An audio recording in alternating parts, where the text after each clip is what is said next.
Welcome to ACC Career Mode by ACM Racing. ACC Career Mode is back and better than ever, with a 3-month-long series containing over 50 races with mixed formats and challenges. Team up with friends to manage your finances, car performance and sponsor contracts, or go solo and manage your favourite car across the whole season, utilising the daily, weekly and monthly challenges to add some spice to your online racing. The best thing? You decide your career, with 7 different paths to choose from. Minimum effort is no effort. ACC Career Mode Quarter 1 contains 5 races a week, all stewarded and commentated live with a range of formats from 4 to 12 hour endurance races to 25-minute sprints. The full race calendar is available at acm-racing.com with individual race sign-up taking place on SimGrid. Only available on Assetto Corsa Competizione PC European-based league.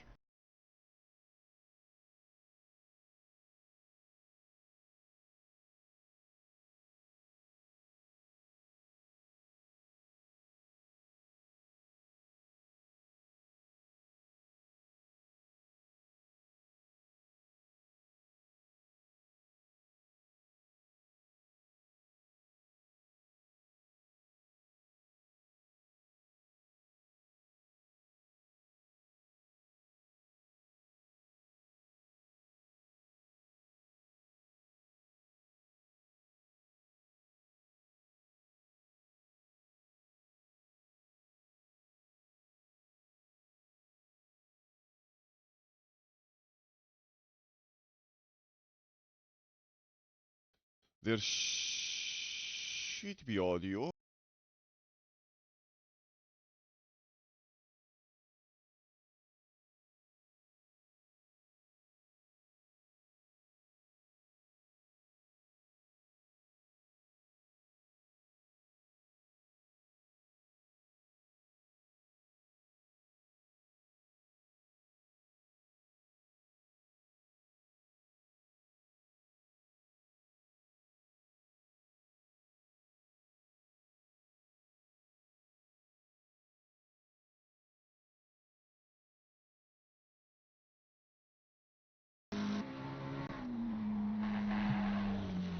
Okay, there we go.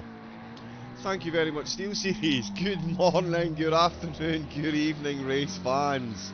My name is John Wright, aka Double O Raven. I'll be taking you through the opening outing here for the ACM 24 hours of the Nordschleife. Now, with audio, I will also be joined for the end of the race by George Cook, but more importantly, everyone's favourite Ferrari driver Flynn will be joining me for the start. Good morning, Flynn. How are we today? Good morning. I'm not too bad, thank you, John. Yeah, looking very excited to this 24-hour race at Nords. What about yourself? Yeah, absolutely cannot wait to get stuck into this. 63 drivers, 63 teams. Sorry, we've got out on track. 6 of them doing this solo, so that brake change pit stop will be a lot more than just a brake change, I would imagine. The hallowed tarmac that is here out in the German countryside will be traversed, well, not as many times as other tracks, obviously, with this track being 374 million miles long. And having quite possibly one of the longest straights in the entirety of motor racing, and absolutely here for it. As I mentioned, Flynn is going to be driving in my beloved Ferrari. That is how to score bonus points with the broadcaster, obviously, the why they did it. Flynn, how are you feeling ahead of the race yourself? Because obviously you're taking part in this, you're going to be pulling off a few stints. It's the Ferrari. Give us your honest opinion on how it is around in the Nordschleife. Well, I've done some practice yesterday. I've been struggling to keep it in a straight line, I'm going to be honest. But in all favour, it's not actually that bad. If I don't push the limits and whack it over the curbs, then I think I'll be able to keep it in a straight line and not do what the Aston Martin did there, I believe it was.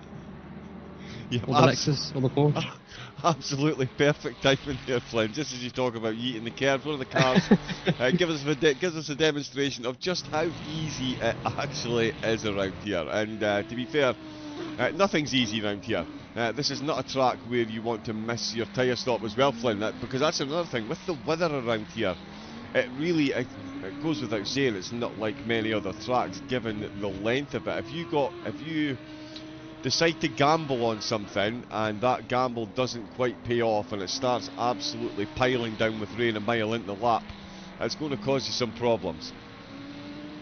It indeed is, especially if it starts to rain, then the Nordschleife becomes a whole different type of track to handle.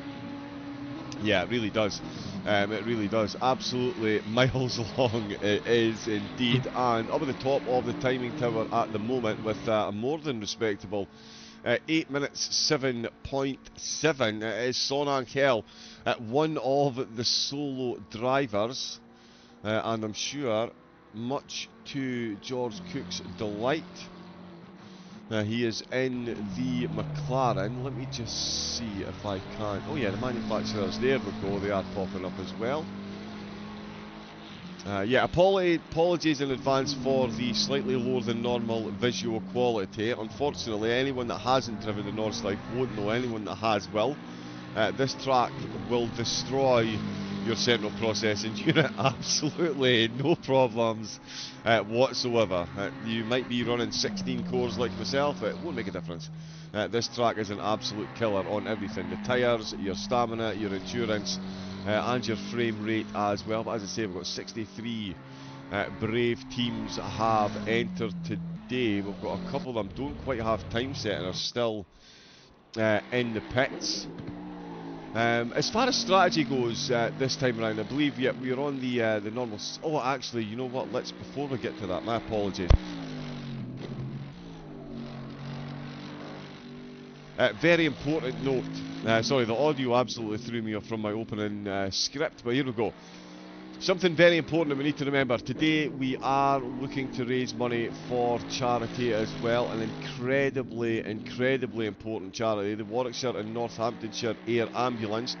We cannot over-impress upon you how much of a difference these services make to people's lives. They are absolutely vital. And they save more and more lives every single week, whether it's transferring critical care teams to and from rescue sites, or indeed between hospitals as well. 24 hours a day, 365 days a year, they are prepped to take to the air and save lives. So please jump on if you can. Every single little bit helps. There is the link in the chat. We've already had, and I believe Flynn, 757, that is your team, just donated £100 with a message. Thank you to ACM for hosting this event and organising this fundraiser for a good cause. I think they've misspelt great there. We would like to offer our love and thanks to the people who work for the Air Ambulance for saving lives. So yeah, there we go, Flynn, kicking it off in style. Yourself and Harry Goswell with £100 as well. So a phenomenal charity, Flynn, and yeah, some great donations coming in already. Indeed, that's what we love to see. A community coming together. Indeed, yeah, already at 40% of the £500 target. If you do make a donation, please do pop a message on there as well. More than happy to read it out and give everyone a hello as we go. As again, there is the link in the chat, so jump on board. And we'll have a few reminders of that, as you can imagine, over the next 24 hours. And we're going to be broadcasting, I believe, the first 5 to 7 hours. We'll see how we get on, and we'll be bringing you the last 4 as well. So make sure you get tuned in for that. We've got a Mercedes livery, hasn't quite worked, unfortunately.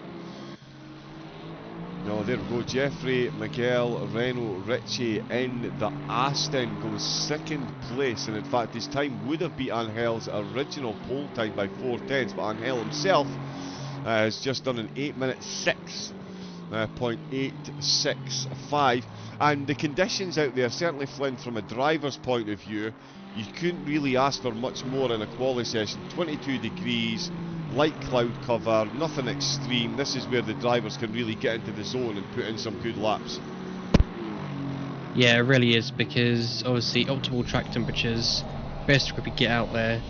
You basically just got to send it for the last 20 minutes, send it out on track and see how you really get on and push the limits and try and make your way up the grid. So far, Angel looking very competitive in the McLaren, but Richie, I think Richie could slap it on pole. Aston Martin is quite comfortable around here.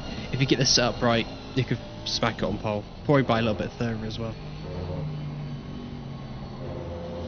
Yeah, anyone that knows sim racing knows Jeffrey McGarrett is. Most of them know his rear spoiler better than his front lights, I would suggest.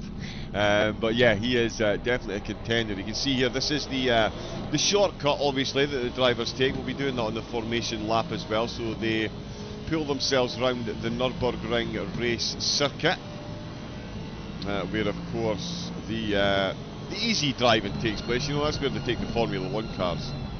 None of this real driving like we do in GT3s. Actually, yeah, anyone in the chat seen the new F1 movie? What do we think? No spoilers, but is it a thumbs up or a thumbs down? What do we think? Speaking of the chat, we've got Darkness Within. First in the chat once again on an ACM event. You love to see the dedication. Dominic Draho saying hello. We've got Christensen as well. Mark Maths is in the chat. We've got Harry on the ACM account as well, I think. Naughty Raccoon. Oh, Naughty Raccoon, do tell us. Have you been in the bins again? What's going on? Why is this guy a mod? We've got the audio sorted. There we go. Hello, Rockio WW. Please feel free if I do mispronounce anyone's name. Do feel free to correct us in the chat. And we've got Jakob Spins a lot saying yes, Flynn. Saying a big hello to Flynn. So Flynn, we've already got some of your fans in the chat as well, bud. Good day. I know, right? Absolutely fantastic. You love to see it. Indeed you do, supporting the drivers. And of course Flynn, as I said, he is doing a double stint. He's behind the wheel of the Ferrari at the Nordschleife.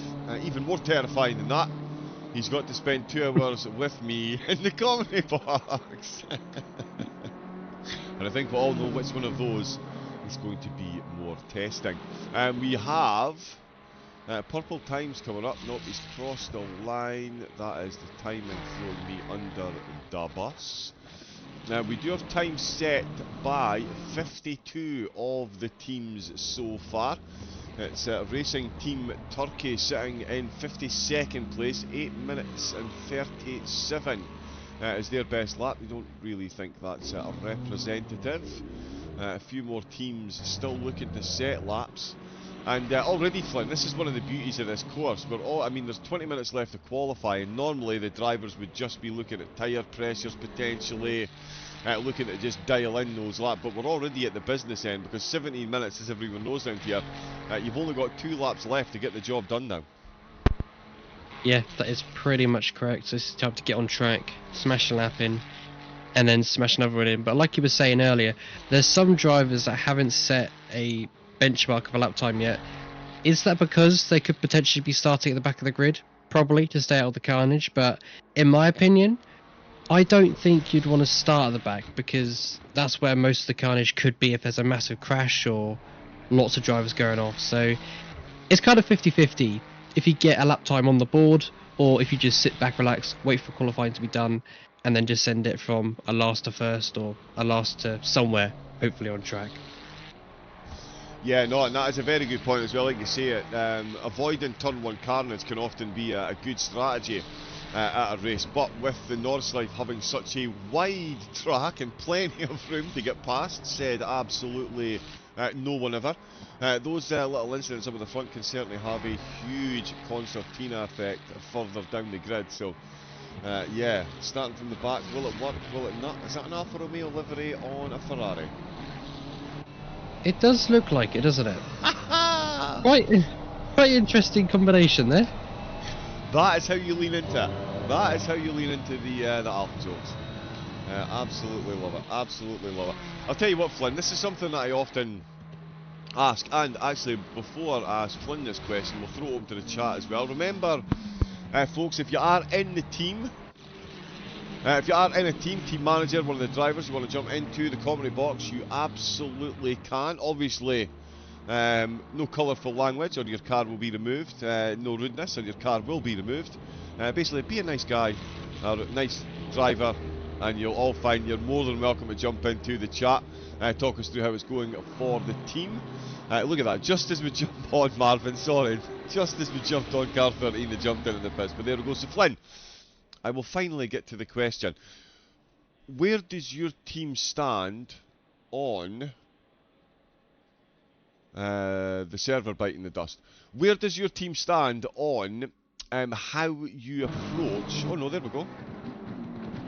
On how you approach the start of the race. Which driver are you sending out first?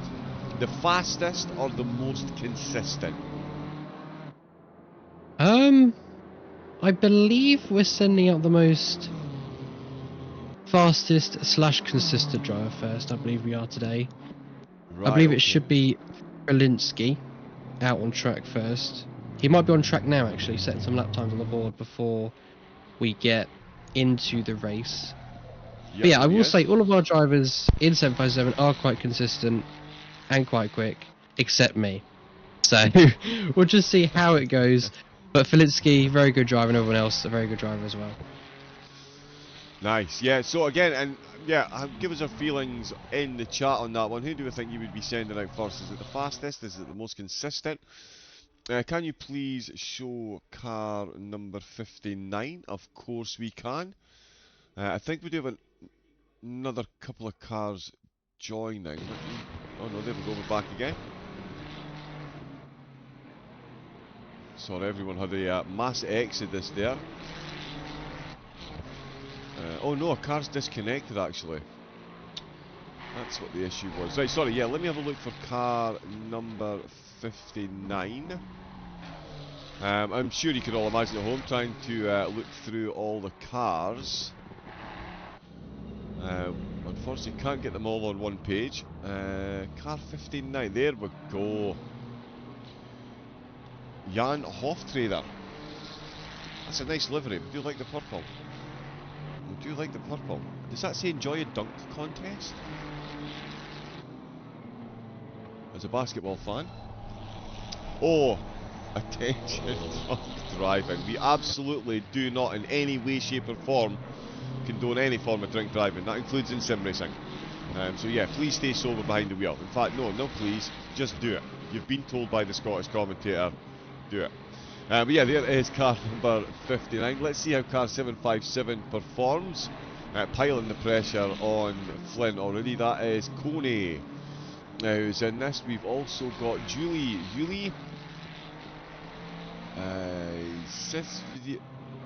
Yeah, some of these names are again. Apologies if you want to put the correct pronunciation in the chat. More than happy to get that correct. We've also got Sulman and Let's Go Gleeg. High Five Semtex. Probably not a good idea either. Don't go high-fiving any Semtex. It might just pop. But yeah, welcome into everyone in the chat. Do we have drivers in the chat as well? Let us know if you're taking a stint behind the wheel and you're in the chat. Eyeing up the competition, of course. We'll see if we get that 63rd car back in. Yes, we did. They rejoined. Excellent. We've got 11 minutes left.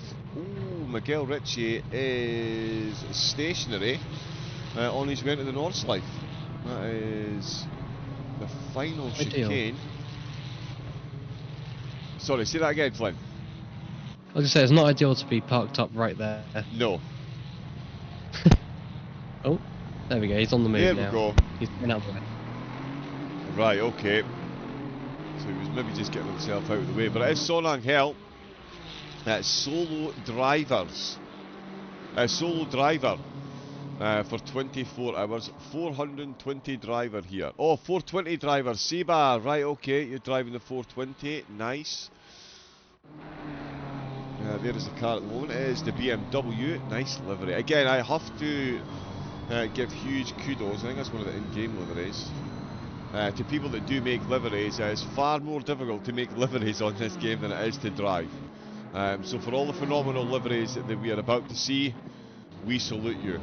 Especially Sonang Hell, actually. He's got a nice little collaborative. I believe that's the Powerpuff Girls. I'm probably going to get myself in a lot of trouble for that one.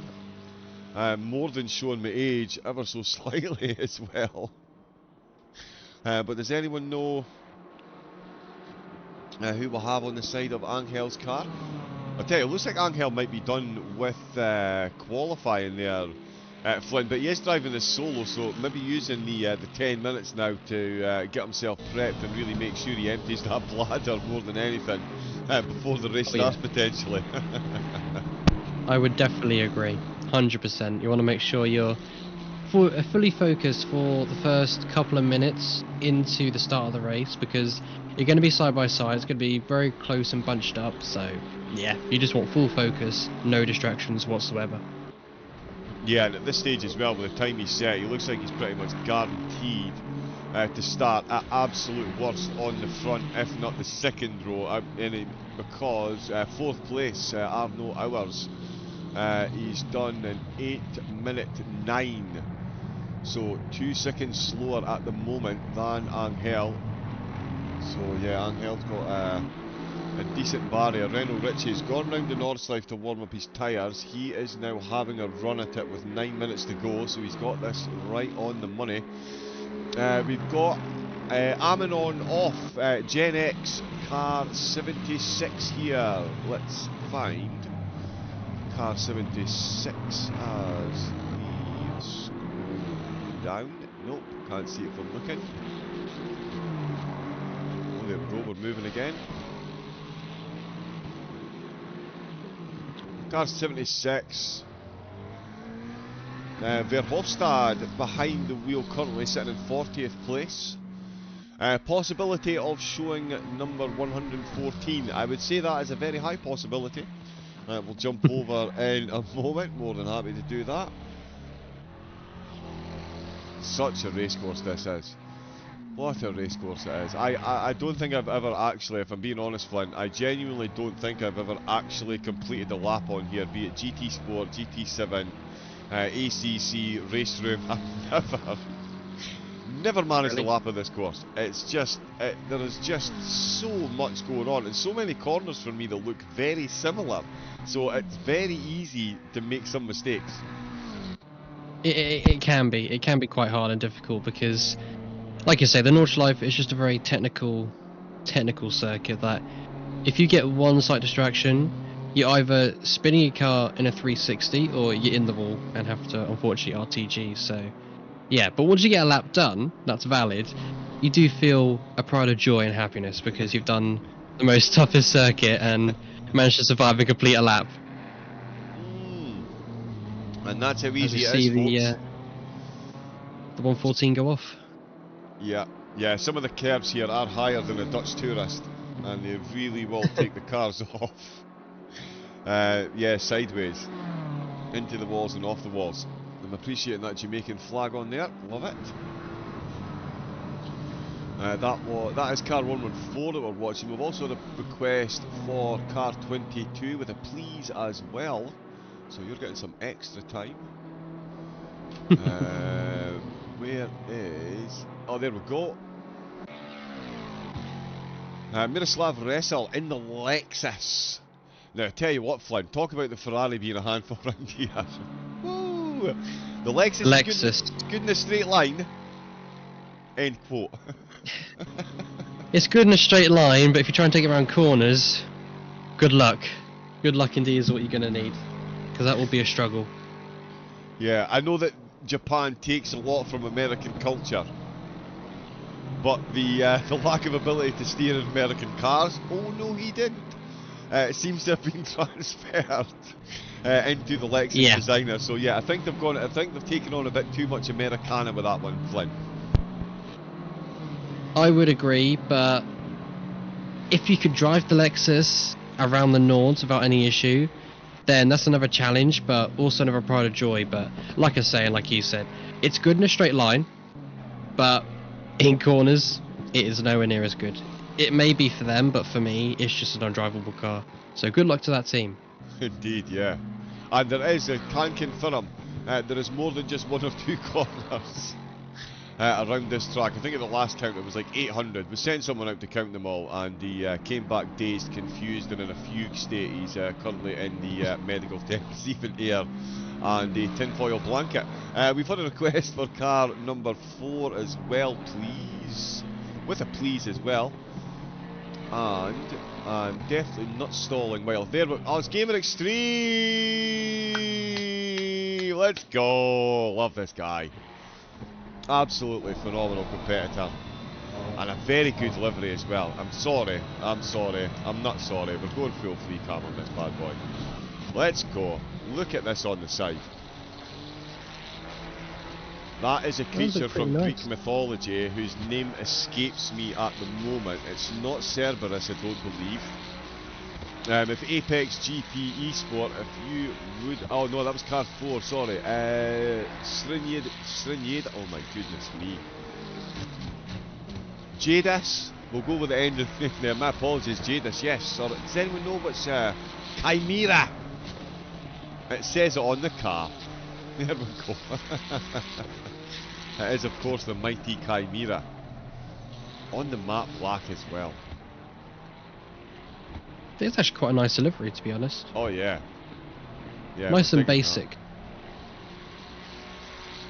Yeah, that outline absolutely pops. Drink it in, folks, because I can guarantee the car will look nothing like this in 24 hours' time. Come back of half a car.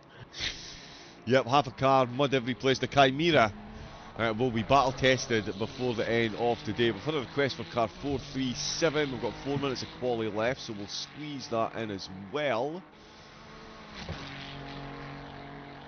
And then, of course, I will try and run down 63 teams in the space of a warm-up lap. Sorry, right, wait, car 437. 437.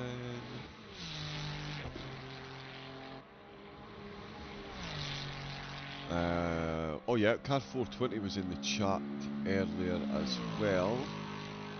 Where's 437? There we go, my apologies. Max Fluger in the mighty Mercedes. Oh, he was on earlier actually, yeah, livery didn't quite work. Hopefully we get that running soon. Just call me Das. Done deal. I can live with that. Not a Raccoon looking for some CRT love. Yeah, call it in this as well. Oh, Max is pulling over. Some... I tell you what, Flynn. Some of these cars look really good. They handle really well. The Mercedes sounds the absolute best out of everything though. That, it just sounds like... Yeah, God warming up his vocal cords. The roar from the back of that thing, incredible. I could agree. The Mercedes does sound like a pretty decent rumble of an engine, but you can't count out the Aston Martin either. For some reason, the Aston Martin sounds quite decent as well, I'd say. It does. Just as you said that, I actually looked up and said, oh yeah, the Aston. That is a good sounding engine. That is a good sounding engine. We're just on board with the man trying to put it on to pole position. And I can confirm he is purple at the moment. He's only got 375 corners left to go. No, he's coming to the end of the lap now. Along the Dottinger Straight. 53 corners have been navigated at this point, and you've still got that jinky little chicane at the end. And that jinky little chicane, Flynn, that is, for me, one of the most dangerous parts of the track for the drivers. You come off this Dottinger Straight, and if there's anyone else around you, I mean, you just go, for me, I personally go into a flop sweat. If there's anyone near me coming into this final corner complex, it really does test the brakes and the steering to the absolute maximum. You've got to be gentle, very, very gentle, but rounding the final corner, up to the start and finish, will it be pole? 441, to the line now, and it is. Oof. Holy moly. That's a benchmark, an 804.5. That shows pure dominance and solid racecraft, I would say. Oh, that is absolutely incredible. For anyone that didn't know Jeffrey Miguel Renault Ritchie before the race, you do now. 8 minute 4.5, only 2.3 seconds quicker than the rest of the field. In fact, 2.6 quicker than Angel, who's over a second quicker than third place. Absolutely insane times set by Renault Ritchie. And I'll tell you what as well, and this is not to be underestimated, to be a good endurance team, you must be good at every single facet of the race. I saw Renault Ritchie in a 3 or 4 man team They were setting some quick laps, but they were the third or fourth quickest team on the grid. They won the race by being quicker in the pit stops. I kid you not, every one of their pit stops was 3 seconds quicker than any other team. And over a 12-hour race, that adds up. And they actually won by a margin which was calculable by the fact of the time difference they'd spent in the pits. So that is what an all-rounder, Flynn, Renault Ritchie is. Just incredible all-round talent. And again, the number of facets that you have to be good at, and even coming down to the pit stops over a 24-hour race, if you can be a few seconds quicker, there's a lot of pit stops to come. That can make a huge difference to that finishing position. It can indeed, and that's something that the drivers will have to look out for. I'm just on board with Game Extreme at the moment, probably heavily frustrated behind the wheel right now because they've got a Ford ahead of them. I'm not too sure if that Ford is on a complete push lap or if their lap's invalidated, but Extreme getting a little bit held up here, so probably showing a little bit of frustration, flashing the car qualifier as the Ford goes completely off track. So Extreme is now set free to push on till the end. Currently 8 seconds up on their lap time right now, rounding the massive back straight, and will set foot to the start and finish. But no, probably lost a little hundredths there, tenths, seconds because of that driver. But hey ho, stuff happens, I guess. Yeah, the Nordschleife, as I mentioned earlier, not the widest of tracks. As you will see, certainly it does seem ironic that the Dottinger Straight, plenty of room to go 5 wide there. It's the only part of the track you can. Not that you would particularly want to. But we'll see what Gamer Extreme does across line. If he does bring home this 8 seconds, he will be right in the mix in the front few rows. Oh yeah, 100%. Looking very, very competitive. Well, it's a good exit as well. Almost leaving a bit of the Chimera on the metal barriers there, but does not. Goes from 36th. Oh, it didn't count. Oh, so he must have invalidated somewhere on track. Oh, wow. I wonder where he went off. Yeah. Change of plan, Flynn. If you could watch number 36 at the start of the race, because if he's 8 seconds quicker than his quality time, that's going to be a fun one. But yeah. It is indeed. Yeah, Jean Miguel in the awesome sounding Aston. He's got the job done. Oh, we do still have a couple of cars. Do we? On track. We do indeed, yes. Oh. 988 and 98, but yes, we do. 988 and 98. 2 more drivers, or there's quite a few actually, still on valid laps at the moment with 6 minutes to go on the dot. Oh yeah, so they've got time to bring these home. The wait so time 998 about to cross the line. Oh, 998 crossing the line. Ah, when 998. Oh. Machado, 8 minutes, 9.8, his quickest lap of the session. Gets them up to 7th. We've got Zuzman out in the Lexus. Oh boy. Following a Lexus. So the two of them, he's right on the edge of the dirty as well. Yeah, so we've got another, we do still have more cars. We've got OLF, Leon Way, currently down in 30th, but he might be about to make a decent sized jump up the grid as well. He's currently just coming through the carousel. That's a livery that pops as well. Haha! Says in the back faster than you. That is a bold claim to make in the 63 car grid. You'll need to go some for that. The 988. Oh, where have they gone?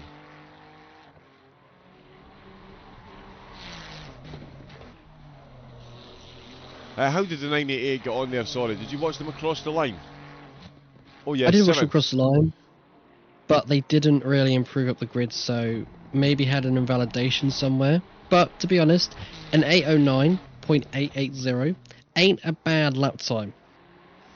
Yeah, no, certainly not too shabby. It's about a week quicker than I can go around here.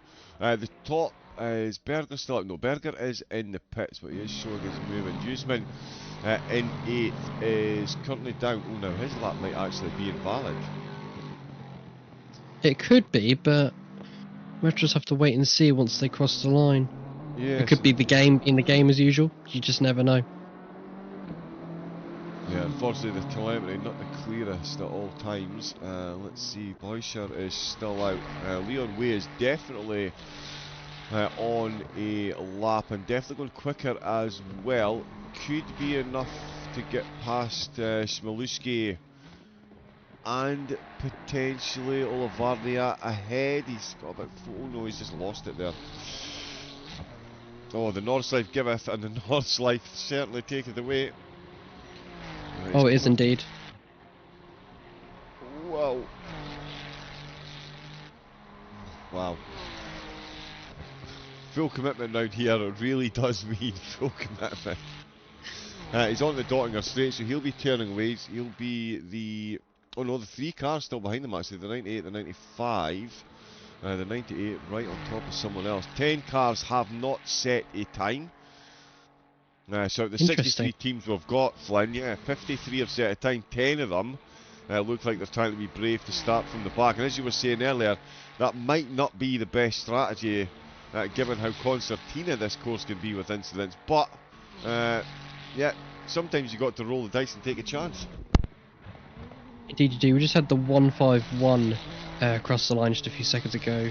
Go up to P20. An 8-minute 12.570, so very good lap time there by the BMW driver. Across the line now goes, is it the 95 car? No, 37's just crossed the line. Didn't find a positional improvement. The 98 is still out there with the 95. The 98 actually right on top of another car. Where? I'm maybe scrolling through these numbers too quick. Oh, there we go. Oh yes, so the 98, that is Juiceman. Yeah, no, so that wasn't a valid lap, unfortunately. And then, last car across the line, the number 95. Whom I genuinely can't find. He's around about P15. I'm on board with him now. Boom, there we go. Oh yeah, boys, yeah. There we go. Is it going to be a bad lap time? I'm not sure it is, no. Oh yes, it was. And finds the position at the end, yeah, with an 8-minute 11.007.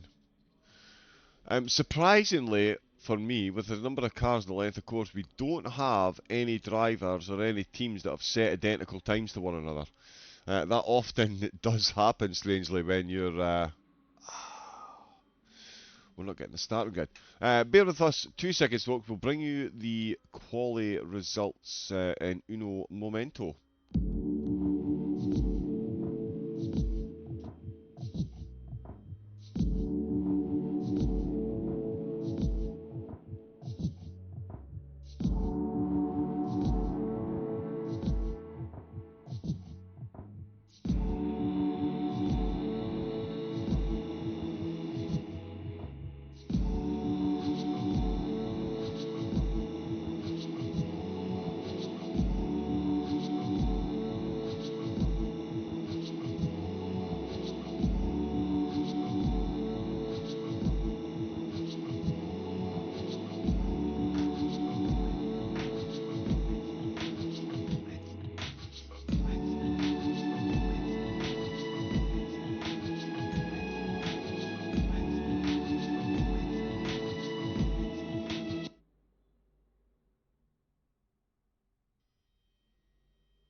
Here we go then, it is the 24 hours of the Nordschleife from ACM. Remember as well, we are raising money for the Warwickshire and Northamptonshire Air Ambulance. Any Every little bit helps. There is P1. Let me just multitask some more. We're not quite getting access, unfortunately, to the full quality results, but we do know what it's going to be. Renault, Ritchie, and Son Angel on the front row. Although that does look like car 100 has teleported onto first place. Oh, I was trying to figure out why it wasn't Angel's car on the front row, because he's in an Aston. So we've had a bit of teleportation. I tell you what, that is how to do well at the start of a race. Piggyback on the race leader, Flynn. That is race IQ 200 right there, surely. indeed that is. I'm not going to say or disagree with that, but yeah.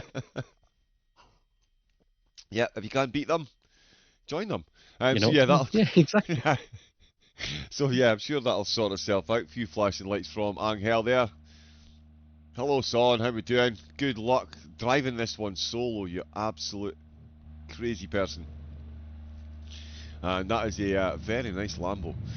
Good luck to the teams from Car 4, Apex, GP Sim Racing. Good luck and have fun, everyone. Greetings from Car 437. We'll come back to the chat in a moment or two.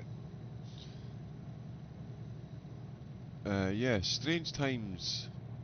Indeed, we'll hopefully sort out the cars. They'll all pop into place. As you can see, it's an absolute monster grid along the Dottinger Straight. 63 teams. 10 of them haven't set a time, and if my eyes are to be believed, a few of them are going to be starting from the pits as well. Big chunk of Interesting. cars. Wow. Yeah. Wow, swathes and swathes of cars. There's been no change in the track conditions, I can confirm, so it's not like we're suddenly scrabbling for rain tyres. We do still have the cloud cover. The track down 1 degree, 21 degrees, starting at 5 AM. And very quick one, Flynn, before we see the drivers take off, which should be any second. As far as the 24-hour race goes, this probably is, as far as the drivers are concerned, about the best time of day that you can start. You get to start on the cooler track. It's going to get warmer as the day goes on. It's nice and bright. There's no rain, and you're not starting in the dark, and it gives you plenty of time. You've got many hours of racing before you hit that 6 to 8 hours of darkness. So yeah, 5 in the morning really is an optimum time as far as the drivers are concerned, certainly, for getting these long races underway, I would say.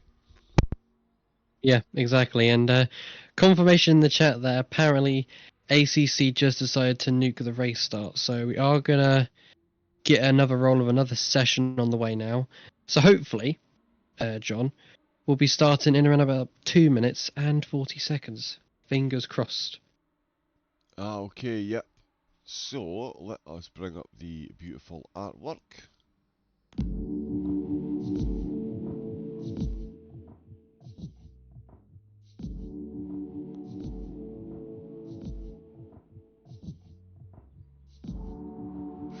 Okay, so there's been a problem. A couple of cars starting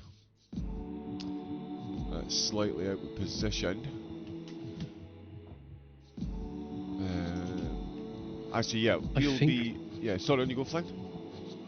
No, I think we're all good. I think we're okay. I'll just double check in the Discord quickly.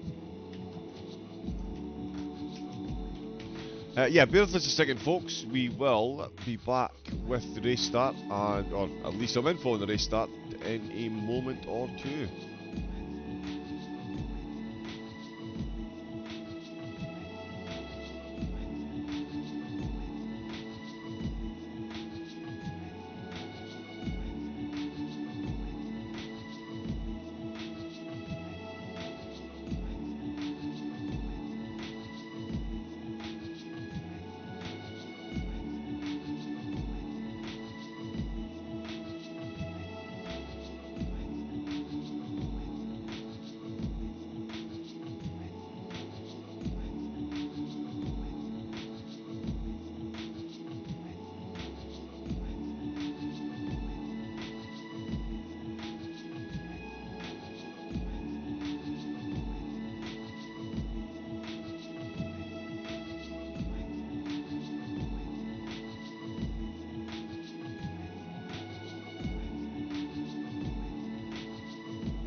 So folks, unfortunately, the Kunos servers have done what they do best, and we are having to, we've exited, oh there we go, that's now caught up. So we have exited the server. We will get you an update very shortly on how we will do the restart. But yeah, unfortunately at the moment, update is the server has gone down. The drivers were not able to take off from the line to start the formation lap after 3 attempts.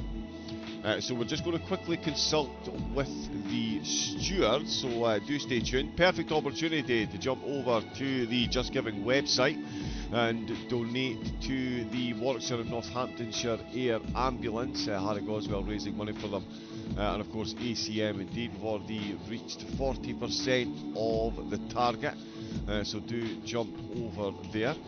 And myself and Flynn will be back in a moment or two once we have an update.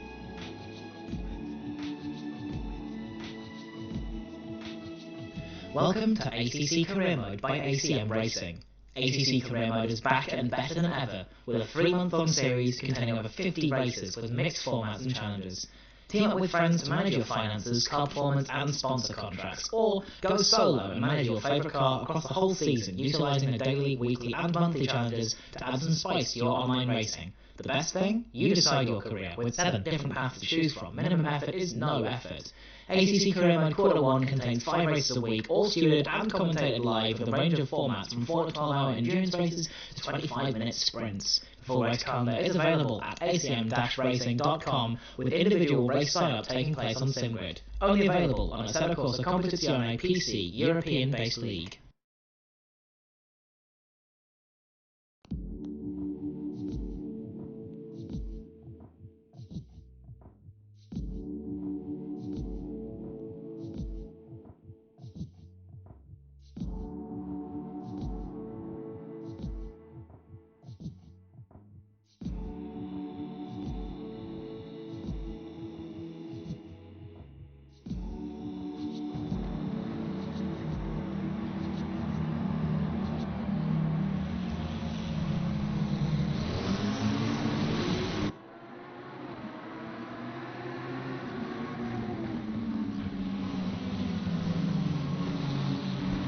Yes, so the server has been restarted. While in the meantime, let's enjoy some highlights. This is the Brands Hatch race that took place last time out. As you can see, they started at night time. Slightly shorter race for the drivers, this one. But we'll leave the highlights of this running for a moment or two. We'll get confirmation on the plan of attack. But it does look like the server has been restarted. I'm sure you can appreciate the entry list will be a lengthy one, so we'll get confirmation on roughly when that's going to be back up and running. But as I say, in the meantime, enjoy the highlights from the last ACM endurance race, which was of course Brands Hatch.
Good afternoon once again, folks. Welcome along to the ACM 24 hours of the Nordschleife. That was highlights from the 6 hours of Brands Hatch. Good news, the server is back up and running once again.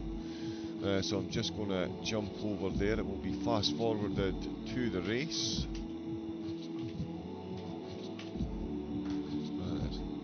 Oops, as I spell that incorrectly. There we go, so we'll get ourselves back in. Bit of a false start there, Flynn. It just adds to the anticipation. The driver's going to have to go for a full reset once again. But we're getting ourselves underway. That is right, indeed we are, and I cannot wait for it. I'm quite excited to get this race underway. Yep, see what kind of carnage we can see at Nords. Indeed, yeah. See if the killer cabs live up to their name. Spoiler alert, they do. Let me just set all this up once again. There we go. I think, yeah, let's bring some cars on screen. The sessions are going to get fast forwarded, but there we go. Confirmation. We do have cars on screen, and I almost have control of the cameras. There we go, a few cars in the pit. There we go, a couple of cars out. Getting them set. Oh, cheeky sighter into the wall there, almost. Not a Raccoon Carl need to get driving. Kunos moment, indeed, indeed. I would last 2 laps at most before binning it. I don't do Nords. I'm right there with you. Right there with you. There we go. So, session has been forwarded, and yeah, again, we won't have the quality times in there anyway. So that is fine. There is Renault Ritchie on the start, and we do have Grettencord in 5th place and not piggybacking. Excellent. We've got, I believe, all 63. Oh no. We've got 64 cars now. Excellent. We've picked up another car. Superb. Interesting. So more teams joining in. Yep.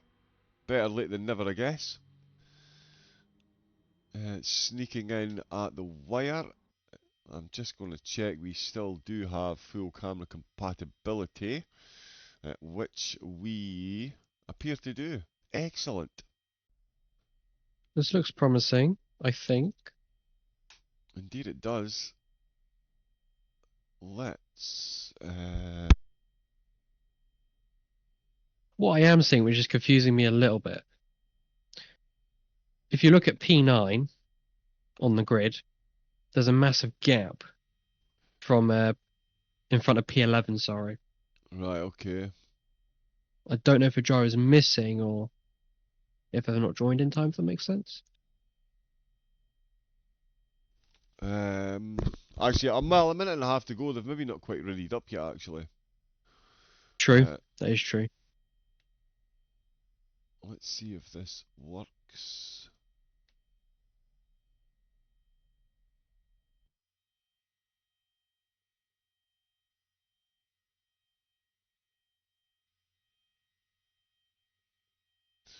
We'll pop that off for just now so we can see that. So yeah, we'll have a run down of the grid. It'll need to be a quick one. We've got about a minute left, so we'll maybe need to speed that up ever so slightly.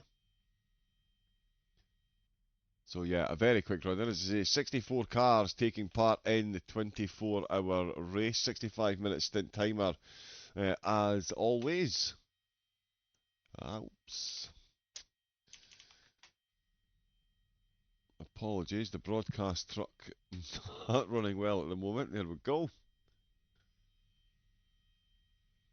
And as you can imagine, the very good mix of the manufacturers, pretty much everything represented. Not many Porsches, quite unsurprisingly. The Dortmunder straight, let's see them absolutely left behind. And there we go, already down to 27. As the Porsches you can see filtering into the back of the grid. Gamer Extreme's going to be one to watch, 31st. He was 8 seconds up on his lap and invalidated it right at the end. The engines are revving up.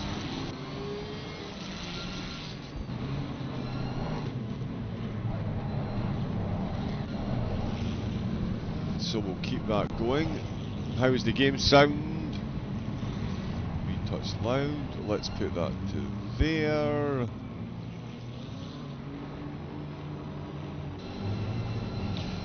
Yeah, well, okay, so we've got one car in the pit. We've also got 3 triangles on track.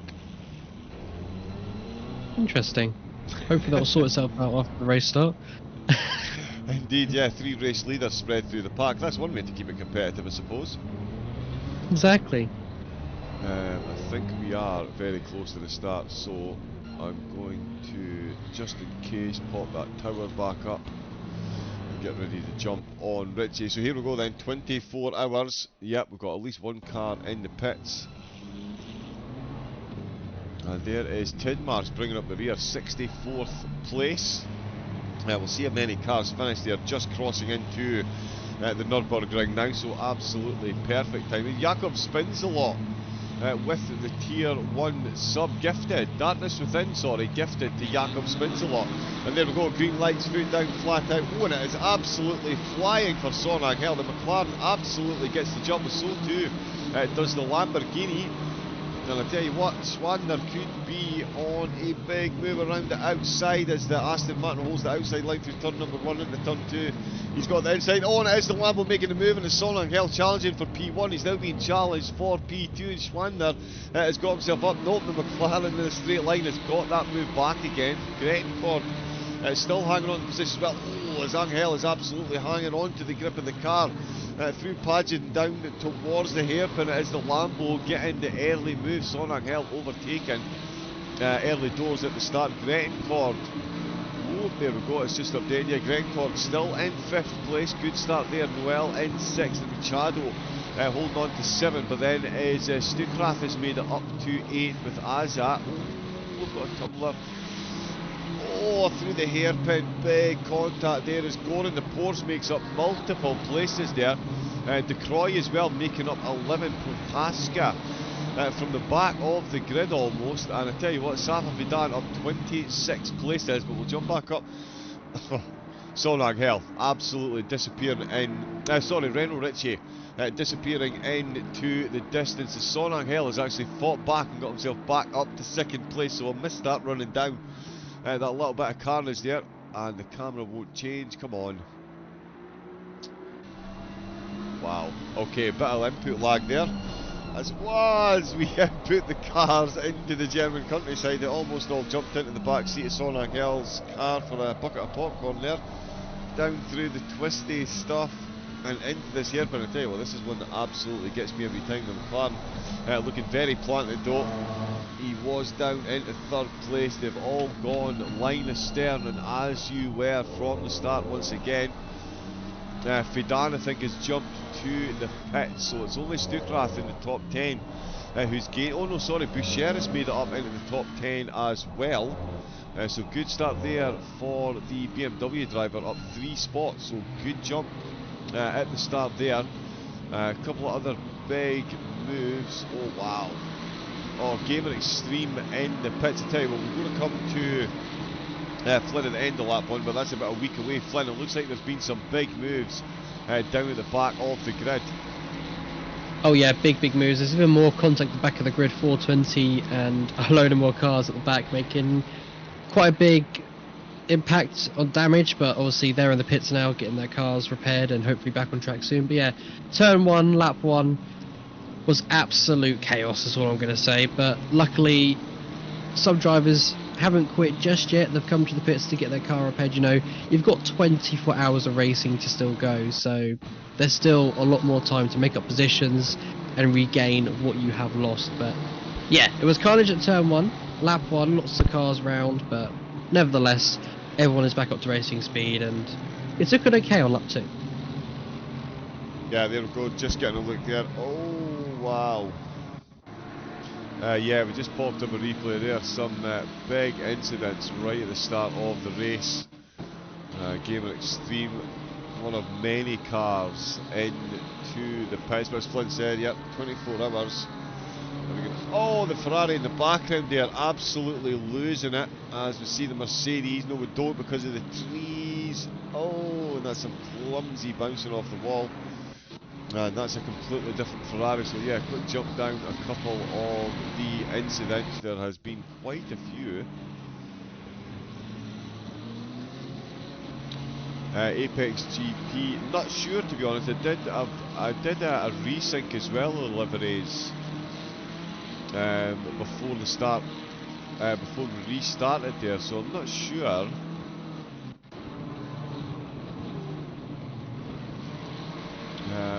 Yeah, we'll try and have a look through Awesome Sim Racing. Let's have a look back up at the front of the field. So much going on. Renault Ritchie is absolutely disappearing into the distance. You can see he's got clear track. Almost looks... yeah, that's almost like some early morning dew hanging in the air for the driver. Swabner was up to second. He's back now down to third place, but still all over the back of Angel. Gretchen Howers watching that battle unfold. It's the top 7 that are still running as you were. Oh, just as I say that, an interesting little battle there. Ferlinski for the 757, getting himself involved. Not really finding much room to get past. There we go, better camera control now. But he is looking good for another overtake. Oh, as we see the BMW, Lexus in a straight line, anyone? Absolutely nails that. So that's Usman that's just gone flying through. So yeah, Ferlinski, Usman and Machado all up in position. Just behind Ferlinski is Nadeshiko, who's up a spot as well. Oh, the 757's lost it. Oh, that is a painful one. He's bounced off the wall.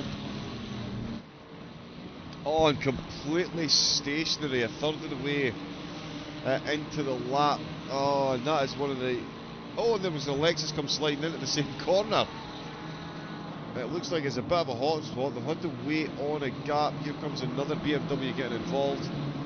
Oh, Flynn, that is painful to see. The car was doing so well and then just suddenly touched the curb, as we talked about, and completely around the wrong way and got to sit and wait for a week and a half for some clear space to get back out there. I mean, it's unfortunate, but nevertheless, back to the pits or get the car repaired and just get back out there on track and see what we can do from now on. But yeah, it's unfortunate, but obviously the Nords, these things do happen, as they say, so you just have to reset your mindset, get back in the groove and just get on with it, if that makes sense. Indeed, yeah, and as we've just said, yeah, 24 hours still to go. Plenty of time to make back those positions. If it can happen to one, unfortunately it can happen to any. We are back on the charge. We go pure hunting now. There we go. So yeah, Machado is still hunting. I tell you what, Ritchie, he is absolutely out of here. He is not entertaining the thoughts of a battle for that P1. As Schwander and Angel still entrenched for P2.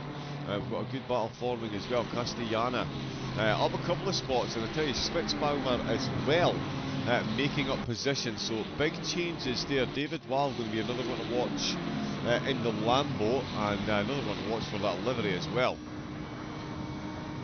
That is an absolute cracker. That's going to look good under the stadium lights late at night. But yeah, and he's made up 7 positions as well. Mel de Croix, he's made up a solid 16 at the start of the race. So some of these cars starting down towards the back of the grid doing particularly well. There was 10 cars that started with no time set, and Maximus Choi, one of them. They're up 17 places to 45. Pedroso was another one, up 21 places to 42. So 2 of the 10 cars doing particularly well. Chuprin up 21, so too is Spursum for OLR. So making hay while the sun shines, and still looking for more positions as well. The OLR Ferrari. Oh, and speaking of Ferraris, there is a very stationary one.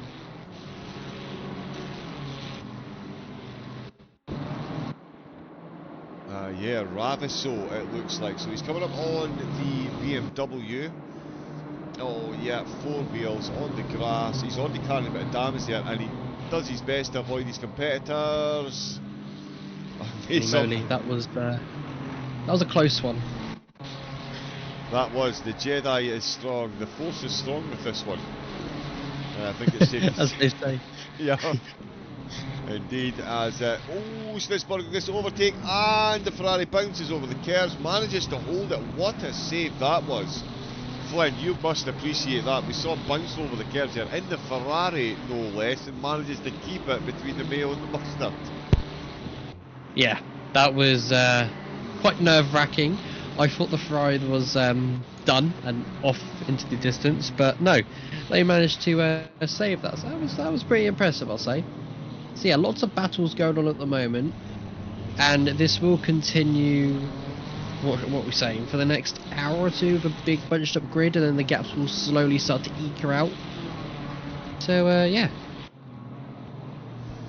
Indeed, well, yeah, sorry, we're on board with 34th. You can see there's a lot of cars just come into the pits. There's already cars that have been out of the pit, so I'm just going to wreck you some data while we watch the battle for the top two. So we've had, what we've got, 1, 2, 3, 4.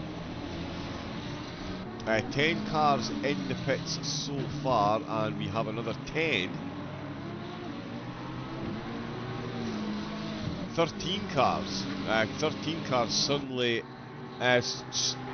currently, is the word I'm looking for, in the pits. So 23, so a third of the field in the opening lap and a half. Oh, we've got a raid from Julie. Thank you very much. Welcome in, welcome in. 24 hours. Of Nordschleife with ACM, and of course raising money for the Warwickshire and Northamptonshire Air Ambulance. It is myself, John Wright, and of course the fabulous Ferrari driving Flynn joining me in the commentary box. After the opening lap, how are you feeling about taking over at some point during the race, Flynn? It's going to be a challenge, I'm going to say, but I'm just going to take it nice and calm and just see how I get on. You know, if you spin, you spin, you know, it's not like it's the end of the world. You still got, like I say, a lot of hours to go. So if I spin, I'll just somehow attempt to safely rejoin and go from there. Oh my goodness, 3 wide. On the grass as well, I just saw. Yep, absolutely incredible. And it was me saying earlier, it's not a very wide track. The drivers, hold my beer, don't be drink driving, of course.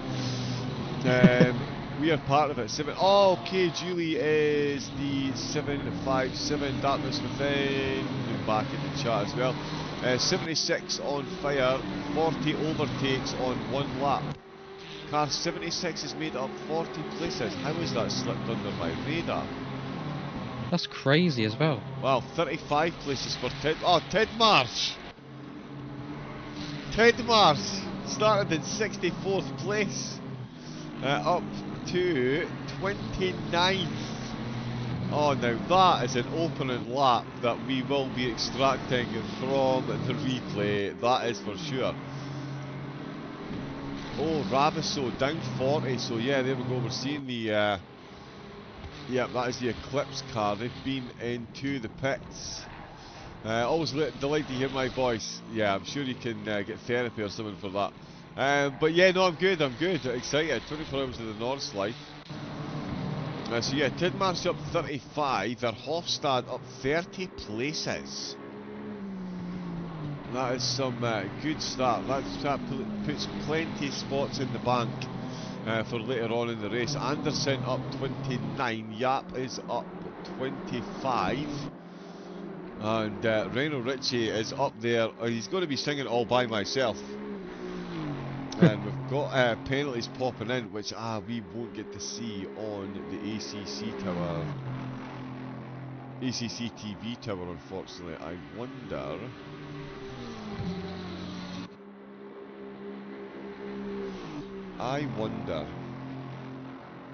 That might be a bit clumsy. Sorry, bear with me a second, folks. I'm thinking we might change that up because there's going to be penalties coming in, and over a 24-hour race, we're going to need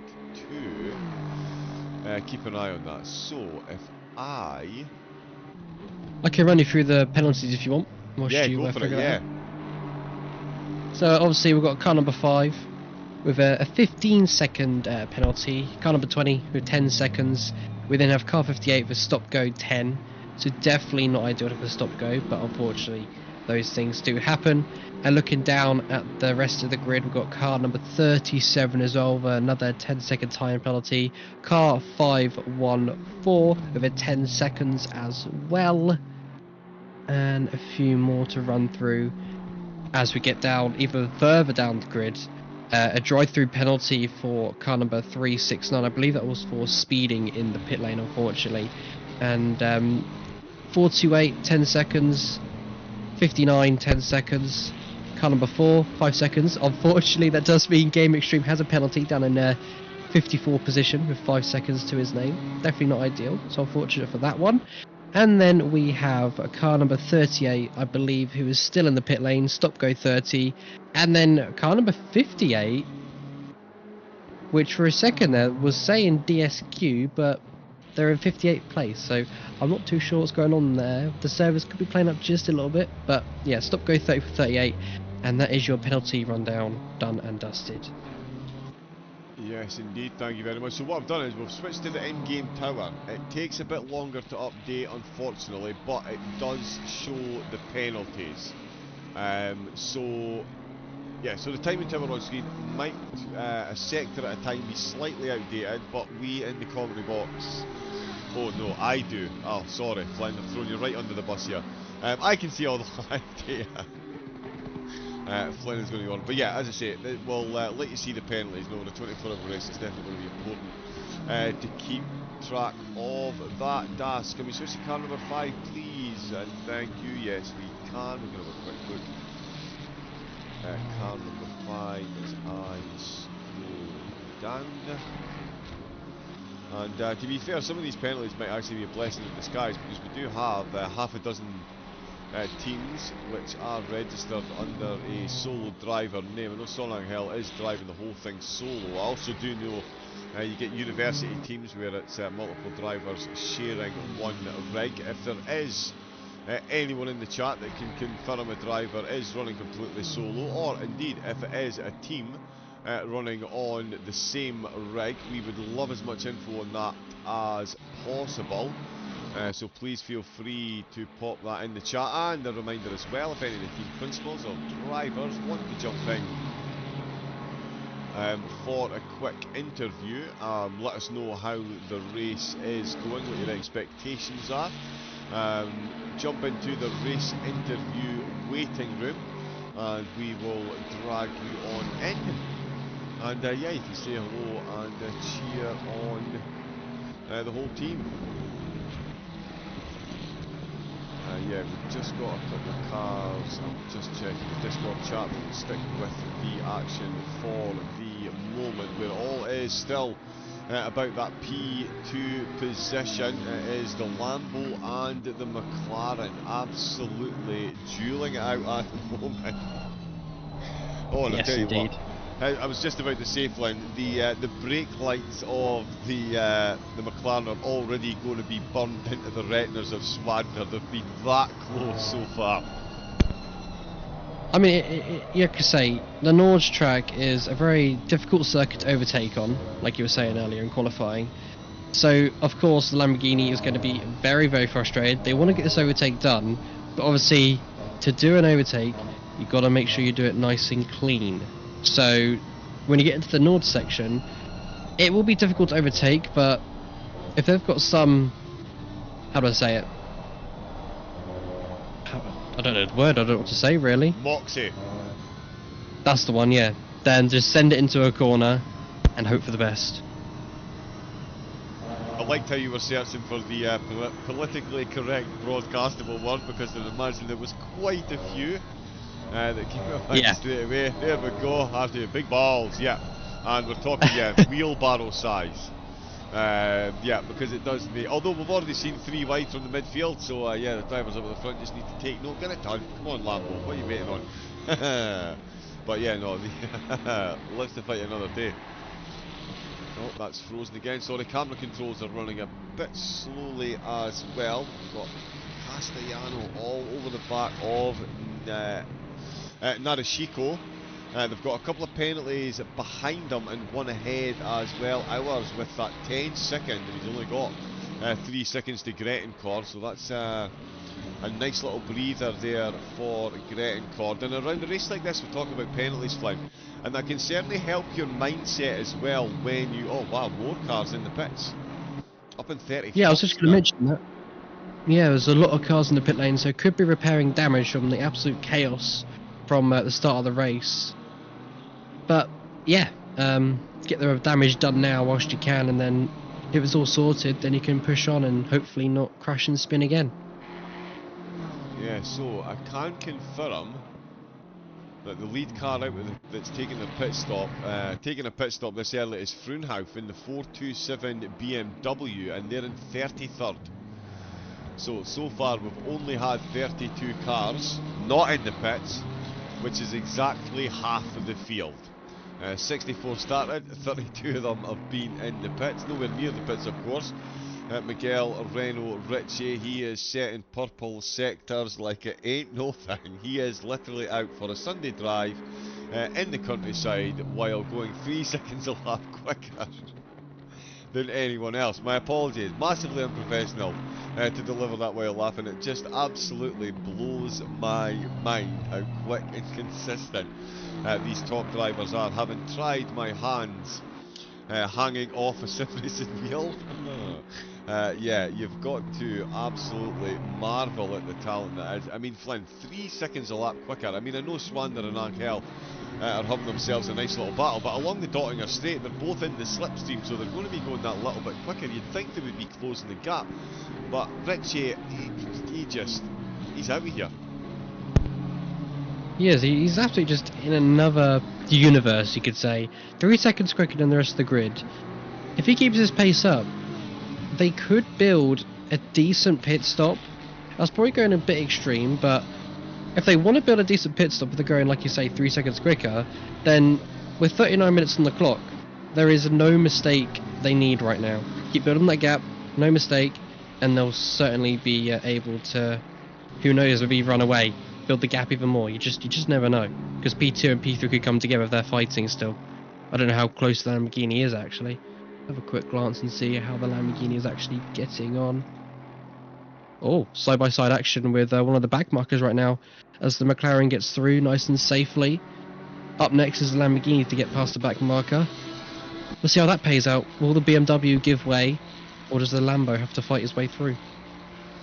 Indeed, yes. It's incredible to think it can take at Laguna Seca, it can take maybe half a stint. At Silverstone you're talking closer to a stint sometimes. At the Nordschleife you would think you wouldn't meet any blue flag traffic until about a week and a half into the race, but nope, after lap 1 happens we're only on lap number 3 and they're already making their way past some back markers, and that has certainly given Angel a much needed bit of breathing space. I'm sure he was on provisional pole for 90% I would say of that qualifying session, and he's now fighting for his life for 2nd place. It's been quite the turnaround since quali for Angel so far, Flynn.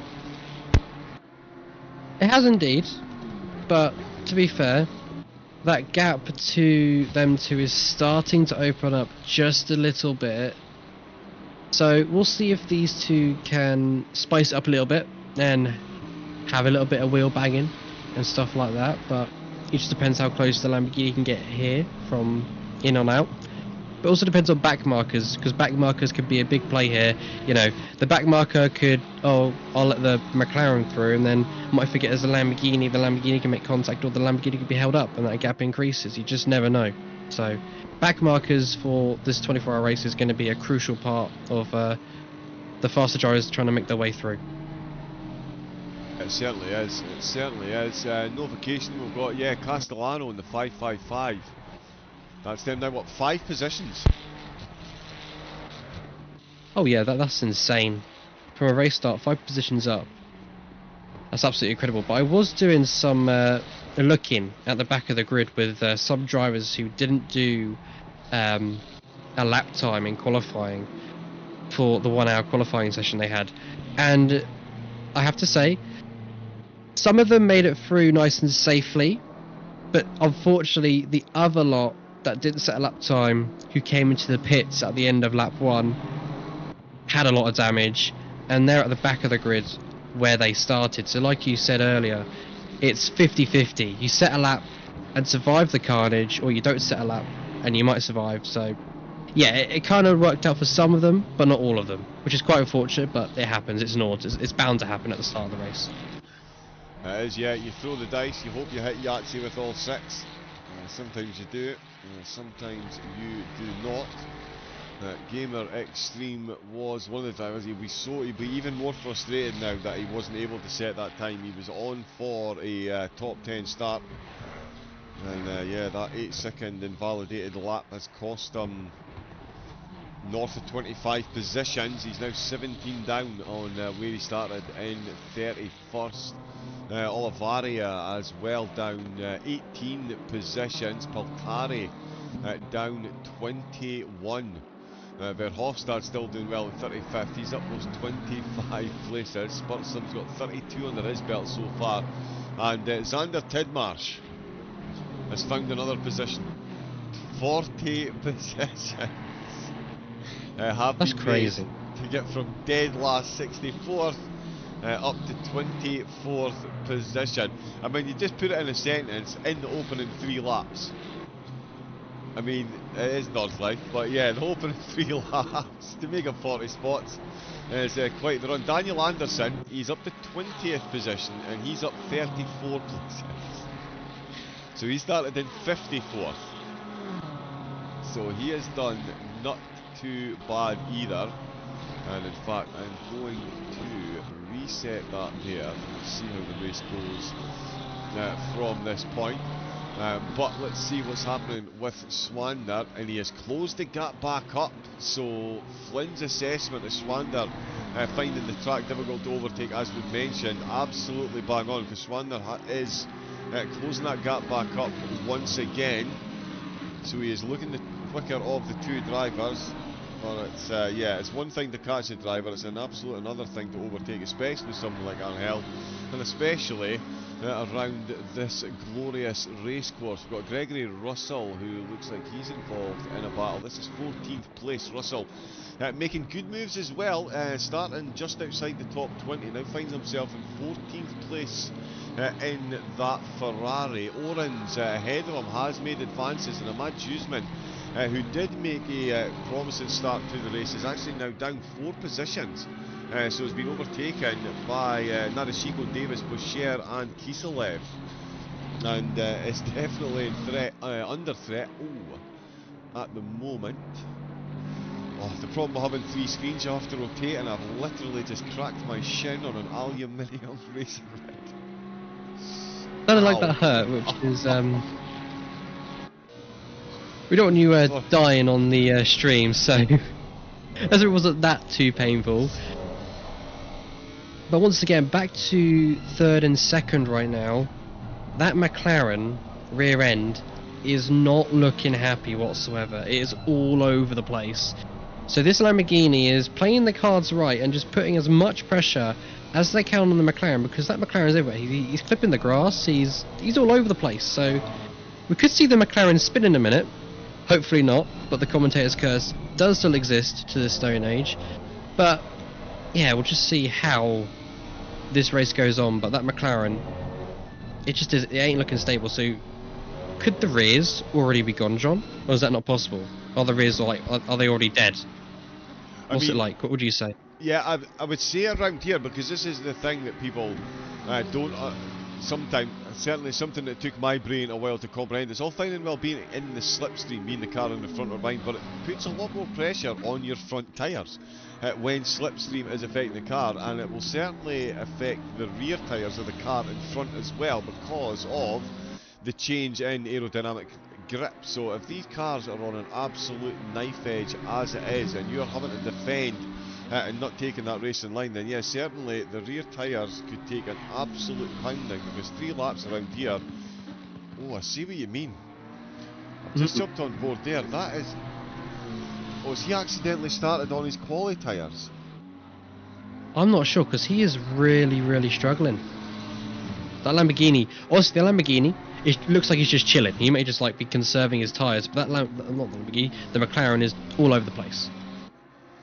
Yeah, it really is.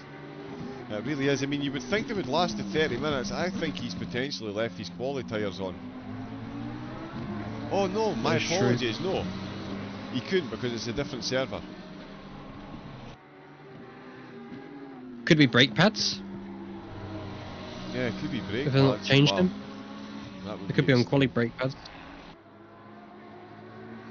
Oh wow. Now that would be a mistake. That would be an absolute cracker, yeah. Let's see. Gamer and Steam is hunting down the pack. What a joy to watch. Indeed he is. Much action for the 578. The chat's come alive as well. As someone with a lot of experience, aliens will always humble you, says ASAP. Darkness was saying, sir, I always considered you as an alien. So this has me worried that there are aliens who are more alien than you. I hope that's not confusing. Oh. What's happened to 22? Oh dear. Yeah, let's find out. That is not a place you want to be stopping. No, it is not. The Lexus doesn't look like that front bumper. Is that just a paint job, or is there a bit of separation there anyway? He's got a BMW. Wow, that BMW is going very quickly. Pulls back in the line. Oh. Unfortunate. Oh. It's I wouldn't really say that's the BMW's fault. Sorry, yeah, on you go. I was gonna say I don't think the BMW's at fault there. I think it's just a general racing incident because the BMW just pulled in behind. It's just unfortunate. I think it's just an unfortunate incident because the thing is that corner where the Lexus lost it, some drivers brake and some drivers lift. So the BMW might have thought, oh, I'll tuck him behind and just lift, because he probably thought, oh, the Lexus will lift, but it looks like the Lexus just braked just a little bit, and just because of that, the BMW just touched the back end ever so slightly, and it just spun the Lexus into the wall. That phase of the corner, when you are, if you are the car, oh, and he's round the wrong way, it's a back marker. Oh, Angel's been taken out. P2 has been taken out by a bouncing back marker. He's still running. Oh my goodness. How did he survive that? My eyes have just deceived me. He just made full-on contact. Let us grab a replay of that. How much? I'll keep an eye and see if there's any damage to that car as you have a look at the replay. Yeah, so let's have a look at this one. Absolutely out in the seat there. Again, Flynn predicting the future. He did say we'll see if they get on with the back markers. Oh. Yeah, that's front end damage because the McLaren is struggling to keep it in a straight line. That Lamborghini is all over the rear end. So what's happened now is because of that contact, the driver ahead has just lost all lack of focus, and because of that, that Lamborghini is now putting as much pressure as it can on the McLaren because he's out of sync, and he probably won't be resetted until next lap. But yeah, that the front end looks okay, but it's not going to be great on aerodynamics. As you can see there, the front of the McLaren's, it's not looking nice, it's not looking good. But that is really unfortunate. And that is endurance racing, folks. And there we go. Yeah. Absolutely nothing at all that Angel can do other than jump into the slipstream. That was a thank you from the Lamborghini. He's going back at him though. Wow. Oh, he's going to fight it. I think the two of them are working together very sensibly. I think he's just moved over to leave Angel on the racing line. The sound of those two engines tearing themselves to bits. There you go, and lets him through. Yeah. That's good sportsmanship there. But it is unfortunate for the McLaren to get involved in that contact. Oh. 428 is now spun around. Oh. Oh yeah, and it looks like Massacre and Croy just made it past. He's staying out. He is being brave then. Staying out. Outrageous stuff. You've got to love the commitment. Driven for 33 minutes, so yeah, got the 32 minutes left on the stint time, and that was just a sanity check on my part there. But Angel is going to stay out. Yeah, you got to think though, if you box now, it's too early to box at the moment. Okay, but let me play devil's advocate here. We were just talking about how sketchy the back of that McLaren looked with those back tyres. Yeah. Kill two birds with one stone would have been my thinking there. Because I do think that by the time we get to the end of this lap in 14 miles time, there is going to be a significantly bigger gap between that Lambo and the McLaren. Ah, but then, where does he come out the pits? That is the next question. What's the gap looking like now? Well, there's 33 cars have now been into the pits in the opening 4 laps. That is true. So he's going to come out in pitted traffic. I mean, they've got a decent gap over the rest. Well, sorry, he's not going to come out in pitted traffic. He's going to come out at the back. Yeah, he's going to come out in pitted traffic.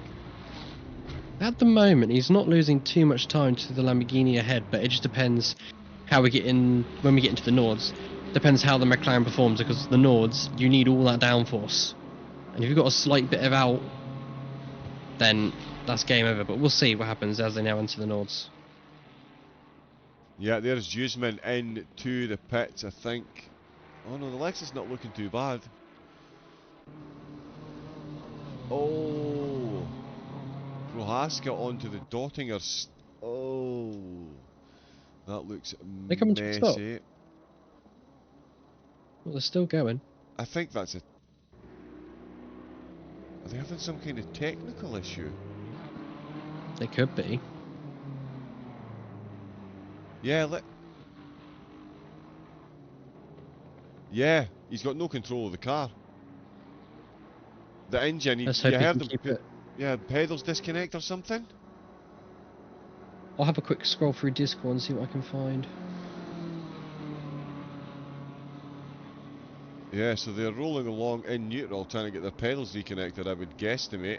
I heard a little rev of the accelerator and the car almost went dead. Huseman on his way back out of the pits as a few more penalties are popping in. We'll double check on the race leader. Yep, miles ahead of everyone else. He's eased off the pace slightly, but then so has everyone else. The conditions have stayed the same. There's no cloud cover now, so the sun is blazing through after almost 36 minutes of racing. Davis picking up a penalty in 9th place. He's got 15 seconds to serve. Kiselev is ahead of Orens. Orens has still got that 5-second penalty. His car 38 picks up a tariff as well. Let's jump down and see Tidmarsh up to 23rd, so he's made up another place as more cars are coming into the pits. He's not been in as yet, of course. That would be an even more impressive charge if he has. Spurts him for OLR. Now he is looking to make up more spots as well. Up that 35, so too is Chuprin. He's got a BMW of Roland just ahead of him. Roland as well venturing up 10 spots since the start. For Linsky down 20 but not into the pits as yet.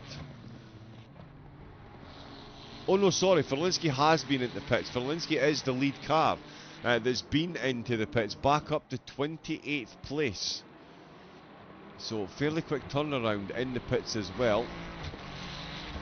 So down 19 on where they started, but head and shoulders and up, and I'll tell you, a lot quicker than at least 8-9 of the cars ahead. So Ferlinski, as much as he'll have hated the start, he'll be absolutely loving this at the minute because he's getting to tear through the Nordschleife and he is tearing through the field as well. He is ahead of Asma, who has not pitted yet. Well, so that goes to show you the pace that Ferlinski's got at the minute. He's passed a car that has not pitted as yet. Asma in 29. Ferlinski does have Xander Tidmarsh ahead. Now that could be a battle. Tidmarsh up 37 positions now to 27. That is crazy. Absolutely and Pedroso insane. ahead actually, Flynn, is also up 37 positions to 26. So these two drivers having a worldie of a start. In fact, Schuprin 38 and Spurzheim up 37. So it just goes to show you the dichotomy that is the Nordschleife. When it goes well, it goes well. When it goes badly, it goes badly. Exactly, and I did some research in the Discord, and shout out to Darkness. He was also doing some looking, and he couldn't find any messages either about that driver's pedal. But Darkness said it could be something to do with his wheel. So it could be a wheel problem instead of a throttle problem. So unfortunate there for the driver. So hopefully they do get that resolved and sorted, or they could be swapping to someone else. But that's definitely not what you need. You don't want to have technical issues, but unfortunately they do happen. It's racing, whether it's IRL or oh, that is close to the curb. Yeah, whether it's IRL or in the sim cockpit, technical gremlins can certainly creep in. Quick reminder there for the commentators to stay hydrated. That is my cup of tea finished. There will be coffee on the way soon. So I will resort to my national drink, of course, Iron Brew. Oh, not bad. Absolutely love it. I just wish it, yeah. Oh, sorry, yeah. It even comes through in the beard. Let's see, Anderson. 2 tenths down in 18th position. Another driver making absolute hay while the sun is shining. 36 spots to venture into the top 20. So the highest position gained, or sorry, the highest current running position of any driver that has made it over 30 spots in the race. And again, the top 20 is it's no mean feat. It does rely on overtaking. It does unfortunately rely on other drivers making, I say making mistakes. You don't even have to make a mistake at the Nordschleife. You can still find yourself in the wall. It's yeah, a painful one. Schnitzelbaumer back in the pits. One of the big drops down, 47 spots they've lost since the start of the race. David Wild down 39, but already back up 2. So making moves back up the field. Another one in that boat, Lucas Ucci, down 7 overall, but already back up 4 since coming out of the pits. Freuhof unfortunately going from bad to worse. A double dip, came into the pits and then dropped another 5 spots. Raviso, one of the drivers, was at one point down 44 positions to 50th, is now back up to 45th. As we can see, an overtake there as another car comes into the pits. Is carrying a 5-second penalty, but carrying a lot of pace compared to the drivers ahead of them. Verhofstadt there, the ones I was looking for though. Let's see where 757 is. And he's ahead of Tidmarsh by 3 seconds. I mistimed that completely. I thought we'd be jumping on at the overtake here. But when I said that Ferlinski was carrying pace to get over the cars ahead, Flynn, I wasn't joking. And when you said he was the quickest driver in your team, I'm beginning to believe that. He is fairly rapid behind that wheel and is matching 2nd and 3rd for lap times at the minute.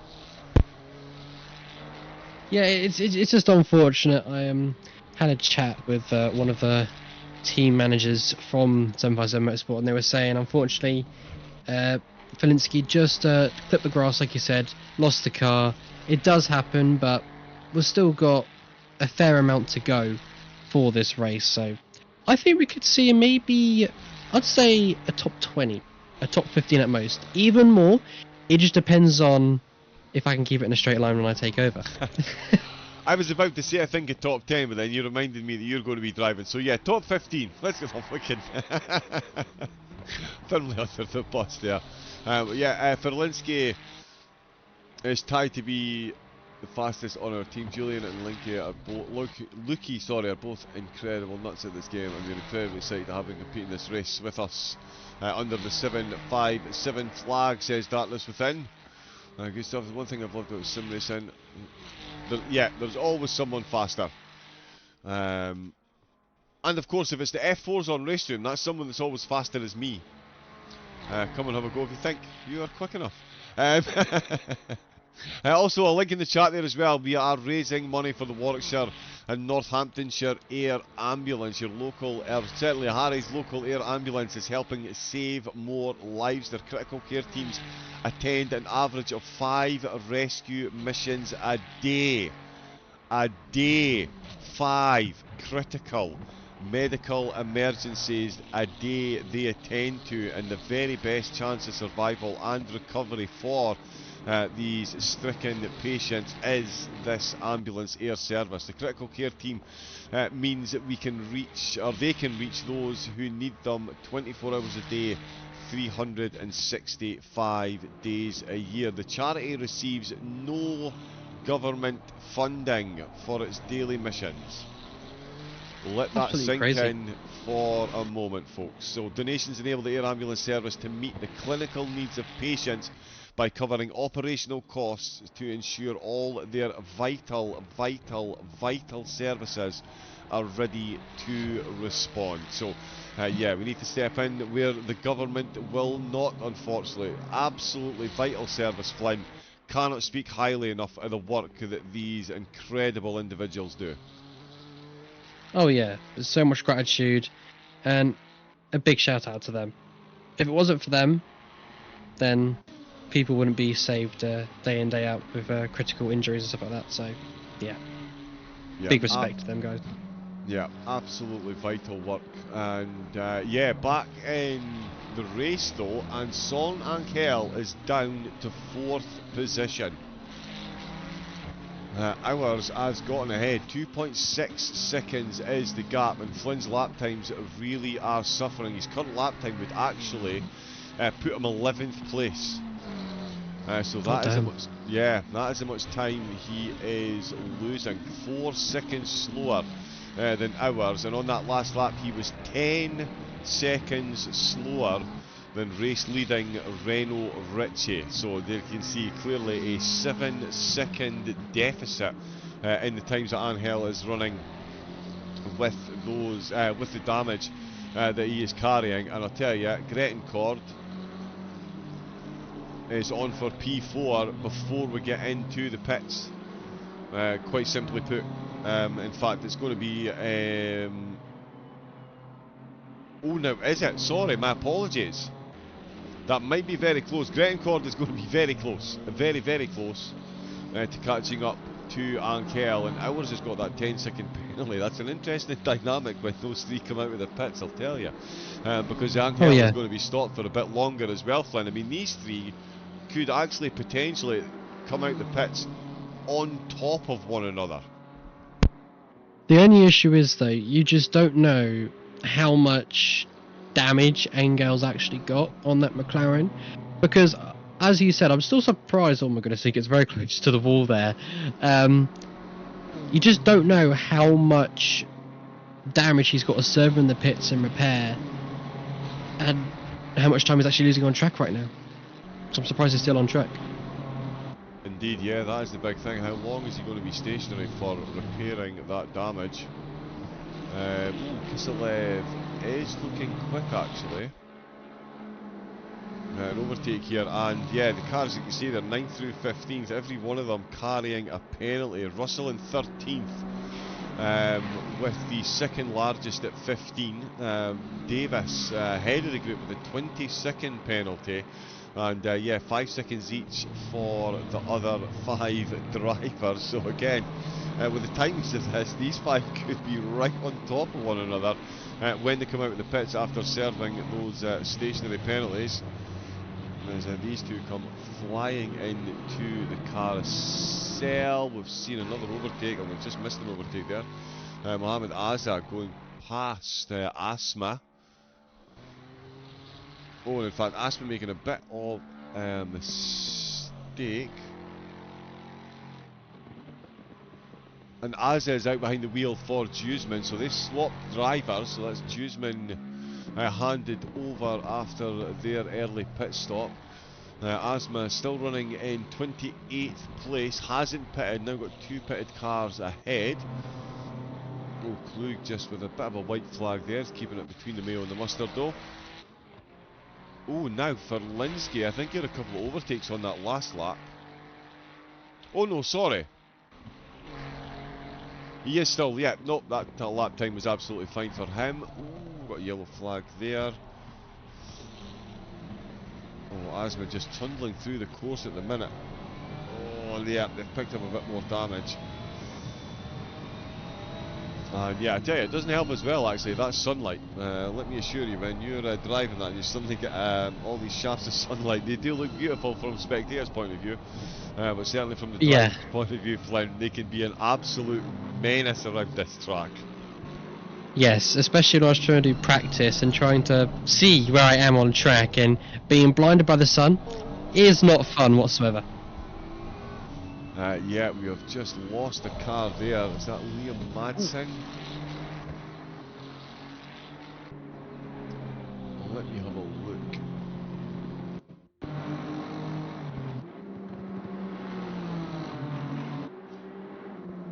Yeah, it was. So they've just come around the corner. BMW versus the Aston. He's looked to remove the inside, bit of a wiggle. Oh, slightest bit of a touch there. And that is a car into the wall, and that is Madsen dealing with the aftermath of that. Doesn't look to have too much damage, but yeah, it's often worse if you get damage on the side of the car. There's only it reacts differently the next time you put your foot on the brakes. Half the car does one thing, the other half does something completely different. As Daniel Anderson is only just gaining momentum, and just before the dotting are straight. So he's exited the carousel. Oh, he's run a bit wide there. Off one wall, tries to... Oh, and there's already a car that's made that mistake. It is incredible that even around a track like the Nordschleife, you can get one corner that it just becomes an absolute hotspot for incidents. This is something different, but yeah, Flynn, driver coming around the corner there, just to see there's a driver just made the same mistake, and the two of them end up making contact side on side just before the dotting are. I mean, he may need to change his underwear, that's all I'm going to say. Clean up on aisle 3. Son Angel. Exactly. Son Angel has come into the pits. Did have time for one more lap, but yeah, honour is often the best part of valour. So you'll make changes to the car, get that repaired. Where did he peel out though? That's the big question. 19th. Oh. Okay. So yeah, he's come back out in 19th because Anderson has come into the pits as well. Verlinski should gain another spot here over Anderson. Oh, Russell losing the position to De Croix. Oh. Nicely done down through the hairpin there. A bit of Ferrari on Ferrari action. And yeah, that is Russell then down to 16th, so he's been separated from the rest of the group with the penalty. Masiuk, Masiuk the one now separating them, sorry, so he's gone through there on De Croix. Wow, keeping track of 64 cars is trickier than you might think, I'm not going to lie. Let's see, Boischer has made it back to 10th place. So he's dropped a few spots and made a few spots back. Russell is down 2 in recent times, but is still up 5 overall. And yes, Song Angel back out confirmed. I know it says 6th place there, so please again, we're just using this tower at the moment so we can see the penalties for the drivers, but that will update in a moment and show you that Angel is in 19th place. In fact, the driver tag at the bottom right of the screen, that will always be correct. So yeah, Angel back out in 19th place. The rest of the drivers, you feel, well, they're going to have to come in at the end of this lap because of the 65-minute stint timer. Unsurprisingly, Jeffrey Miguel Reno Ritchie has the purple lap, the purple sector for every single sector No one, even in the Lexus along the Dottinger Straight, are currently beating Ritchie at any point on the track. His quickest lap was a 2 minute 7.2. His last few laps have been 2 minute 9. The rest of the field are all in about the 2:14s.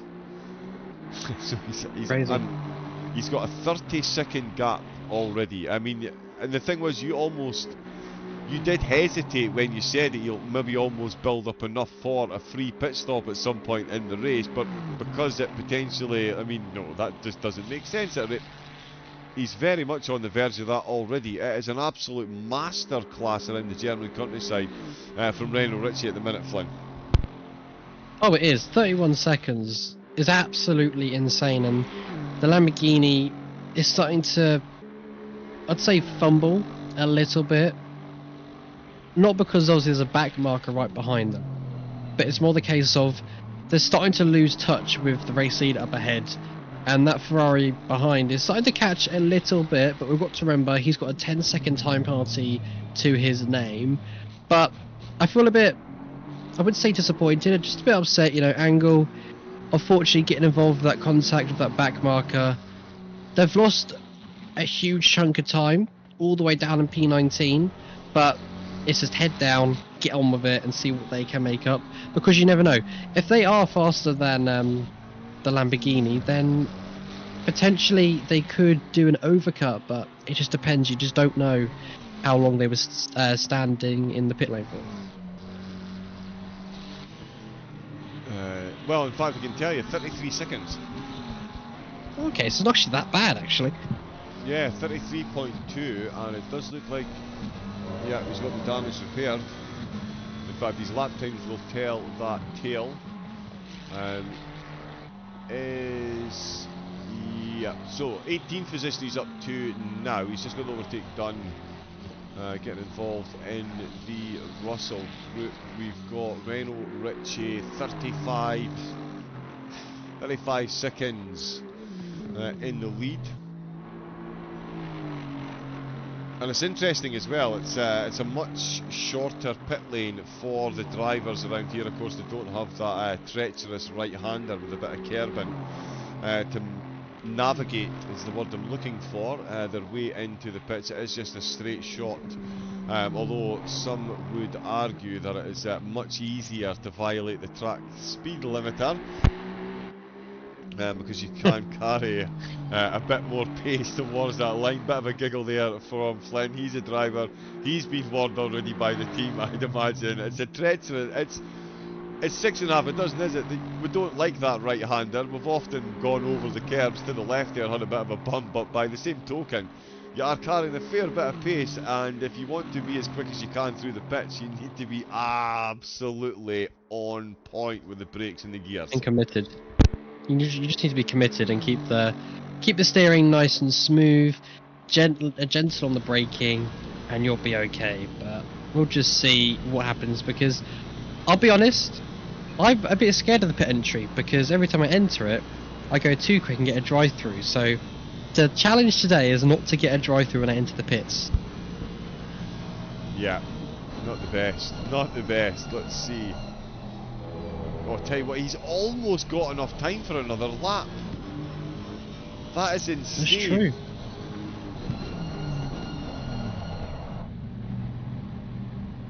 And that, race fans, young, old, worldwide, is how you enter the pit lane at the Nordschleife. Absolute masterclass in every aspect from Reno Ritchie. I'm not a huge fanboy, you are.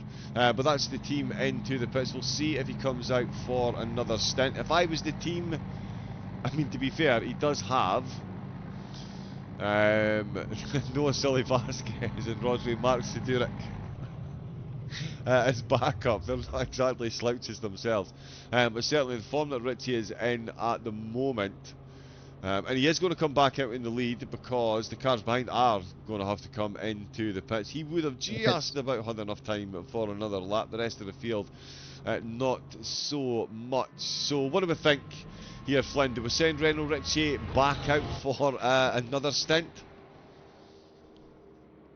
I'm not too sure. It depends on the pace, really. I would say do it to build that gap even more. But it just depends really. As he gets out of the pit lane ahead of a back marker, which is quite crucial because he could have lost quite a bit of time there. But now, it all depends on angle.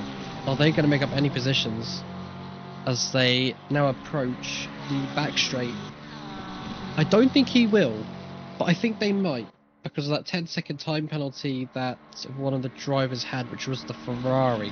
But he is stuck behind a Lexus at the moment, and they're quite quick in a straight line, as you can see. Yeah, they were getting double slipstream as well. The poor little Porsche completely. It almost looks like a GT4. I know, it looks like a GT4 car compared to these two. But yeah, as Flynn astutely points out, the Lexus in a straight line is all conquering. So the McLaren won't be getting past there. But I'll tell you what, they've just brought a Ferrari into this little mix as well as they head along the start-finish straight. But they're all going to peel into the pits because they haven't. And here comes Angel. And there comes Angel, and he is going to rocket up the position, so far up that I can't actually keep up there with goal. Yeah, so he's gone back up to 6th. Arnaud Hours is held on to 3rd place out with the pits. He served the 10-second penalty. Not only that,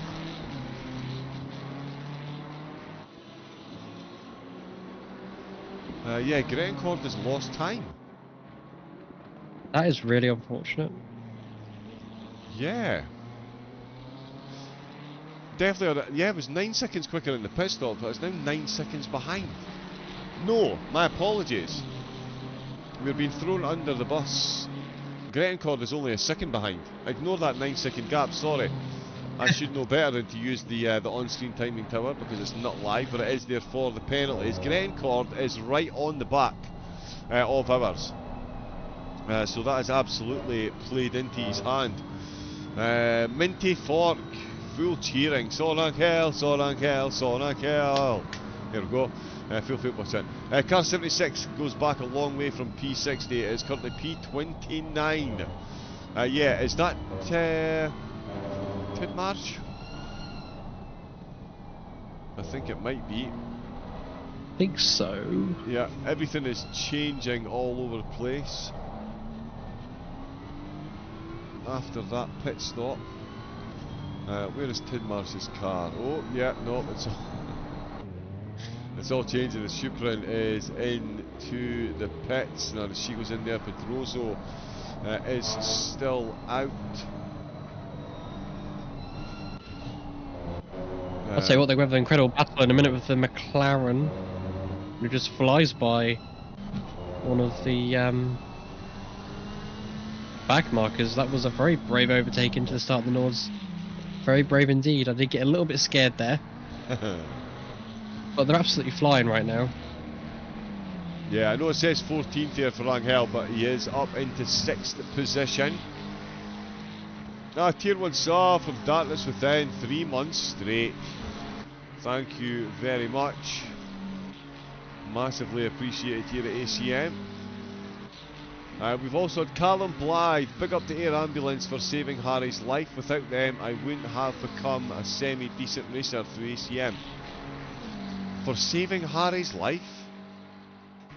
I feel like I've been left out the loop on something.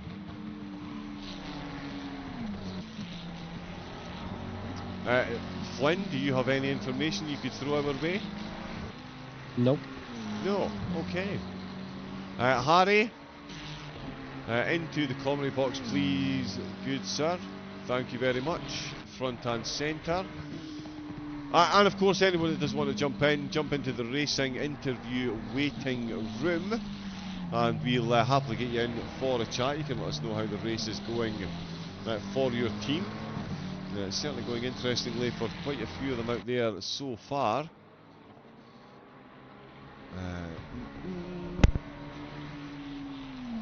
Sorry, Flint, I know you're going very soon, so what I'm going to do, if I could leave you to give us a few thoughts, I'm going to very quickly throw together a cup of tea before you disappear to help stay hydrated. But I'll tell you what we'll do, we'll pop it on. There seems to be a spicy little battle brewing with your teammate. Oh no, sorry, Azza. Let's find Azza. Yes, there we go. A Lexus and a BMW dueling it out for 24th position, mate. I'll be back in a couple of seconds, okay? No problem.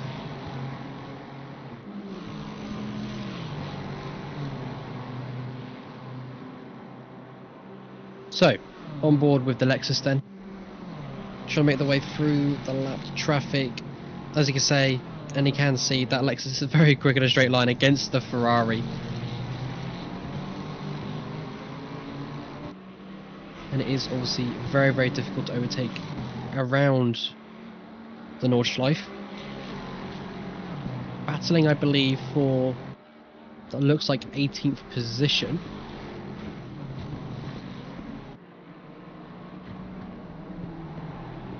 Who is P1? At the moment, it is number 41. And it is the Aston Martin. The same one, the lead hasn't changed. They've been absolutely dominating so far, absolutely flying. And right now it is, hopping in the car is Noah Sully. But yeah, the Aston Martin is absolutely flying. There is no stopping the Aston. They're 36 seconds up the road. So someone may catch them soon. We'll just see what happens.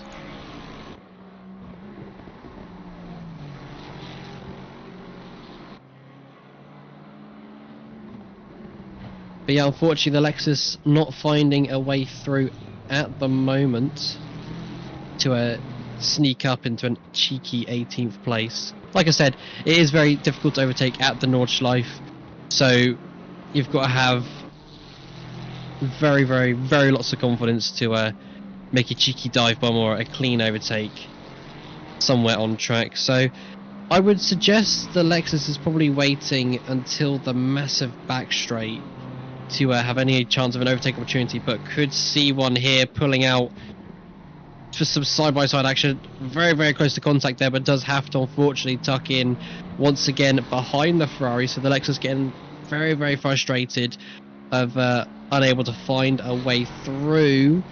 Well, they're getting another slip and a bit more confidence on the throttle. That Ferrari just doing what it does best, of just sitting on the racing line, defending for all its life for P18 as the Lexus is trying to sneak through. And it still hasn't happened just yet.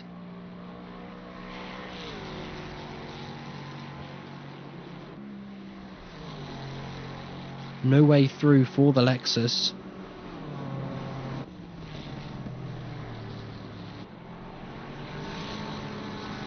But this battle is brewing very, very nicely.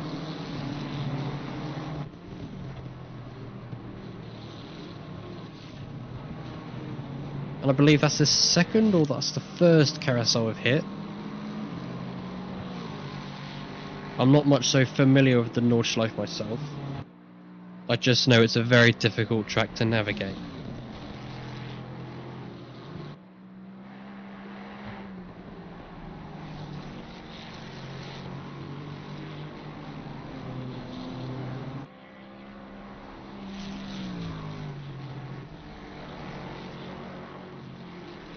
But the good news is the Ferrari is now starting to create a bit of breathing space to the Lexus behind, so that's all good. And we do see some yellow flags up ahead. It looks like 95 has actually spun around on track, and car number 66 as well.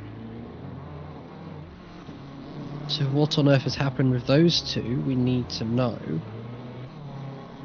And they are safely moving once again, which is nice to see.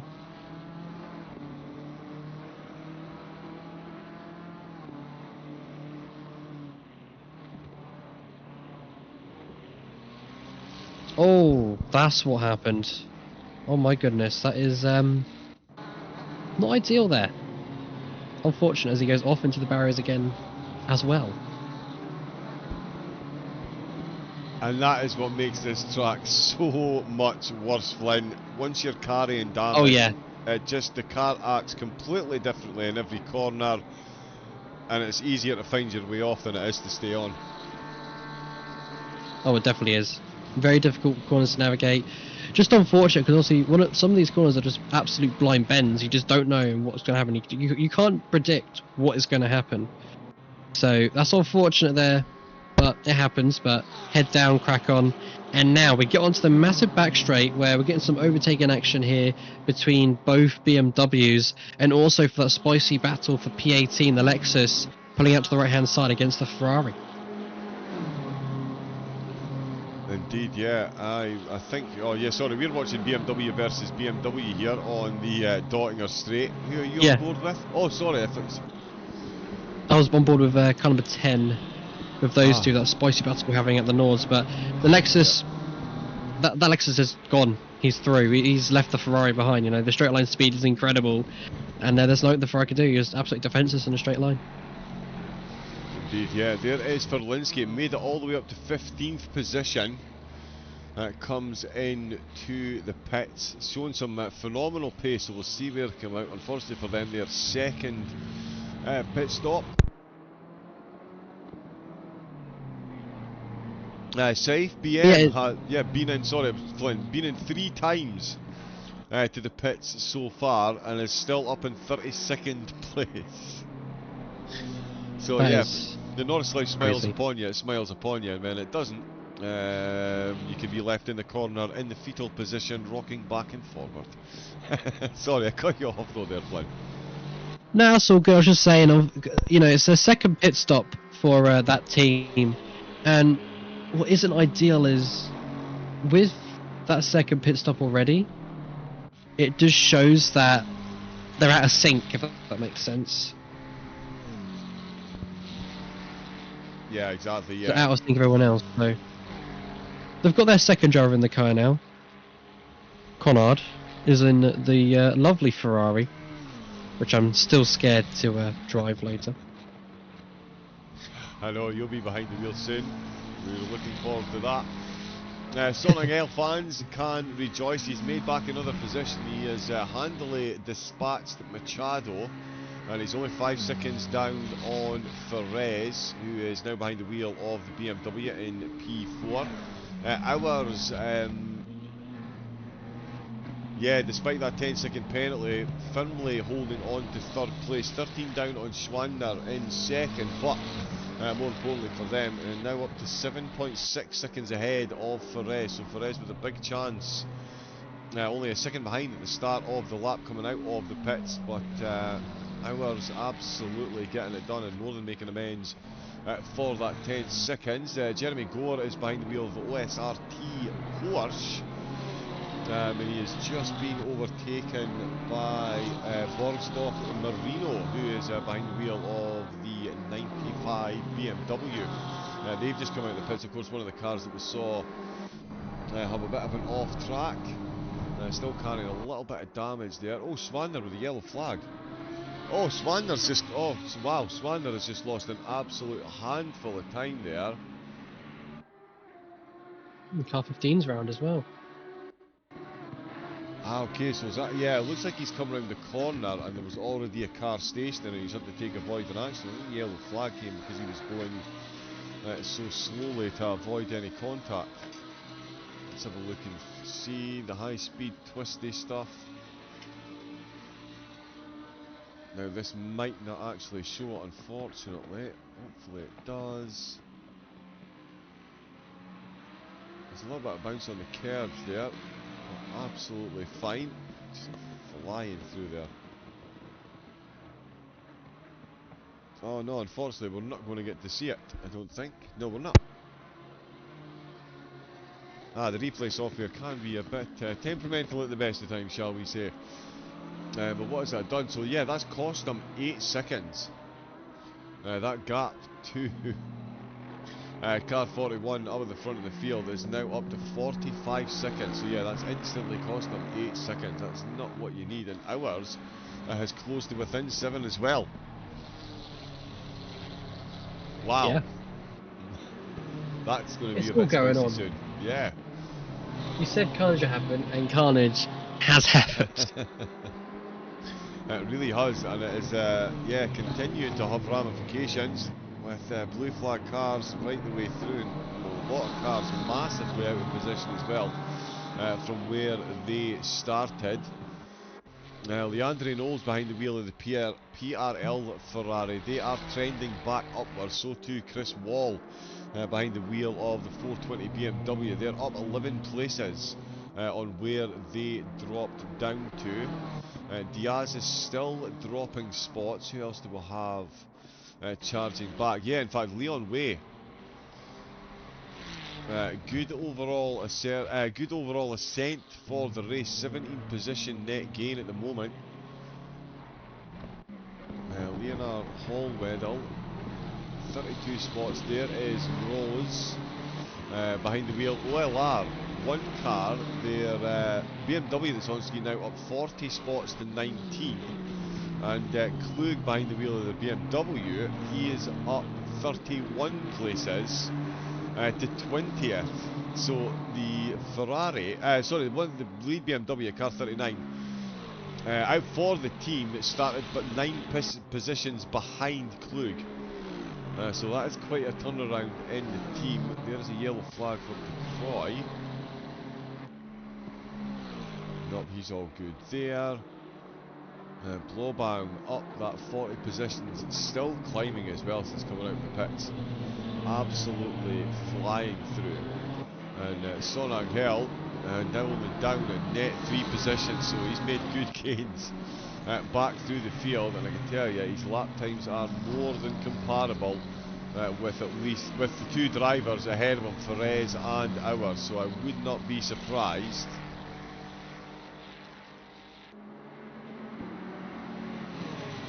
Oh, there we go. Chadlinson So Racing Team. Team had an issue in the pits, missed the mark and didn't realise, and then teammate thought he wasn't in and returned to garage and got a 90-second hold. Oh, that is That's brutal. unfortunate. Yeah, that is a few mistakes combining into one there. And that is a pain. So what car number are you? Sorry. And, Sorry? No, I was asking the, is it Chadlinson Racing? Oh, yeah. What car number they are, and we'll get them up on screen for a bit. Croy, he's all over the back of Hallweddle at the moment. One of the OLR cars that's had a good ascent through the field. Oh, yeah, so some good news to mention. Yes, go. I was going to say, so we were having this discussion earlier about the P1 driver right now, kind of the 41 in the Aston Martin, if they were doing it solo. And it looks like they've got a team, because we've now got someone called Noah Sully in the car. Oh, yeah. So they are a fully classified, more than one person, if that makes sense. Yes. Yeah. I think we've got 3 drivers for them, actually. I was Son Angel. I was wondering, because he is down as a solo. Yeah, we've also got Mark Siduric registered for them. Hive Virtual Motorsports, I think that is a team in a rig. Because they have just got a team name down. Dennis Ustinov is down as a solo driver as well. No other teammates. Lucas Repa, 25th position, and Mazuk as well. Currently in 10th, in fact, gone past that car in the pits. Castellana in the pits. Asma is in 32nd place, running solo. Angel, of course, solo as well in 5th, and yeah, that's all the teams. But yeah, I would guesstimate that Hive Virtual Motorsport. Anyone in from Hive? Do let us know in the chat how many drivers you've got, what kind of rig have you got, and anyone else that wants to jump in with any of that info, please feel free. I never got around to send that message to Harry. And of course the driver interview box is ready for anyone. You've got an O. You've got a car number, I think it's 8. Oh my goodness, I don't know how P4, 3, P5 and P6 made it through that. I'm glad car 8 stopped, because as they came around the corner, they started rolling backwards and managed to slam the brakes on just in time. Luckily, none of them made contact, but that was very, very scary. But good news, that's helped the McLaren out because he's closed in a little bit to the BMW. But what is going to be frustrating for the McLaren driver, because he boxed before the driver ahead of him and behind him, he's going to have that old rubber on his tyres. So he's going to have a bit less tyre grip, and that Ferrari as well is starting to catch. So just watch out, because a spicy battle is starting to brew over P4 at the moment.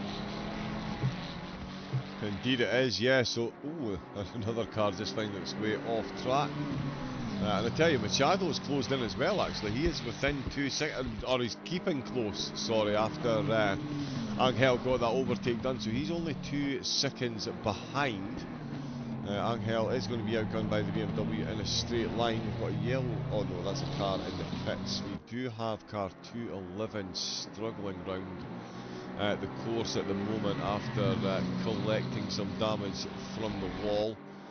Such an unforgivingly long lap when you do, making a mistake at the start of this lap is just the stuff of absolute nightmares. Having to do 12 miles with damage on the car is, it's not easy to say that absolute least. Let's see how Angel, I tell you, the back of that car already looking a bit lively like we saw in stint number 1.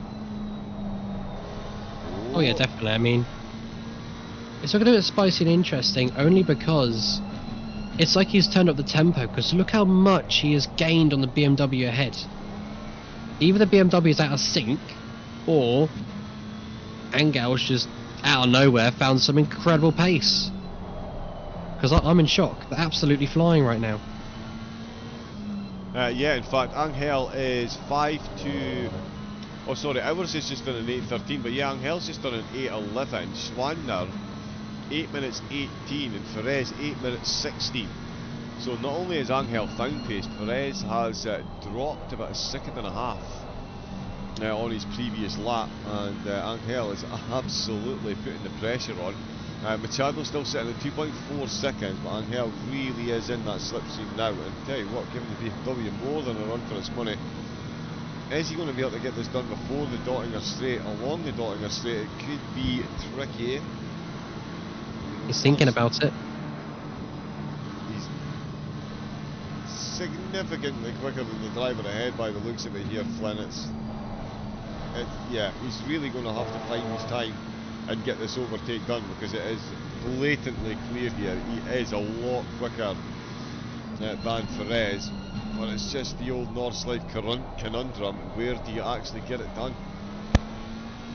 Well, I think they'll do it on the back straight, because that McLaren looks like it's just a little bit more confident on the brakes than it is ahead of the BMW. So the BMW brakes very, very early, but the McLaren brakes very, very late. So I'm not too sure. They seem to be backing off just a little bit now. Is that to conserve the dirty air or the aerodynamics? Yeah, see, I think it could be to preserve the front tyres. As I've said, for me, the amount of degradation you get on the front tyres when you're in the slipstream can be absolutely insane. Just because they're having to do so much more work, because there's less aerodynamic grip, so you can end up carrying more weight over the front of the car as you're braking and things. Yeah, he's piling back on the pressure again. Fascinating battle going on there. And I tell you what, Vasquez is absolutely shifting up at the front. He's found another 5 seconds on Schwander. So Schwander having that incident, not quite settling back into the rhythm that he had. And car number 41 is completely dominating this race from the lead. Anything can happen though. Well, that was exactly where I was about to go. Yeah, absolutely anything can happen at any point in time, as we've already seen. Son Angel will testify. Collected by a back marker. De Croix, Rose and Marino are going for it though. Three-way battle for position, and Marino really getting found out for pace since coming out of the pits. That should be the wing there. Oh yeah. Oh, there we go. We've got to move. The McLaren's going side by side with the BMW, and they get it done into the second carousel. That was brave. But I don't know if the BMW is playing smart here and backed off for a certain reason, maybe for the slip down the back straight. I could be wrong though. Yeah, listen, that would not be a strategy I would be adverse to advising my teammates in the same position, to be fair. Hopefully we catch overtake here. It always happens. You think, yeah, they're never... Yeah, BMW just said, I've had enough of you pressing my buttons. Let me get a clear rear view mirror, in and out the mini carousel like absolute legends. But yeah, I think the BMW realising just how much quicker Angel was, thinking wiser of it. Actually, what's really interesting here is because the BMW's done that, that's now invited the Ferrari into the slip of the BMW. So if the Ferrari can get the move done fairly quickly, because they boxed a couple laps later than the McLaren, they will have the upper hand on trying to make their way through ahead of the McLaren, as they'll be on the older tyres. Right, okay. Yep, that is a fair point. Yeah, they're going to leapfrog them back again. Although, could it be a big backfire? Because as you mentioned, it's brought the Ferrari into the BMW slipstream and doesn't look keen to let go at the moment, that's for sure. True, that's very true. Yeah, he's really closed in. This is going to be an interesting stadium section here for the BMW because the Ferrari, definitely a phenomenal all-round car. Really good through the corners. Just depends how it gets on through this first layout of the track before the actual Nordschleife. You've got to be committed on the power. What's his exit like out here? Similar to the Ferrari, to the BMW. Yeah, it does well up through the Schumacher S. Oh, just as I say that, oh, as a Ferrari driver I can testify that was a clean up on aisle 3 moment there as well. But he has held on to it. And Angel will be keen to break away, but not massively doing so. I did think he'd have a bit of a gap by now, given the pace that he was showing, but not so. Down through He may just be fully committed in the Nordschleife instead of the actual GP layout. So we'll see. I think the McLaren will build the gap into the Nords. Oh, the Ferrari going a bit too deep there. That was another Co Brown moment. Oh my giddy aunt. How did these drivers survive this? It's absolutely incredible. I think it's one of the reasons I enjoy commentating so much. As I mentioned earlier, I have attempted to drive these cars around these circuits. That's why I commentate. So yeah, I know how much... I don't know how much skill it takes because I can't actually do it. But yeah, these drivers definitely can, and the limits that they find, just absolutely incredible. Now De Croix still pressing the buttons there, as too is Machado, and he's closed that up. Again, he's found another 2 or 3 tenths here. He's got it to within half a second, so he's definitely in that countryside slipstream at the moment. As you can see, a bit of gravel coming up. Just such an absolutely insane course. All the undulations, massive curves, so many blind corners to go into as well. It's the type of course where you need to be fully committed, or you could end up committed, I would say. Yeah. One of those special jackets you get where the sleeves give yourself a hug. We've all seen them, the nice padded walls and things. Machado tearing through the countryside. They've got a... oh yes, nice. We've got a bit of blue flag traffic to contend with as well. Right in the middle of the countryside. Not really want that. Yeah, this corner here is just an absolute mystery to my brain. No idea how you get around that. But they do, and beautiful work by the back marker as well. No upsetting of the apple cart. Let's see for, as you mentioned, car 7. Driver swap. It's Conrad Schmidt who is behind the wheel. 21st position they're in. So down 12 overall at the moment, but they were at one point down 24 positions. So they have made back half of what they've lost in the opening hour and a half. As we were saying, Flynn, it's a 24-hour race, it's the Nordschleife, anything can happen, and I would say the car that epitomises that the most at the moment has got to be your own car, number 757. Down 24, back up 12. It's that happy little equilibrium and an onward push, definitely looking promising. Oh yeah, definitely. I mean, it's just about confidence and just getting locked in and trying to regain, you know.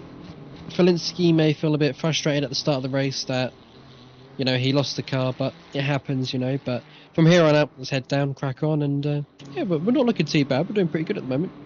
On for redemption. Indeed, yeah.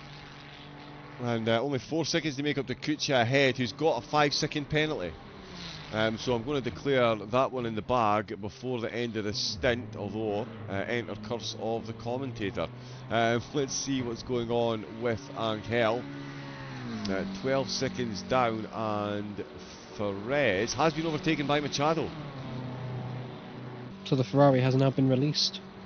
Indeed, yes. Yeah, getting that job well and truly done. Well, that McLaren has disappeared as well.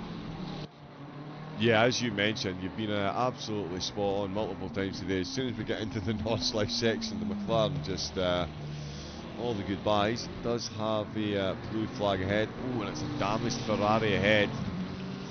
So there's a bit of damage on that car. Yeah, a fair bit of damage. Yeah. Going to stay very handy. Ooh.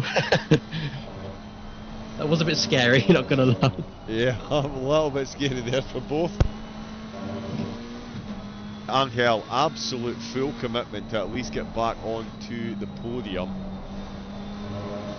At the moment, the lap's making his way through the traffic. He's only about a second or so down, which, I mean, around Brands Hatch, a second or so on your lap is quite a lot. At the Nordschleife, that's nothing. That's 2 apexes. Oh, and Swander's picked up a penalty. Swander's picked up a 5-second penalty and is only 7 seconds ahead of ours, who's 12 seconds ahead of Angel. Angel is the slowest of the three of them at the moment, but as I say, by a maximum of 1.8 seconds a lap, and Angel is arguably making his way through more traffic and has had positional overtakes as well as blue flags, not just blue flags like the drivers ahead, so is really putting the hammer down. But Schwander picking up 5 seconds, and that is not what they need. Oh, I'll tell you what, hours after serving a 10-second penalty, still within 10 seconds of Schwander. So yeah. This Ferrari, Flynn, really showing some good pace there, hours. Maybe didn't quite pick up on that because of that 10-second penalty early doors, but now after that first set of pit stops, we really are getting to see just how good Arnaud Hours is behind the wheel of this car. Yeah, it's looking quite competitive and quite decent, so we'll see how they get on further into the race. They seem to be going cheeky low overtake now on a back marker, I believe that is. And I am looking at the time, and it is time for me to depart. Oh my goodness me, yes, it has gone slightly beyond that time. Sorry, I've kept you captive. But yeah, Flynn, thank you very much for your opening stanza in the comedy box. It's been an absolute pleasure having you in. Best of luck in the race, in your stints. We are looking forward very much to seeing how you get on. Thank you very much. I will catch you another time. Indeed, indeed. So there we go then, folks. That is Flynn. He's going to be driving for car 757. He's off to get himself some practice in. Definitely not a bad idea for this course, that is for sure. And yeah, so we'll see Flynn again out on track. He may be coming back in to do some more commentary, work dependent. So while Flynn goes, if you bear with me a moment or two, I'm just going to make some quick changes to the setup just so we can improve the visual quality. Just a moment.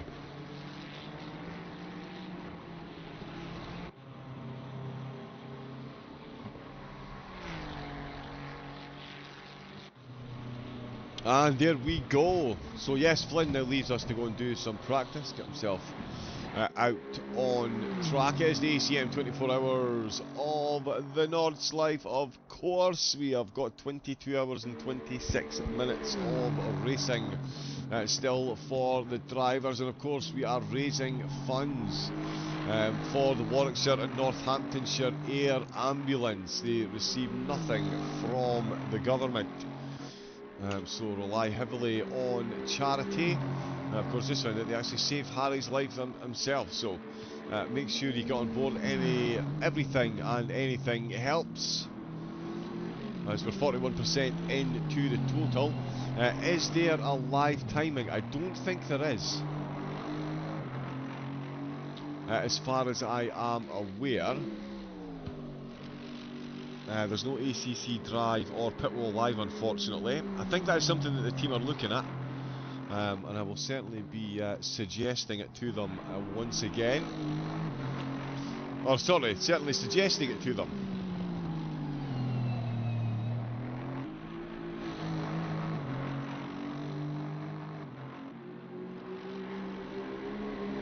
So yeah, hopefully for... hopefully for future races. So let's see what's going on with the top three. It's still ours holding on to third place. Angel 12 seconds behind Machado. Absolutely leaving Ferez standing at the moment. It's not an overtake done and is moving away. We've got more cars into the pits. Aza in for a second trip, gets overtaken by the treble 6 car. Kuchta behind the wheel. They've had a second pit stop as well. The 757 makes up another spot with cars coming into the pits. So yeah, we're going to see them rocket back up the field again. But they are out with sync on the pit, so it's all really about the net gain between their pit stops rather than where they are immediately when they come out. And of course all the cars will be having that extra long pit stop to change their brake pads at one point in the race. So we'll see, but I think you need to wait till about at least 11 hours in before we start seeing that length of pit stop.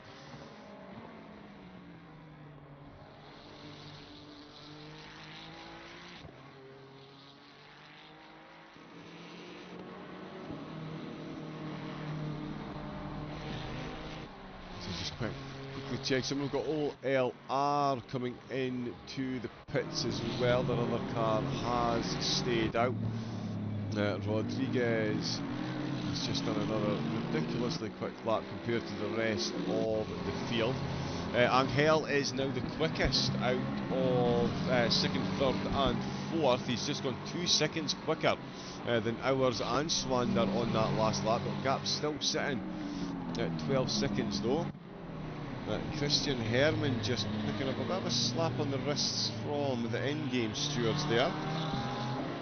Mounting that curb, the back marker Porsche bobbing itself out of the way beautifully there. Blue flag, sorry. It just stops saying back marker, it's blue flag traffic. And there is Mohamed Aza. I believe this is a battle that is quite close. Yeah, they are reasonably close. Repan Goudet coming in to the pits. So yeah, we're pretty much constantly going to see someone in the pits. Oh, Lobel just gaining momentum there. Let's have a look and see. Oh, Carl with a bit of a wiggle. That's Sonic Hell coming up behind actually. So let's see what's happened to Lobel. I think there's been a bit of a spin. Oh, the car just goes. Oh, he almost catches the Lexus. Tell you what, code round for all involved there. Lobel does lose a position to the Porsche. Steadying the ship. Diaz with a bit of a white flag as well. Roland is into the pits. Singular is having some issue. In fact, we've lost 4 cars so far. Oh, OLR have picked up a stop, go 30 for speeding in the pit lane. They're already a couple of laps down. Oh, Asma. Oh, just having a bit of a connection. Oh.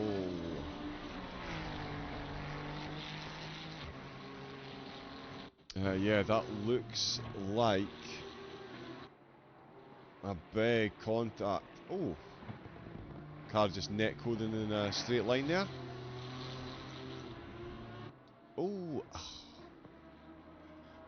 Oh wow, an innocuous little tank slapper there, and that is Swadner in the oh, and he's off track again. We just mentioned this not long ago. Pick up some damage. I mean, he's coming at the Dottinger Straight now, but you pick up that damage and the car just reacts completely differently in every corner. All the undulation change, all the track height changes, all these curves, all this cornering. And it is just a lot of diminishing returns at this point for Asma, who is going to crawl back along the Dottinger Straight. Will come into the pits, no doubt, as Teixeira comes to a stationary stop. Is there any other kind of stop? That is a question for the ages right there. Let's see what happened to... Oh, okay, so Teixeira already... Oh, yeah, so it was the previous incident for Teixeira, which would be... this one here. Yeah, we'll get a look at that in a second. Oh, but yeah, so we'll see the original incident, but this is Teixeira grinding to a halt quite literally. Oh, and in fact, no, sorry, the incident might have been before then. Yeah, so Teixeira, another personification of the bad lap and law of diminishing returns. It just goes from bad to worse. You collect more damage. Let's see. Naughty Raccoon on the hunt for P7. Would that be Chris Davis? He is, yeah, going a bit quicker at a low yeah. Almost identical times actually between Kiselev, Davis and Ferrez. Machado's just on an 8.18, 8.18, so that's quite slow by his standard. Angel as well, 8.17. 8.14 for Swadner and ours. Swadner still with that penalty. Vasquez with an 8-minute 11.5. Angel's quickest lap of the race is an 8-minute 11.16. The only drivers to get into the 11s, and the best lap in the race so far for the car on screen is an 8-minute 7.2. Let's just let that sink in. As we've got a couple of yellow flags, cars off track, oh, and a blue flag carrying a lot of damage there. And that does make it a bit sketchier. I mean, it's a nightmare to overtake here at the best of times when other cars carrying damage and not potentially in full control of their car. It's yeah,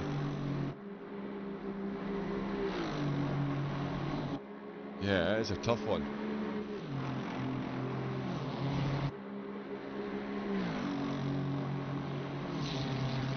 The race leader navigates it safely. Let's see if Angel can reclose that gap. Back up to 14 seconds is the gap there.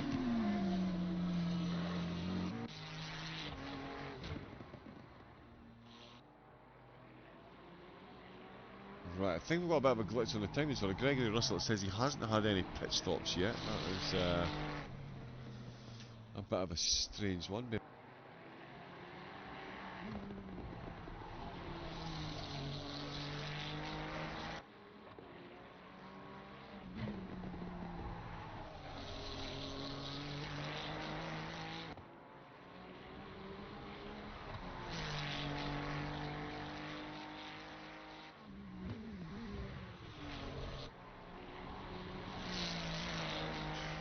Yeah, not quite sure what's going on with the timing there. Yellow flags here as we've got overtakes for 23rd. Cornet just getting overtaken there actually.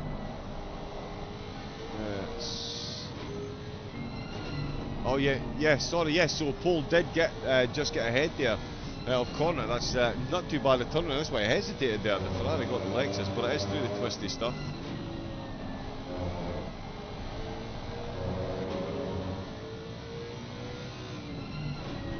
Did manage to get it done. Not long now to the Dottinger Straight though, so you would think the Lexus will get another move made back at that point. Cajun Arma still trying to make his way to the end of the lap. Asma, sorry. Oh no, he's back out on track. Has he just had another incident? No way, not coming out of the pits, surely.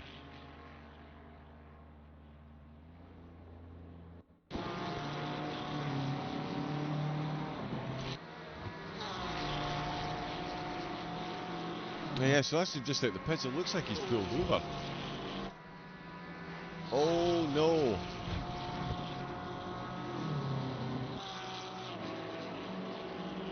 Well, the BMW did make it past. Yeah, Asmus had to jump back to the pits there, picked up a bit more damage. You see another half a dozen or so cars that have come into the pits. There's going to be so much chopping and changing going on.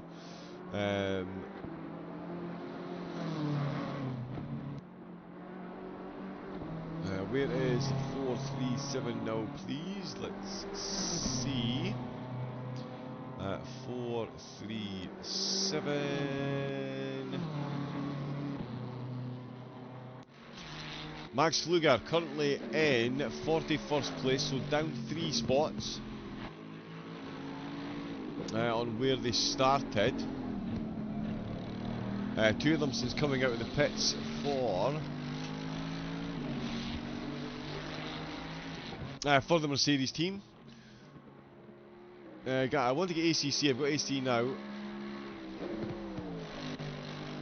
Yeah, I mean certainly if you enjoy GT3, GT4 Cup car racing, there's some really good tracks on here.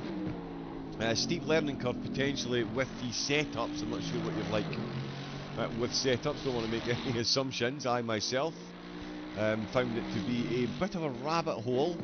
But yeah, you get your tyre pressures on the money. It certainly feels and sounds good behind the wheel of the car. And let's face it, it'll be in the Steam sale again soon, so yeah, you'll be able to pick it up quite cheap. CD keys as well, it's quite good.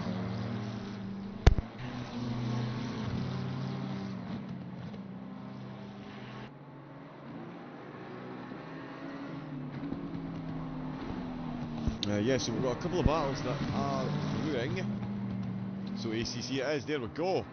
Decision made, and of course you can get on to ACM and sign up and get involved in races. We had a BMW up on the curves, and the McLaren makes short work of that. Verhofstadt up another position. I did see another one that was potentially a bit close. Yeah, let's go look at OLR and see how Rose is getting on, and he is getting right onto the back bumper of this Lexus. So Cornet not long lost the position. Yeah, I like the BMW on board. Very good rear view mirror.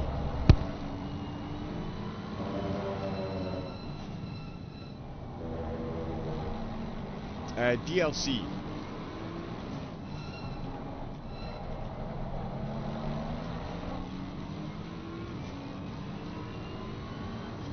If you give that website a go, we've got some very cheap prices. It's worth comparing. I'm sure you can get bundles on there that come with all the DLC. There is a few DLCs on it. It's the same with every racing game, I suppose. Oh, hold up! What a save! Race fans, can we get a standing ovation for Rose? What a save that was. That's no mean feat around this track in this car. Very good save. Let's see what Castellano can do. He is currently in 15th position, still pressing on De Croix's rear spoiler.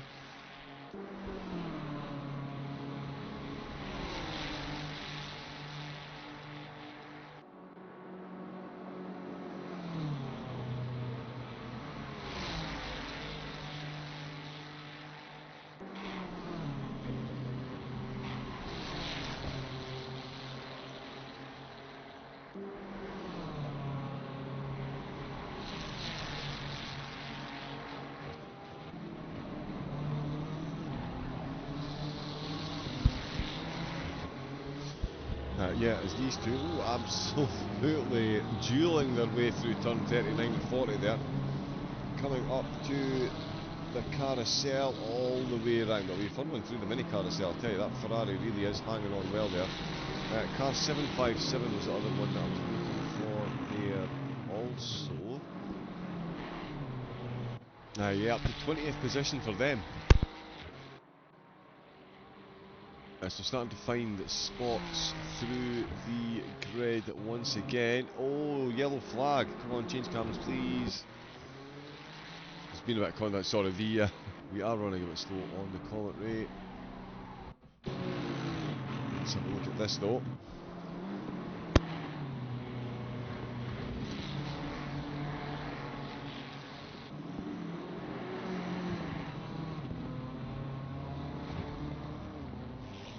Back of the car just goes, and that is De Croix out of absolutely no place. And here is, wow, is that already the second pit stop? It is as well.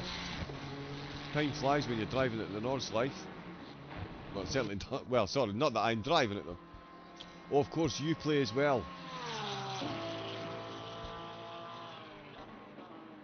Yep, of course, you play, get on there.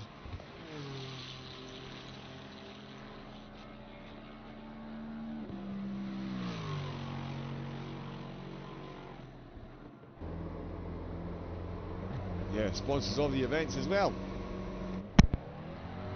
Firmly in the bad books. But yeah, jump on the Uplay, there is the link in the chat. You can get yourself some ACC action, along with a lot of other things. This is actually where I got Robocop as well, now that I remember correctly. And of course we are donating to charity also. The Warwickshire and Northamptonshire Air Ambulance. So do jump on board. There we go, pinned it in the chat, perfect. In fact, I probably could have done that as well. But yeah, so Sonic Hell back out of the pits. He's back out in 7th position. Another quick turnaround there. So yeah, he is a lap or two down on the rest of the field as far as the pit stop strategy goes. Castellano is up to 14th position. That will update in a moment or two.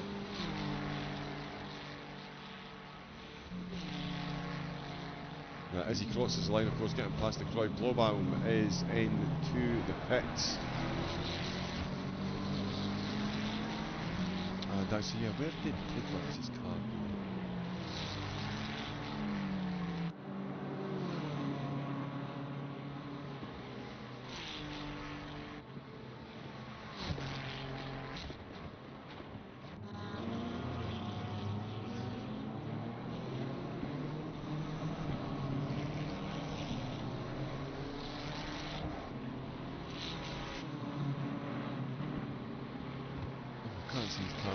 Blaubaum up 38 for the 999. But yeah, Tidmar's nowhere to be seen. We have lost a couple of cars though. Oh, we've got 60. So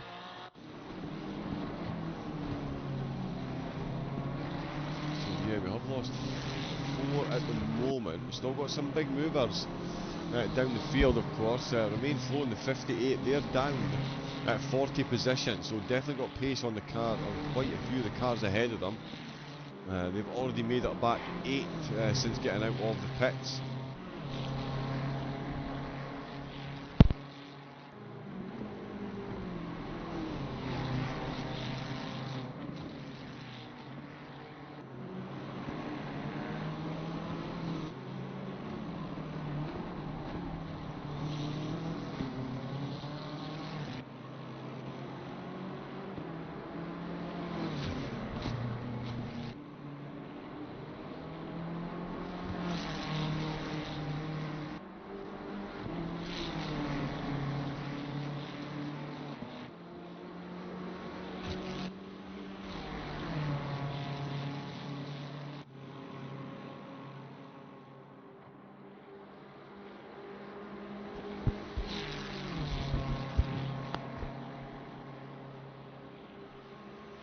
Yes, so remain 4, apologies.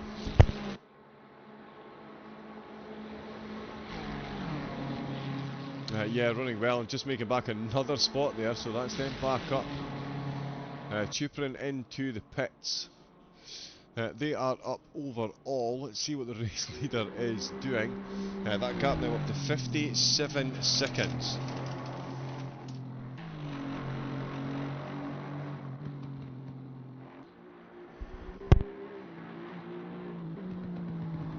And still got that 5-second penalty for Schwander as well. So that is going to extend that gap at the minute. Schwander needs to keep it beyond that 5 seconds to make sure that ours is kept behind, because ours is every now and again well, excuse me, the majority of laps are matching one another for pace, but ours is occasionally sneaking in a quicker lap to keep it balanced at 7 seconds. Oh, that is a painful looking stranded BMW. Oh, in fact, no, this might be after the damage.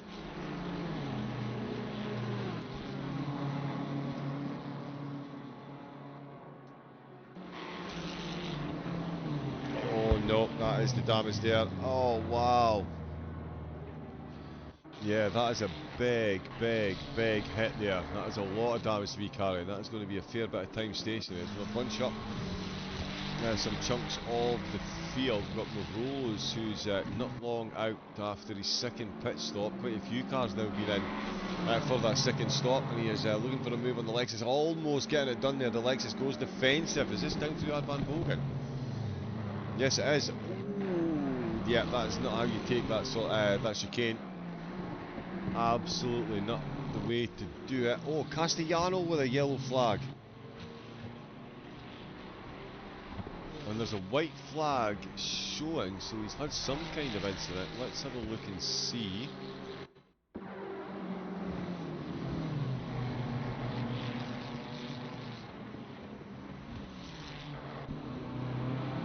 Okay, so looks like BMW blue flags waving. Oh, he's just closed them on the inside there. Yeah, Castellano will not be too impressed at that one. Gregory Russell getting the overtake done for the number 3 car. That's them up to 21st position. Oh, just as I say that, he mounts the curb and he's surely going to lose that again. Stelly's going to come right back around the outside, and he is going to take the position at Stelly up to 20th place. Russell back down to 21st position. Cornet behind. Another overtake is just taking place as well. Morose. Oh no, he's back behind again. These two are trading positions. Thankfully not trading any paint. Usman is back behind the wheel of the Lexus, and it looks like he is in hunting mode as well. Oh yes, he's just popped himself in between these two BMWs for the moment. He'll be keen to get past Marino if he can. Oh, we've got some white flags up at the front of the field as well.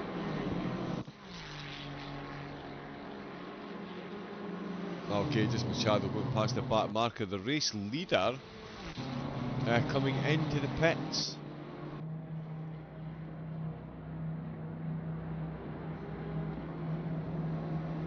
Oh yeah, no, that's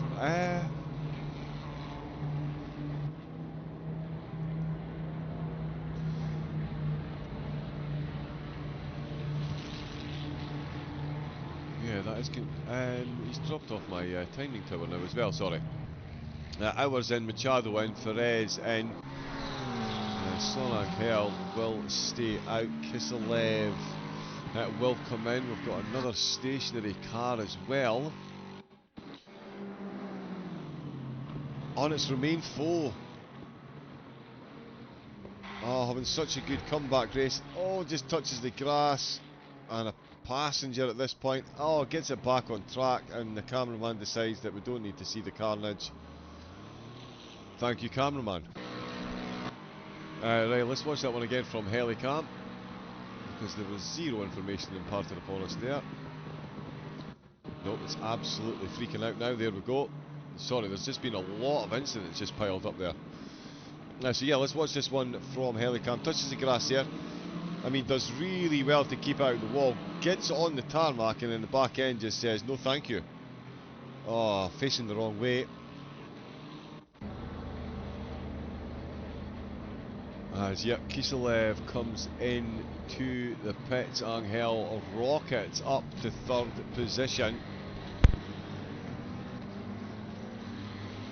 So that has worked out very well indeed. Ours is up to second place, and Ferrez is out of the pits in fourth place.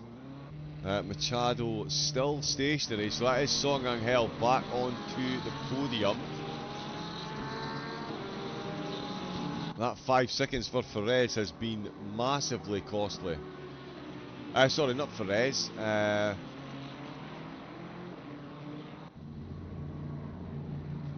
Which one of them had the penalty? One of them had a 5-second penalty. Schwander. No, Schwander's still out. Yes, Schwander had the... Sorry, it was Schwander.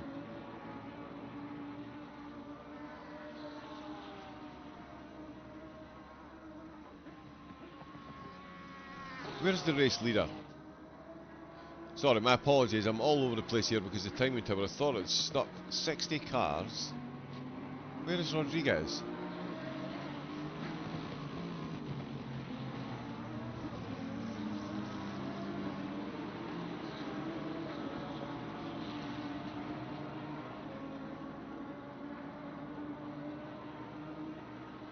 I don't want to verbalise this, but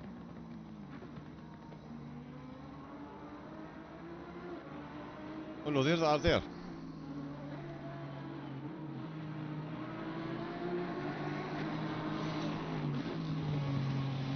Okay, sorry, I don't know what is going on with the ACC TV at the moment. The in-game timing tower is correct. My instruments here are not quite functioning.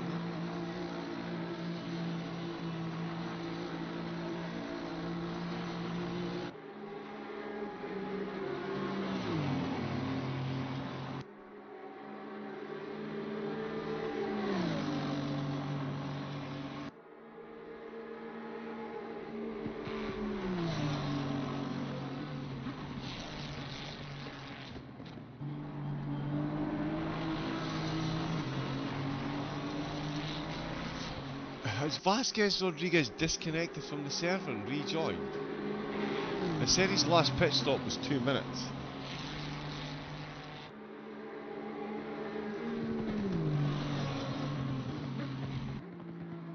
Yeah, sorry, apologies for the silence. I'm very confused as to what's going on at the minute.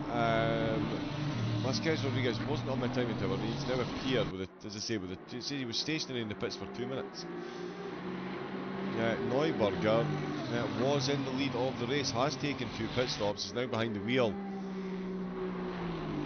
for the Lambo. With Schwander. They had the car and had a penalty as well.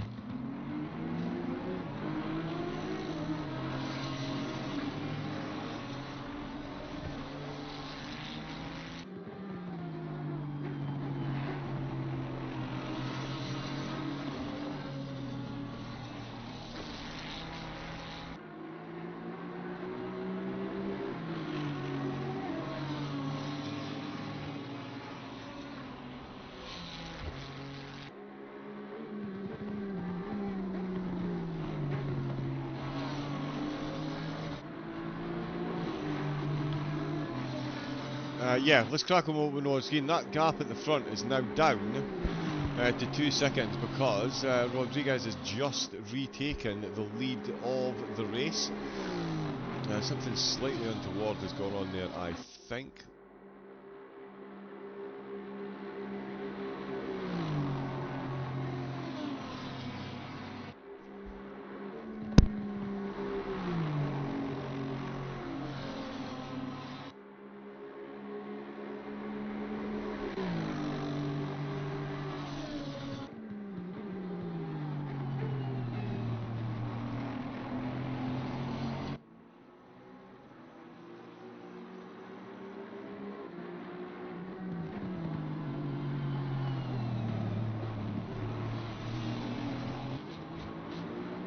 Okay, so there is one of the cars. It says they haven't been into the pits as yet. The issue is they had a drive-through and it's reset their stint timer.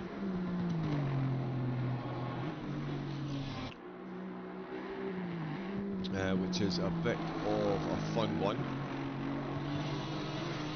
And I believe...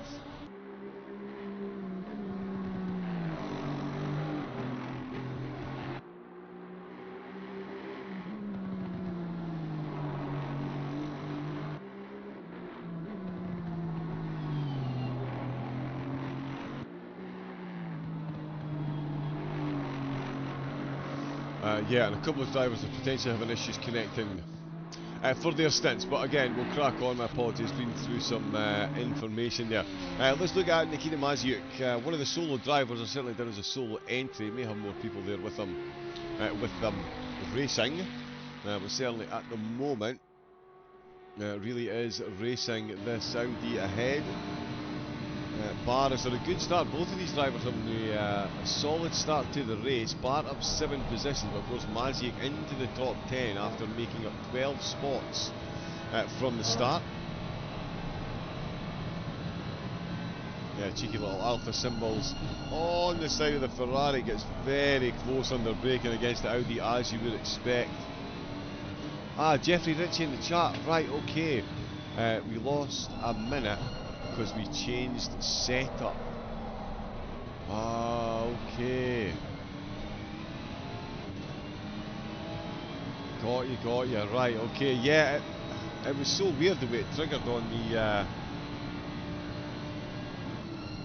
the timing board. It was almost like you dropped out of the server completely. So when you say change setup, is that like the... Oh, and that's clumsy. That's a big rear end contact there. Mazepin will continue on. That will be a penalty, unfortunately. Barr hopefully didn't pick up too much. Oh, right, okay. So you've gone, yeah, full setup change. Game is a bit loud. We can certainly change that. Oh yeah, it is actually.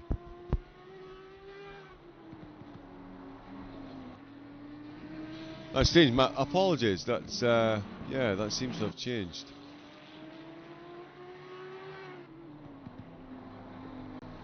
We'll pop that there. Hopefully that is a bit better. There we go.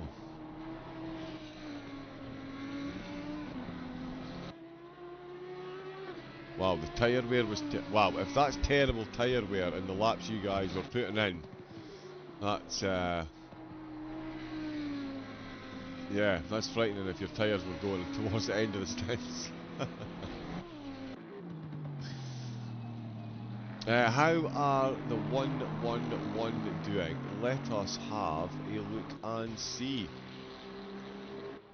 That's Elliot Limasson. That's a terrible pronunciation, I apologise. Yeah, they're doing well. Up 12 spots. So yeah, they're up 12 places. So yeah, great start by them. As I say, Limasson behind the wheel at the moment. But yeah, absolutely solid start from them. Started in 38th, up to 26th position. Oh, although I've just looked at the screen.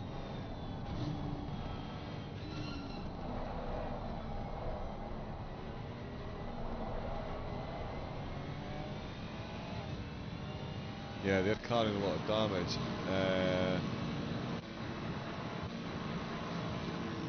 P29. Oh no, that's... okay, sorry, so you've got a different board on for me at the minute. So you're looking at... yeah, so this is the Marco, sorry.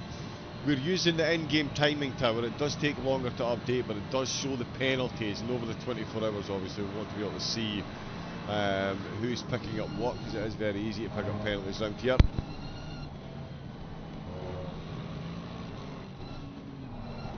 Hold the cars outside the top 40, all in the pits.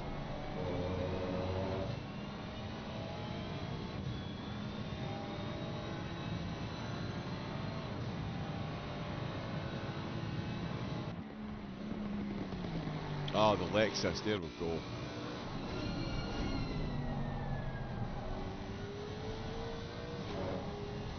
Indeed, yep, very nice livery indeed. Gamer Extreme, another one. Oh, Leandre Noel.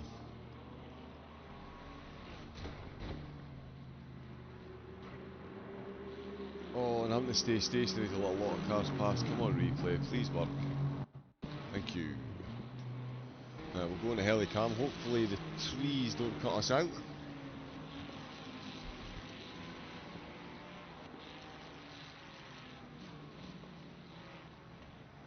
Oh, right into the wall. So, oh wow. And the law of diminishing returns strikes once again. We're just over 2 hours in. Apologies, I'm going to have to take a very, very, very quick pit stop myself. Let me just see what we can see.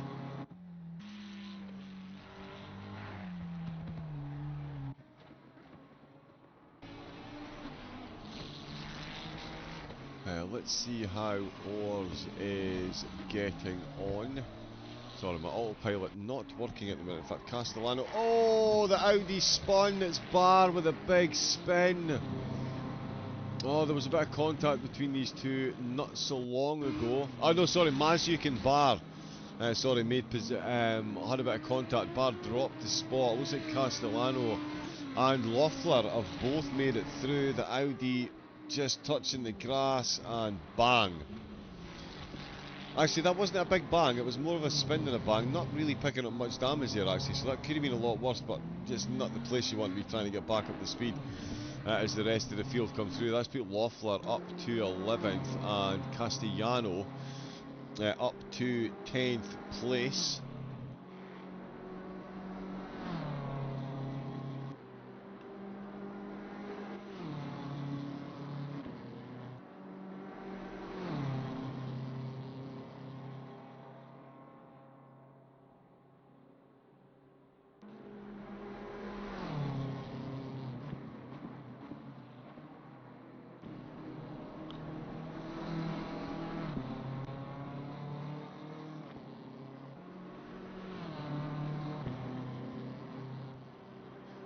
Yeah, it looks like, apologies, my autopilot on the cameras is not working.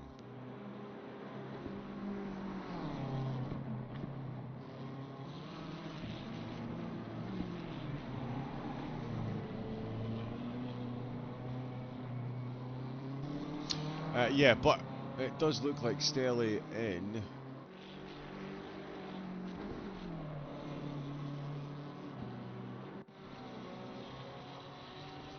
Yeah, and P20 is getting quite close, so we'll jump on there. Oh, drive-through picked up for track limits. But yeah, very quick pit stop for me. I'll be back in a few moments. Remember as well, the pinned comment in the chat, Warwickshire and Northamptonshire Air Ambulance, we're raising money for them. Every little goes a very long way. So yeah, anything you can, hugely appreciated, and I'll be back in a moment.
Oh, just as I get back, P2 in the race has spun. They lose the back end through turn 15. And that is Tibet Oars that is now up into second position. Okay, it's two drivers with the same surname. So they have swapped. So it was Arnaud that was out. Wow, that is some big changes. Neuberger, that's going to surely be...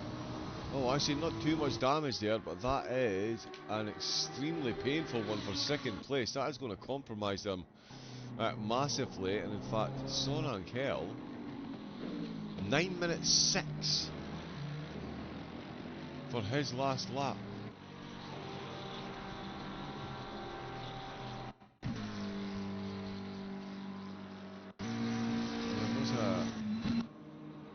Incident registered here. Ah, the trees. Let's see what we can see. Okay, we completely missed that because of the trees. Let's see if we can go. We don't usually chase cam often, of course, but let's stick with it and see if we can see what this yellow flag was, because that was a very slow lap.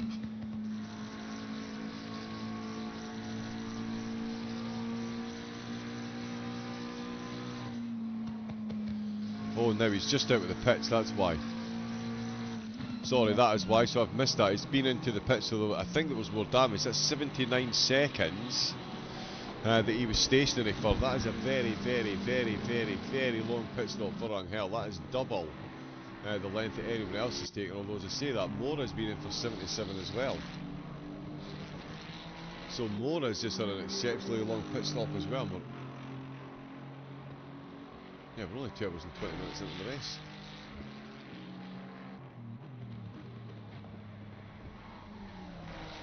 Wild. So it is all changing every place at the minute, apart from up at the front. They've lost a minute in time changing their setup, and they now find themselves again 18 seconds back in the lead. The Team Oars has found themselves up into second place as Neuberger bins the Lamborghini, loses second place, is back out running, not carrying too much damage all things considered, and has definitely been given a bit of a free pass with Son Angel coming in for that extra pit stop.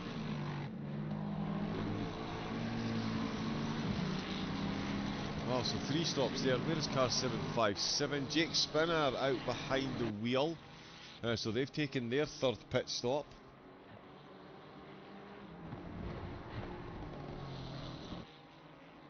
After taking that early one, so 20th position it is for them, not 21st as it says on screen. So yeah, so they're back up 13 from where they dropped to, back up to 20th position. Still got a few positions to make up on the overall standings. Let's take it a second. The broadcast software really is choking up with the amount of incidents anytime anyone goes off track, and now for some reason the exits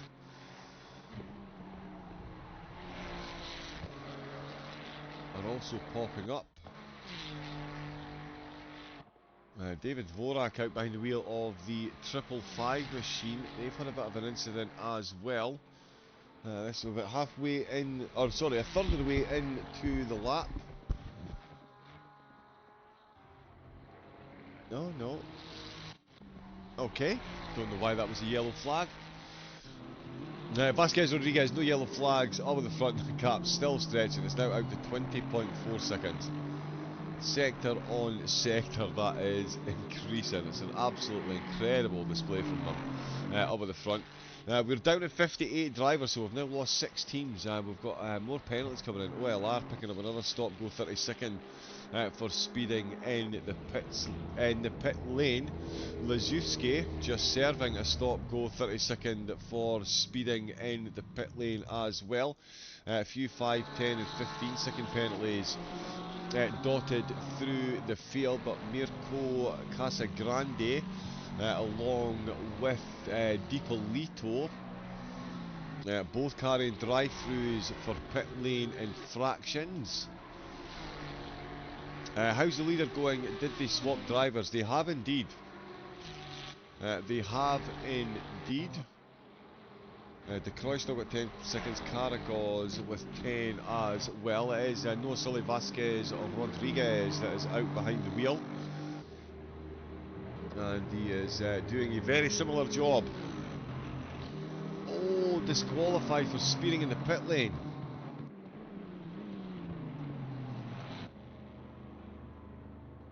Protzman has gone way too fast in the pit lane while serving a drive-through.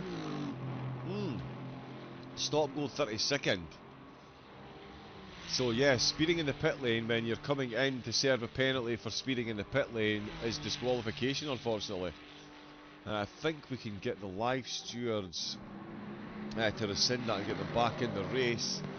But that is how to compound a mistake and a half there. Stop go 32nd.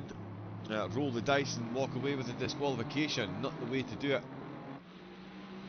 That's going to give them some serious time.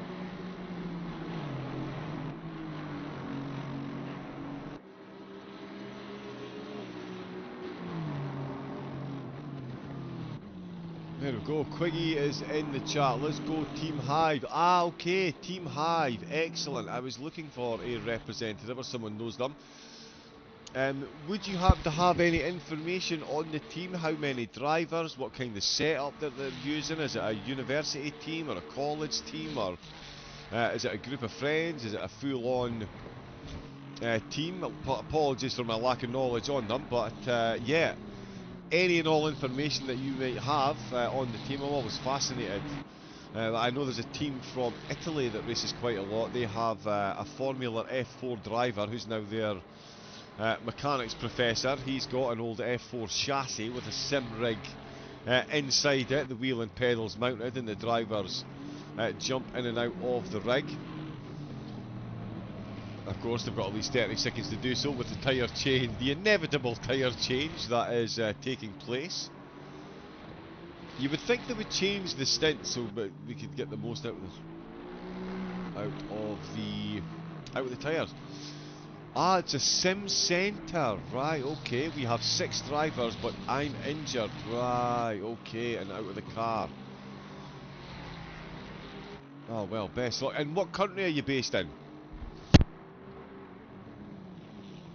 Or what city? Certainly if it's a sim centre where it's open to the general public, feel free to chuck some info in. You never know, there could be somebody watching that lives nearby wants to get involved.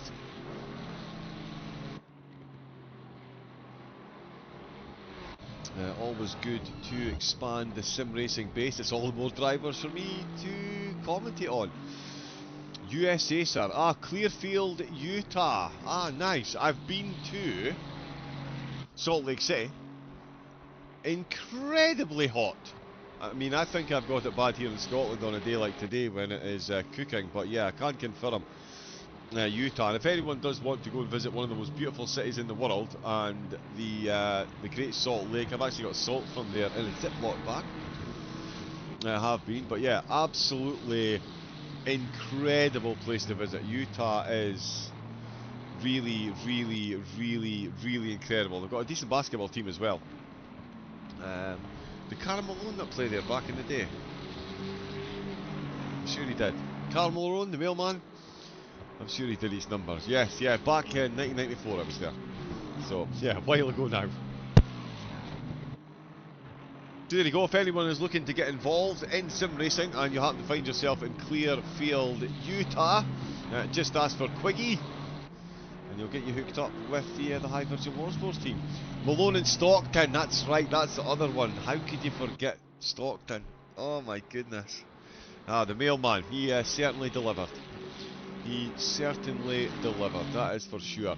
Speaking of delivering, clunky segue there, Vasquez Rodriguez, he is putting an absolute hurt on the rest of the field. His times are absolutely night and day between the rest of the field. 8 minute 11 on his previous lap there, the closest to that an 8 minute 15 So 4 seconds quicker. In fact, sorry, my apologies, getting caught with an 8:14, 3 seconds quicker. Exactly 3 seconds quicker. So yeah, the car 41 really are putting the moves on the rest of the field. Chris Davis is looking to put a bit of a hurt on Shuganov ahead of him. Danilo in the Lexus. They're coming through some thick traffic as well. This could be the advantage that Davis needs in that Ferrari. Given how outgunned he's going to be along the Dottinger. Ooh, the concertina effect there. You can see just how outmatched in the corners the Lexus is against that Ferrari. But of course, it's a different story in a straight line.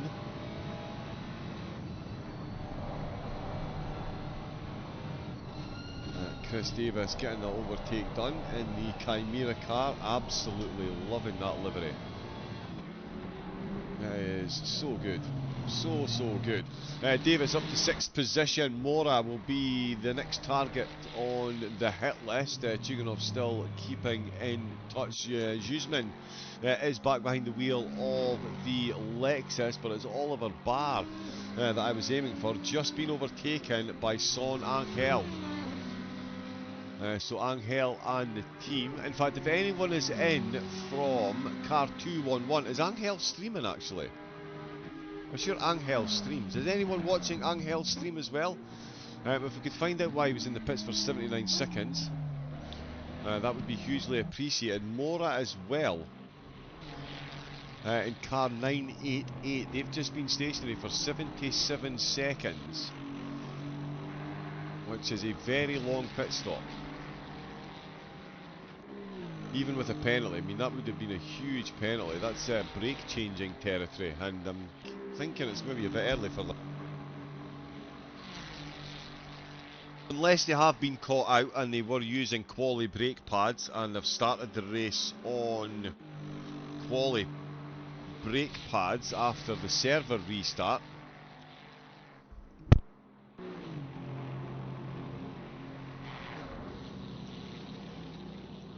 Oh, the Lexus, that lovely livery, the Lexus sideways into the wall. Facing the wrong way, Lagan is out behind the wheel. We're going to have to use far chase cam, unfortunately. Just, yeah, the trees, we would never see the incident, so. Oh, tried to scrub the momentum going through the corner, was unable to do so, and that is a big bounce into the wall. The frame rate is taking an absolute tanking. For anybody that is watching, how is the visual quality at the moment? With it being such a busy track, it doesn't look like it's doing too well at this end. Hopefully it is still watchable. If it does deteriorate too much, do let me know and I'll see if we can turn down a few settings. Chuganov still looking quick. Baz Rez out for the 420 BMW. Just having a bit of a struggle again, some damage on the car. Still got 50. Oh, we've got someone flying through the air. Timofeev, that is not the best of connections. I think Timofeev might be on Wi-Fi. Bear with me a moment.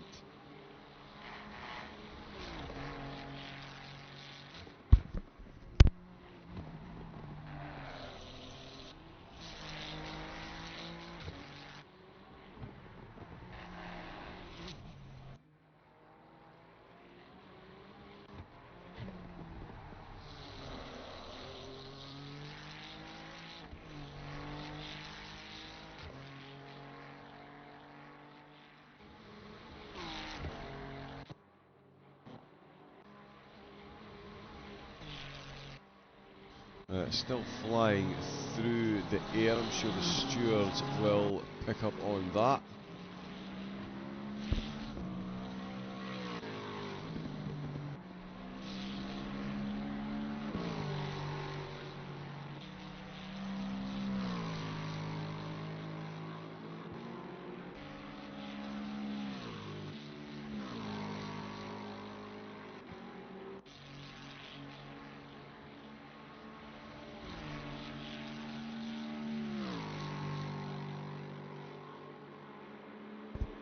Yeah, so, yeah, of course, the Stewards absolutely all over that, much like Rodriguez. Funky segue once again. Is absolutely... isn't flying disallowed? I believe it is, Ronzio. I do know that you get a... is it a joker lap? My goodness me, it's been that long since I've done oval racing. What is it when you're on oval racing when you get a... you get to drive past everyone because you're a lap down? It's not the joker lap. Is it the joker? Yeah, anyway. It's maybe an attempt to get them back on the lead lap. Ooh, the OLR car just out of the pits. They have been released back into the wild after being disqualified for speeding in the pit lane while serving a penalty for speeding in the pit lane. They are back out. Crosman being pressed by the 555 Ferrari in 40th position, so blue flag. Ooh, runs a little bit wide. Okay, so no contact with the wall.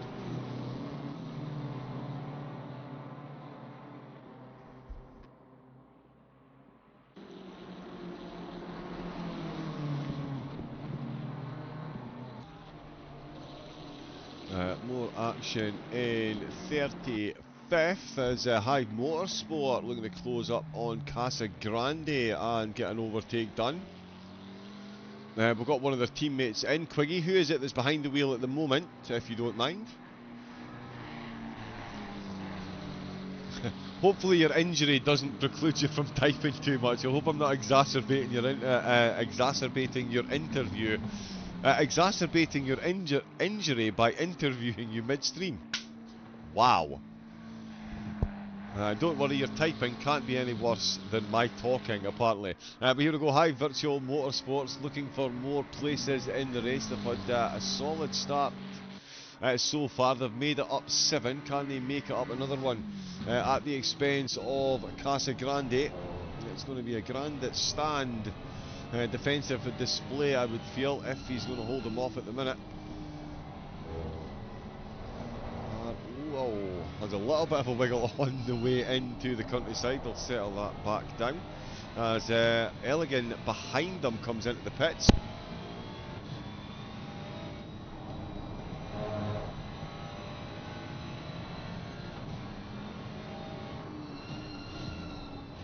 I'm going to very quickly check.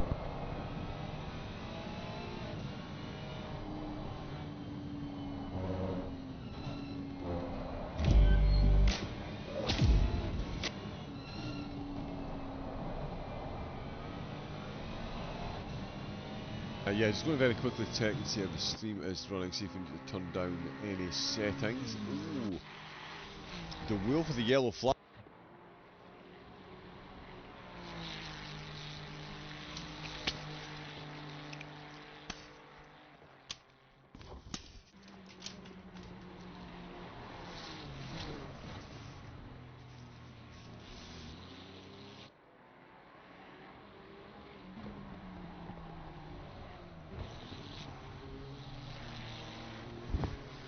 Yeah, the wheel with the yellow flag. Sorry, hay fever.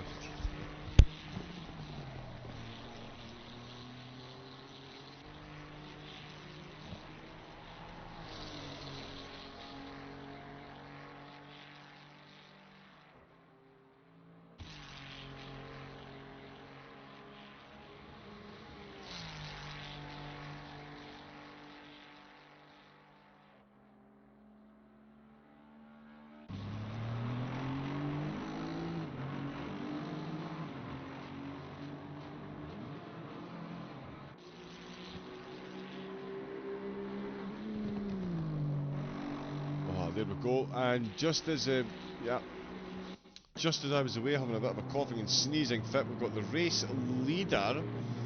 Looks like there's, well, from here, it looks like there's potentially been contact with a back marker. Oh! And that, race fans, is the joy of endurance racing. I mean, all things considered, that's actually not gone too badly for them if we... oh no. Sorry, this is a different incident. This is Ustinov. We'll get back onto the one with the race leader in a moment.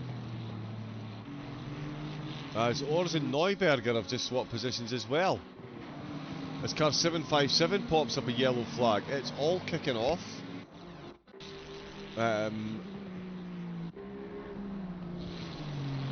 Ors is down into 3rd place. So yeah, at this point, Ors is in 2nd. Neuberger, of course, with that spin, is behind.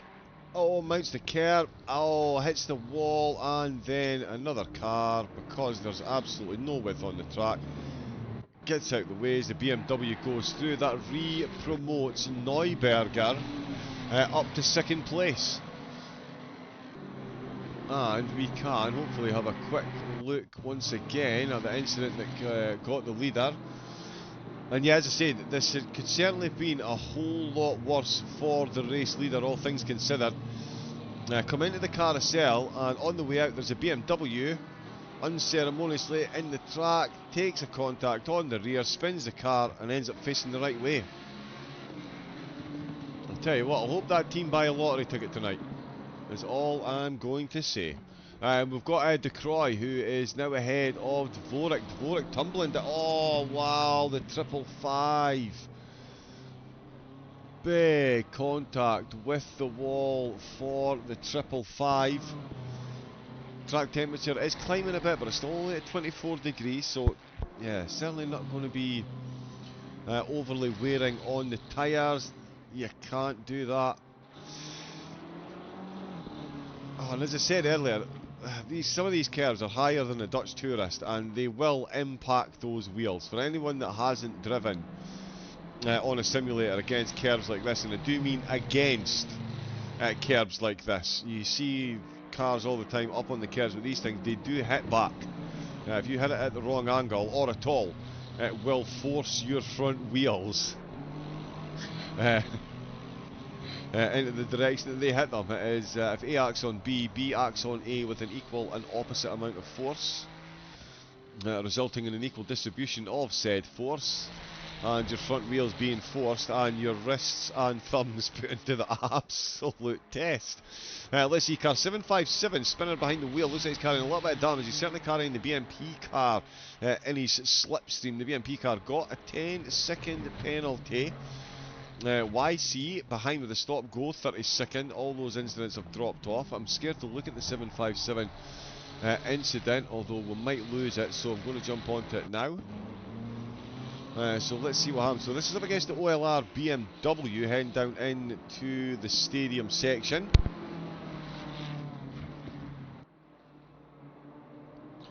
Oh, runs right through turn 5.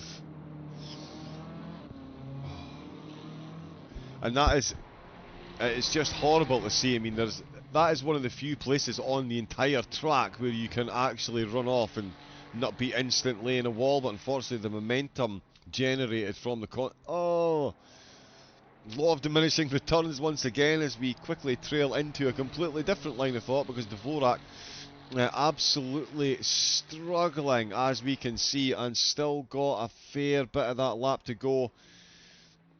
I think if we jump on a helmet cam, we can see the issue is the fact that, there you go.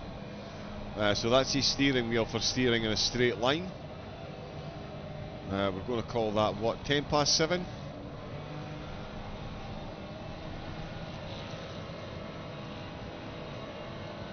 Yeah, we're going to... Oh, actually, no, we should probably call it 25 to 2. Whichever way round, it is the wrong way round. Dvorak struggling, and quite a few cars coming past. Oh, the 757's lost the back end. He's on an absolute tank slapper. He's in the wall. Oh, that little bit of uncertainty generated by the contact earlier, and that is the 757 just having a mid-corner tank slapper. And this is what I was talking about earlier when I said you don't even need to make a mistake at this track to find yourself off. There's certain parts where just the changes in the tarmac and the undulation, it just tank slappers him, and he has a tap of the wall, and that's 757. Slowly reversing their way back onto track. Oh, Dvorak, he's got absolutely literally miles to go. He's only into turn 41. And he's got to get along the Dottinger Straight, which is going to be one of the most painful experiences of his sim racing existence. Of that, there can be no doubt. Shuganov is a quick Lexus at the minute. He's actually just been overtaken by a quicker Ferrari though, Maziuk. I do think there will be a penalty coming in for Maziuk, but at the moment, absolutely flying, and he's got the move done on Shuganov, so that is Maziuk up to 7th position. Rodriguez is already 48 seconds ahead of Grettencourt. It's absolutely wild the pace that that team have got. It's even this early stage, you would have to say it's their race to lose with the performance that they're putting in. I'm just going to quickly grab actually the penalties, I think.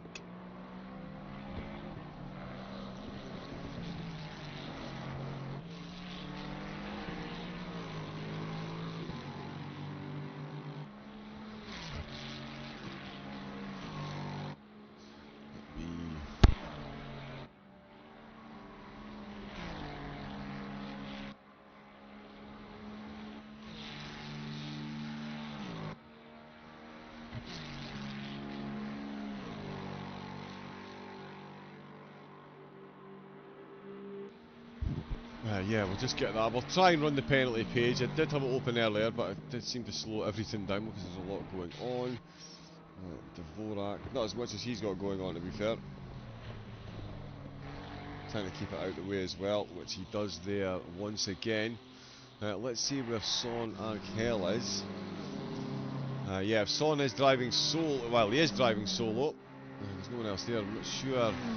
Still no further forward on the mystery of his 80 seconds in the pits. That's 50 seconds longer almost than is required this early. So he potentially had a really big incident at the end of the lap and it didn't quite pop up long enough as a yellow flag. But certainly nothing in the incident tray so far.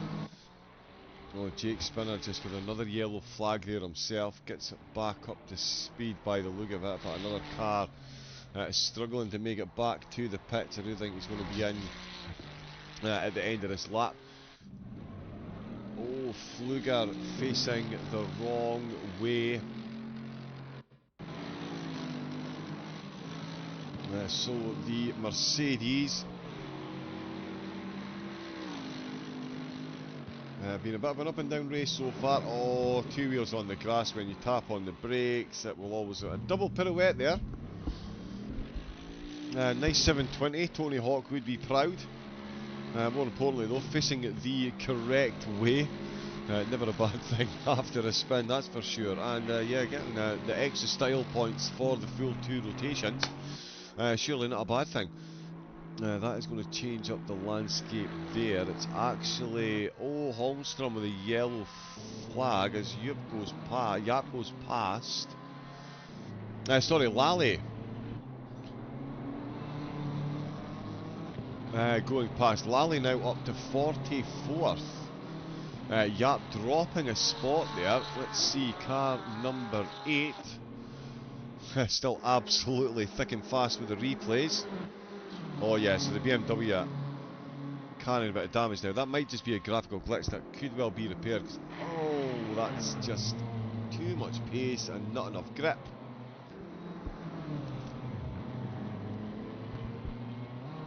And yeah, fresh coat of pink paint for the barriers there. They'll be nice and visible for the rest of the teams.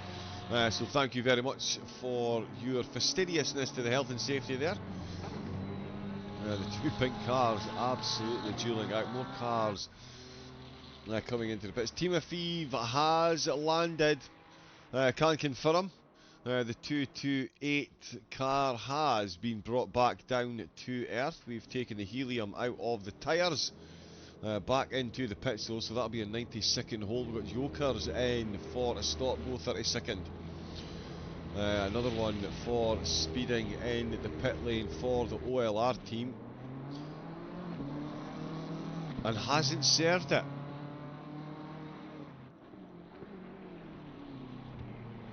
Hasn't served the pit stop. We've got more blue flags, sorry, more yellow flags. Jakob Christensen, P30. We've seen Aston Martin involved in a hit earlier on, lap number 4. Oh, and again, there you go, back end of the car, just steps out. Just says absolutely no thank you at all, no way, no how, around you go. And that is another yellow flag, so it's still coming in, as I say, thick and fast. Oh, Braden Yap with another yellow flag as the BMW sails on past there. That was a full code brown moment for both drivers involved in that one. And we've got a battle going on just outside the top 50 as well, making sure things stay that extra bit spicy. That is Lezuski. Oh, Braden Yap with another yellow flag. Something's going badly wrong there. Reposition, there we go.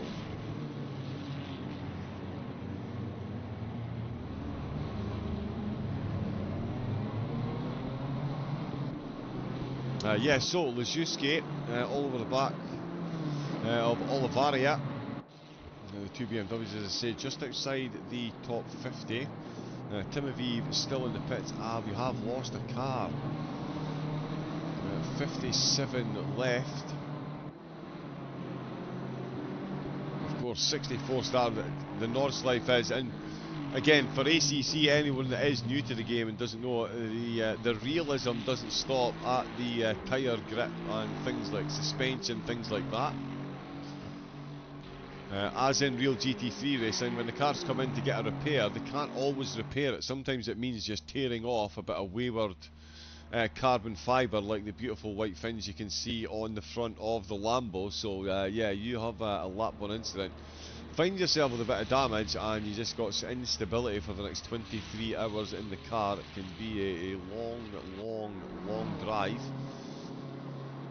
Grettencord now back to 8 seconds ahead of Ors.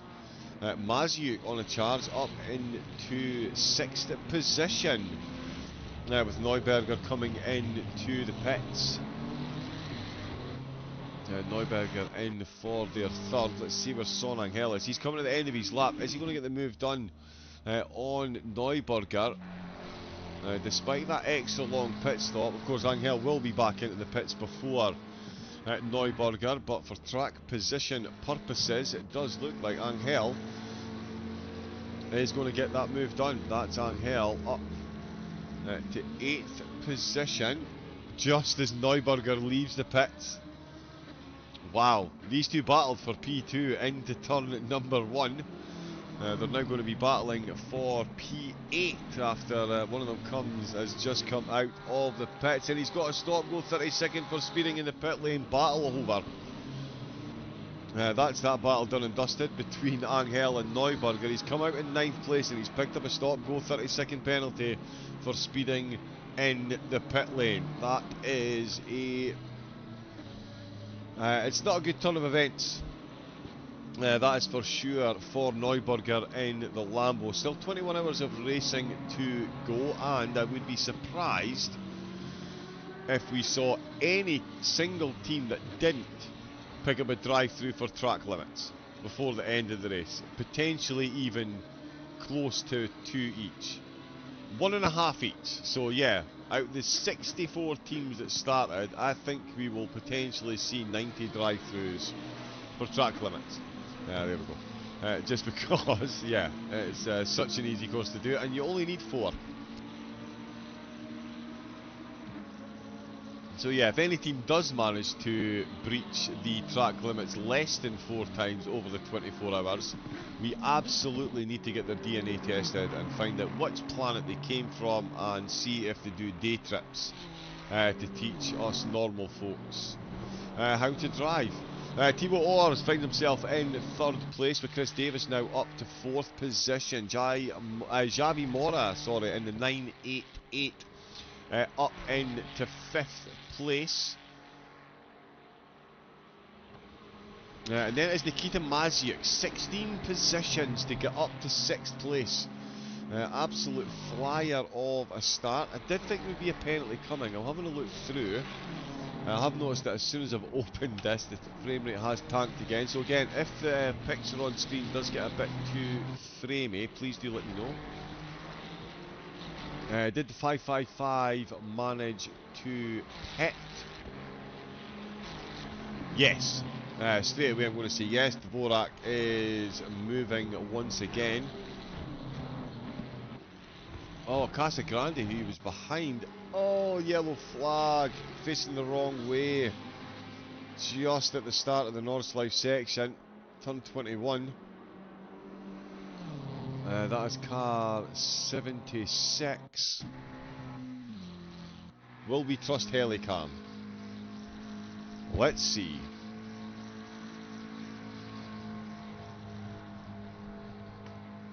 Oh no. Yep, with the curves being so high, it does mean that it is a fair gradient when they start, and that is a pretty good save, all things considered. That could have been a seriously heavy impact with the wall. Oh, Dvorak with a yellow flag, no! Oh, 555's just had an incident.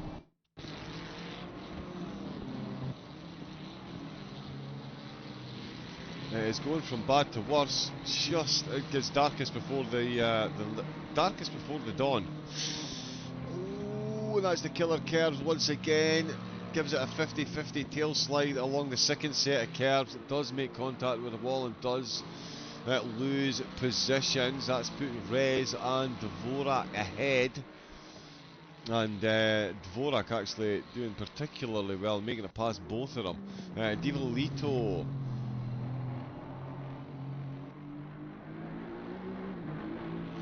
is closing in on Christensen. Right, Christensen just dropping out the server for a moment there. But is still running. I think actually we must be quite close to the race leader coming out the pits. Let's jump on board and check. Yes. 8 minutes 27 left of the race leader stint, and wow. The tail end on that thing. Yep, Rodriguez keeping it spicy onto the Dottinger straight. Bit of a weave as well. Does he know he's on camera? He's warming the tyres to make sure he's got plenty of heat in them so he can jam on the brakes at the absolute last second to come into the pits. There we go. We've got that one sussed out then. So smooth on the gear down as well. It is absolutely ridiculous. Good exit into the pit lane. Just missing the barrier. Onto the brake. I wonder if some of the teams are stopping at the second white line instead of the first. And that's why we're seeing so many penalties.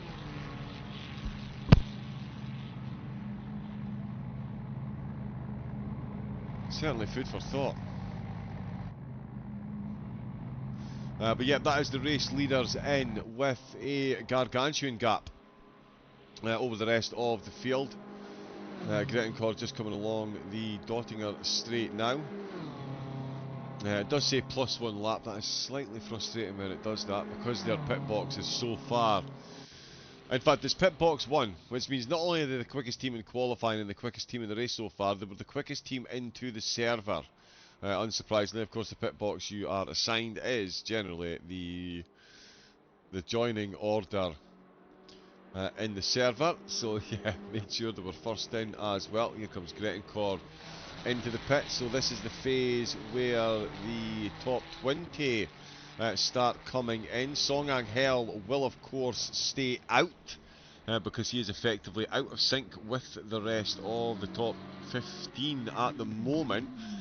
He is just through turn 47, so a few more corners to go and then he's on to the Dottinger straight. He will certainly close up. As you can see, Ors is only just pulling into his pit box. Rodriguez already on his way out and absolutely flying. That lead will not be challenged. through the pit stops. They have gathered enough time already to get in and out of the pits ahead of the rest of the field. That pit stop was slightly longer that time, 41 seconds. Where is Angel? There we go. So Angel catching up. Davis, Mora, Mazyuk and Chuganov will all come into the pits as well. Angel is going to get at least 3, if not 4 of them.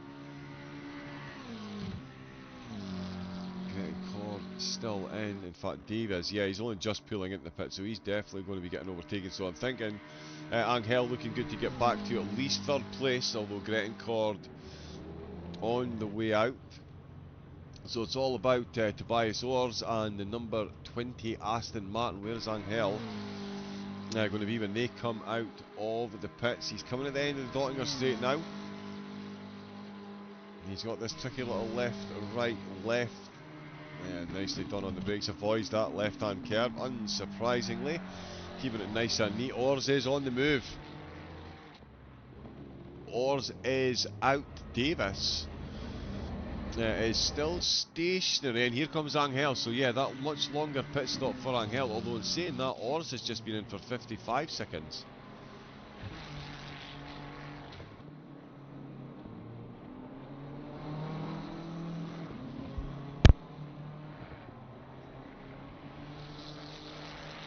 Forza Napoli sempre. I'm a big Napoli fan. As a Scotsman, I'm loving McTominay and Gilmore there. I believe you're about to get another Max from Sturm Graz. Oh my goodness me.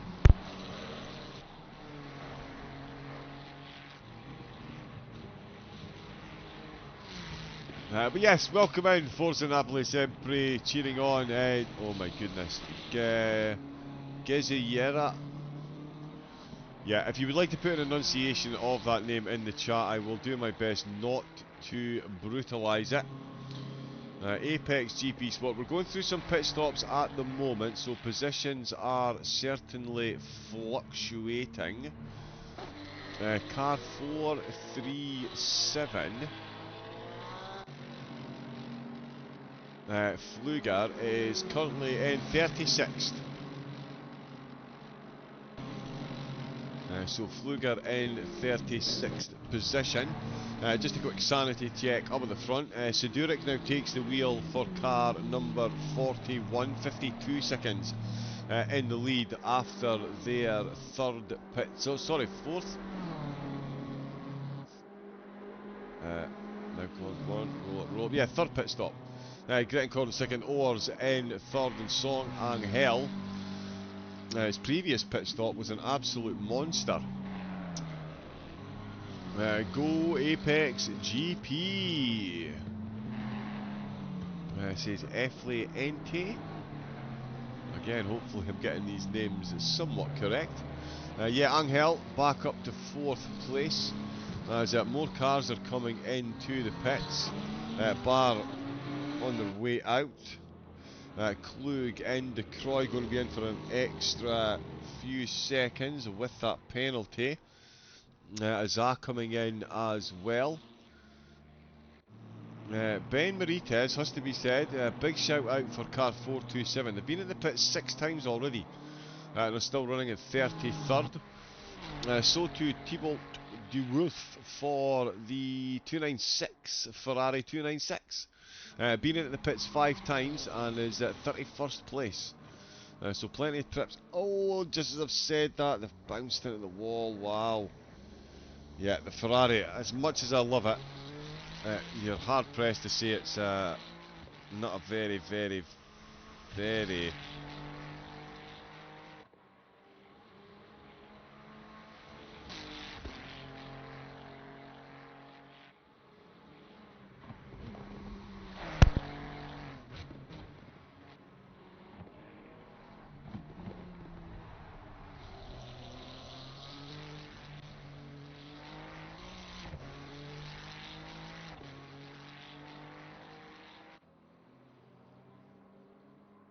so yeah, customer commentator there, the Ferrari finding its way into the wall. The highs and the lows, Baz Rez.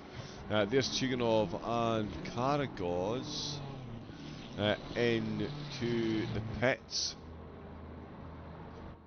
They are tumbling down the order already. Oh, the Lexus dropped but not moving.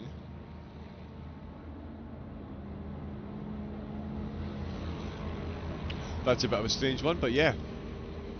He's losing position. Yeah, dropped but didn't move there straight away. Sidoric 53 still in the lead. He's actually just coming up, or just gone past the 757. Jake Spinner is out behind the wheel. They've been in the pits 4 times. They've had some damage to repair as well. It has been a massively up and down race for them so far.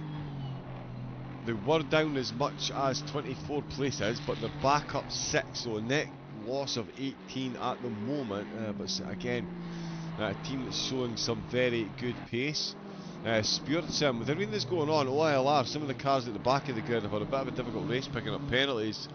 Sport Sim and car 39, though, all they're doing is picking up places. 43, they've made it up to 16th position. So yeah, started in 59th, didn't set a lap time in quali, and are now into the top 20, along with Sven Hasseler. Another car that didn't set a lap time, as well as actually, sorry, one of OLR's other cars as well, was the last car to set a time, had the slowest lap time in qualifying, up 38 places so far, up to 13th. So it just goes to show you the type of gains you can make in these endurance races. Maziuk, another driver with big gains, only 16 places, but that has found him up to 6th position. Which is no mean feat in an endurance race, especially one with this type of field, to make up that many and get that high. There's Grunler into the pits. Now the Chico comes in as well. 5-second penalty. That's one of the Ferraris we saw make contact earlier. Elegant is in as well. Timofeyev is out on track. It was actually Udistra that I was looking for there. Oh, Nicholas Wheel coming in to the pits. There is Udistira. Got it right first time. Got a 5-second penalty down in 53rd, but still running, and actually up 8 places on where they started as well. So a good race overall. Nico Grundler as well, car number 12. They've made up 30 positions since their first pit stop. Which is not too bad. They lost 5 at the start as well, so they've taken them back with aplomb and vigour, it is safe to say. There is Hol Liedel coming into the pits in the number 69 Ferrari.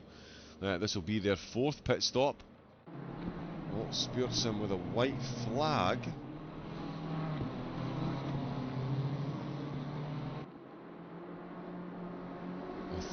I think we've just, so there was a car just popped off track, and Maziuk I was just talking about, making big gains since the start of the race, looking to make even more gains, and has maybe timed this, actually there's no maybe about it, has timed this advance very, very, very well indeed.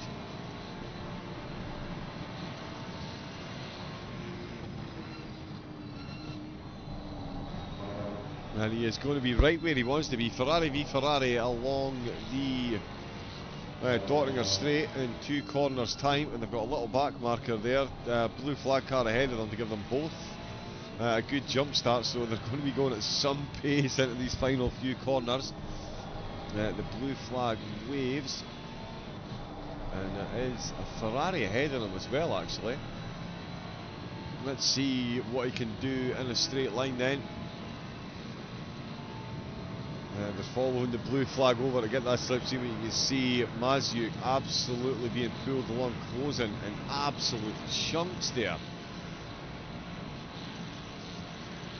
Oh, is it enough to get past though? They're side by side, and yes, it is Maziuk that's got his nose in front. It's not really helped either of them out that much, in the fact that it's yeah, Maziuk does get his nose past.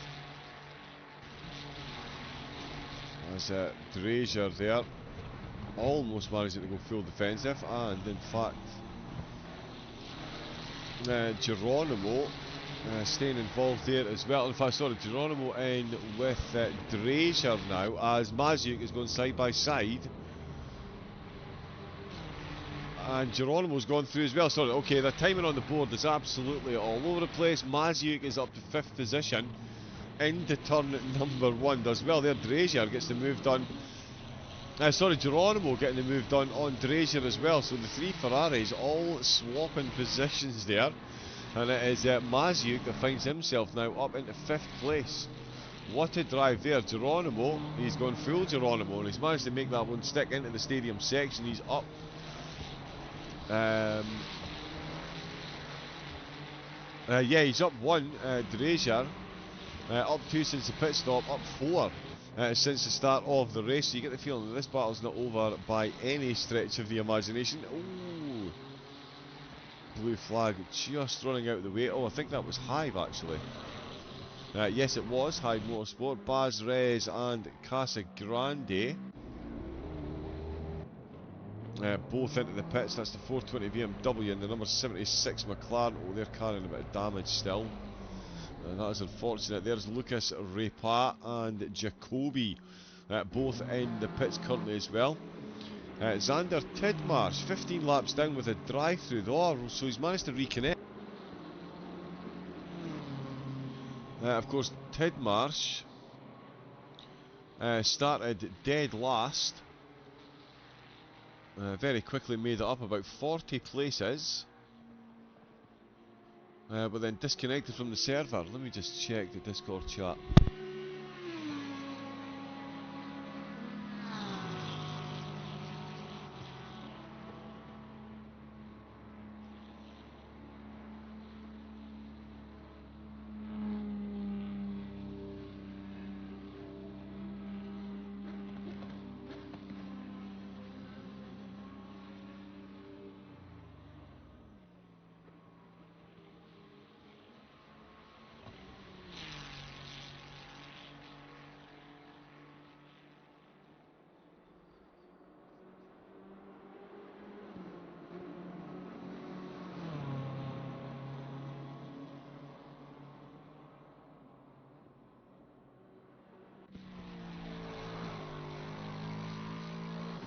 Yeah, no updates there. We do have, it looks like Roche, I think he's just gone past Azza. No, sorry, other way around. Azza has just gone past. So that's how that one's gone. Drazier is still battling with Geronimo, and I think Geronimo, yep, is back ahead, back up to 6th place. So all the chopping and changing there. Sven Hasseler. Yellow flag. Ooh, that looks like it's been a bounce on the wall. Let's have a look and see. Treble 9. Oh, yeah, already had that contact with the wall.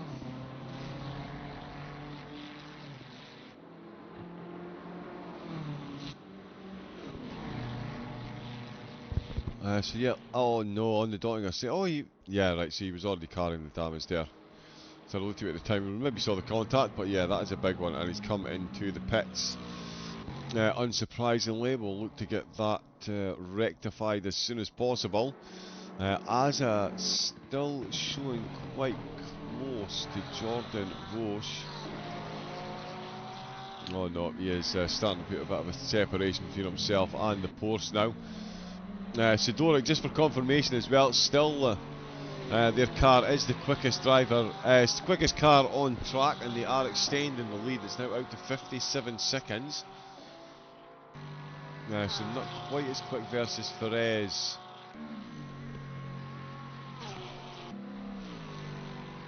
As his teammate was, but certainly it's still moving a lot quicker. Checking the Discord chat as well, apparently some of the drivers trying to connect have been slotted into the incorrect cars. Hopefully we get that one fixed as well. And a quick reminder, of course, or not a quick reminder, a vital reminder. We're here today as well to raise money for Warwickshire and Northamptonshire Air Ambulance. Harry Goswell himself relying on their services, and we are eternally grateful that they were there. Their air ambulance is helping save more lives. Their critical care teams attend an average of 5 rescue missions a day, giving the very best chance of survival and recovery. The critical care cars mean we can reach those who need us 24 hours a day, 365 days a year. The charity receives no government funding for its daily missions, and donations enable the air ambulance service to meet the clinical needs of patients by covering operational costs to ensure all of their absolutely vital services are ready to respond. So please, if you can donate, please do. The link is pinned at the top of the chat. We're currently at 41% of... Oh no, sorry, we've had Graham, Catherine and Sarah donated £100. Thank you so much, and of course gift aid as well. Yeah, make sure you do add the gift aid as well. The government do add out of taxes. So yeah, £305 we've raised so far. So that's £100 from Harry, 100 from 757 and 100 from Graham, Catherine and Sarah, and 5 from Callum Blythe as well. So thank you wholeheartedly to everyone that is donating. And of course, if you can't donate, share the stream, share the link, get it on those all important social medias. Everyone has got them these days, so yeah, spread the word far and wide and help a very, very, very important organisation do some absolutely vital work. Back to the racing, we've got OLR. Their lead car, again, up 30, 40 places so far, just casually carving their way through the field. Yeah, 38, looking to make it 39. This one at the expense of Musard. What? No, sorry, my apologies. It's Pochel who is now behind the wheel. They've just swapped drivers, so he's just out of the pits on fresh tyres. You'll need to get them up to temp pretty quickly, which should be easier now. We're up to 25-degree track temperature, so it's certainly getting a bit warmer at 8 AM. So it does. It certainly doesn't bode well for the tyres going on. It could get very hot here indeed. No cloud cover at the minute at all. Not even a single cloud over the sun icon, so very little chance of rain anytime soon, really. At least another couple of hours potentially, and even then that's just given weather cycles. Wait and see if any more cloud does appear.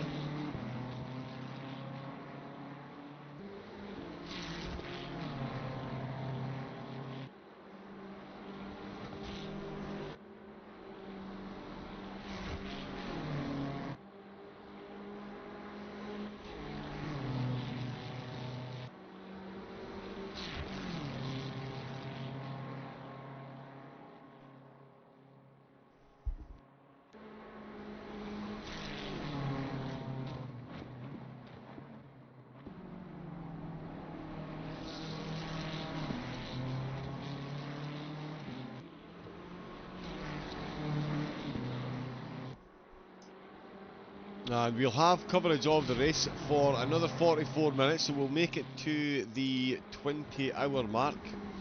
And then we'll be back for the final four. It'll be George Cook and myself splitting the duties. So yeah, make sure you get tuned in for the end of the race. It's going to be an early start in the UK, but it's going to be well worth it to see where the cars are. As I say, yeah, another 44 minutes, so we'll get to the 20-hour mark. And yeah, we'll see if we can squeeze a bit more out of it. And then yeah, we'll be back for the closing 4 hours to see how the race has developed and see who brings home that race win. Oh, Team Afif back into the pits, picked up a penalty and some damage after having some connection issues not so long ago. They've managed to get the wheels back on track. Unfortunately, they've got the car into the wall. Not the ideal scenario for them. But they'll get repaired and they will crack on, much like Sidoric is up at the front. Oh, Oren's looking for an overtake.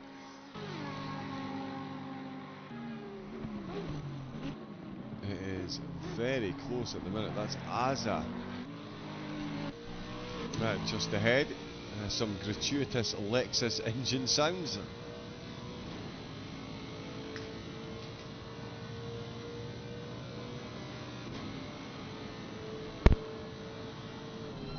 Yeah, as you would expect, the Lexus, although the Audi, definitely one of the quicker cars in the straight line as well, but you can see just how much quicker that Lexus goes in that straight line. Absolutely leaves them standing.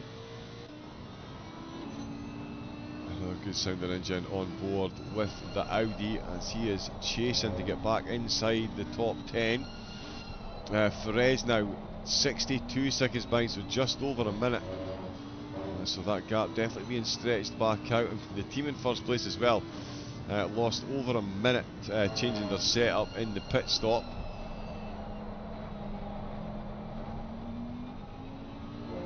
So that is quite the charge they've been on since they've been back out. Let's see what's going on here as we've got another BMW on BMW battle, we say, and Blaubaum are battling it out for 23rd place, and they are absolutely nose to tail at the minute, as you can see. BMW on BMW, they've got a bit of a gap back to the next car for position, so just ahead of them now is a blue flag, and they are closing up pretty quickly there as well, it has to be said.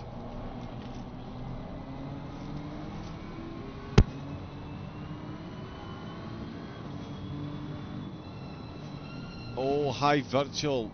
Oh yeah, Lexus gets out of the way. Throws that thing into the car itself there. Blaubaum's looking to take full advantage of the blue flag car pulling over. That is monster. Monster throw through the car itself there for the BMW driver. No messing about at all.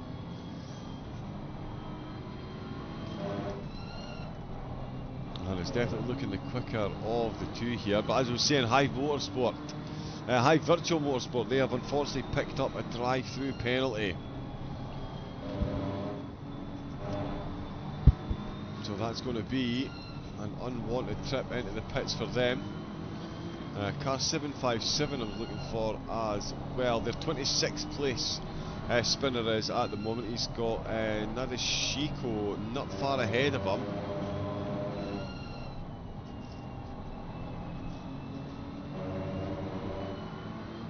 And in fact, yeah, that's going to be a battle worth watching very soon as well. Looks like this one is at the minute. Severa and Ente also battling for 27th place. Karagoz and Kiselev 16th and 17th, right in one another slipstream as well, but it is these two BMWs. In fact, we'll jump on to Karagoz in 17th and see how this one is going. Ooh, his Ferrari looking a bit damaged there, in fact. So he's absolutely going to be up against it with Kiselev being in an untarnished Lexus. So yeah, that one's going to go all the way in favour of the Lexus for the rest of the lap. Sonangel, he's only 2.3 seconds behind Dracer now. So he is closing that gap. Did lose a bit of time on that last lap, but is still moving.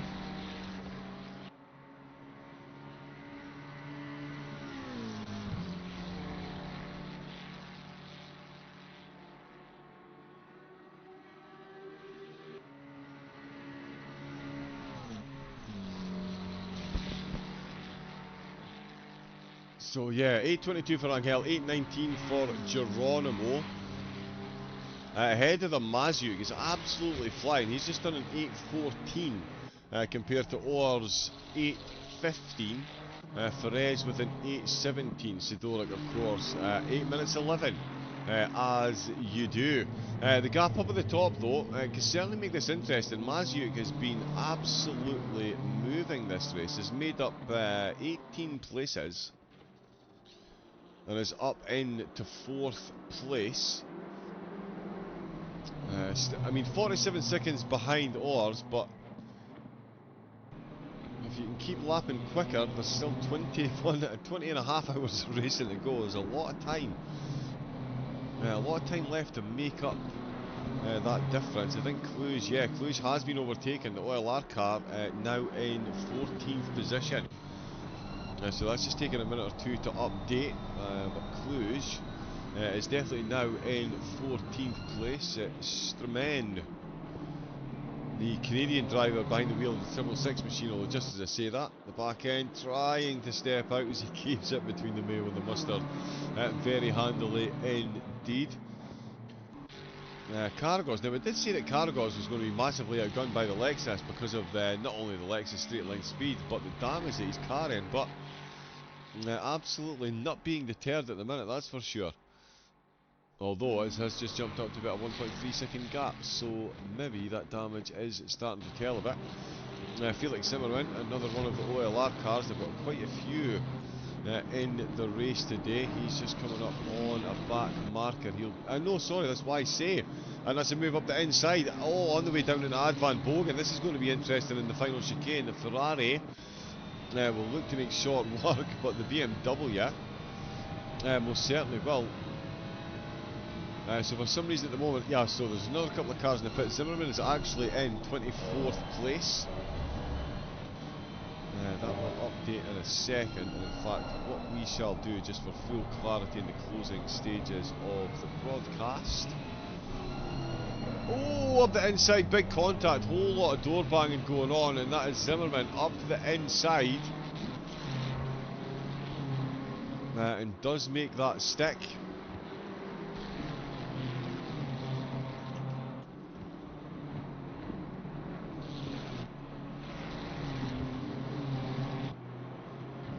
Yeah, we'll go back to this tower for the moment. Oh, big damage there. Chris Wall in the 420. Oh, now you know what? I think he's already got the damage by this point. Yeah.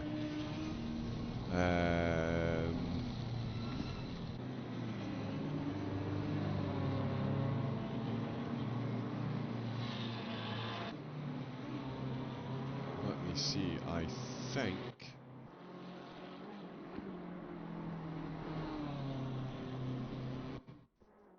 Oh no! Again, he's already got the damage by here. Oh no, he's not. So let's see then where it all went wrong. We'll jump on the chase cam again, so we'll avoid the trees. Oh, the most innocuous little tap on the side. Oh, now that I don't think caused all that damage we saw. So I think there has been another incident, but we're not going to rake through because there's been a few. Obviously, yeah, the little dips off track, little flash up with yellow flags. Neuberger in the Lamborghini looking to make back some places. Down 5 just on this stint, so it's been quite the dropping spot so far.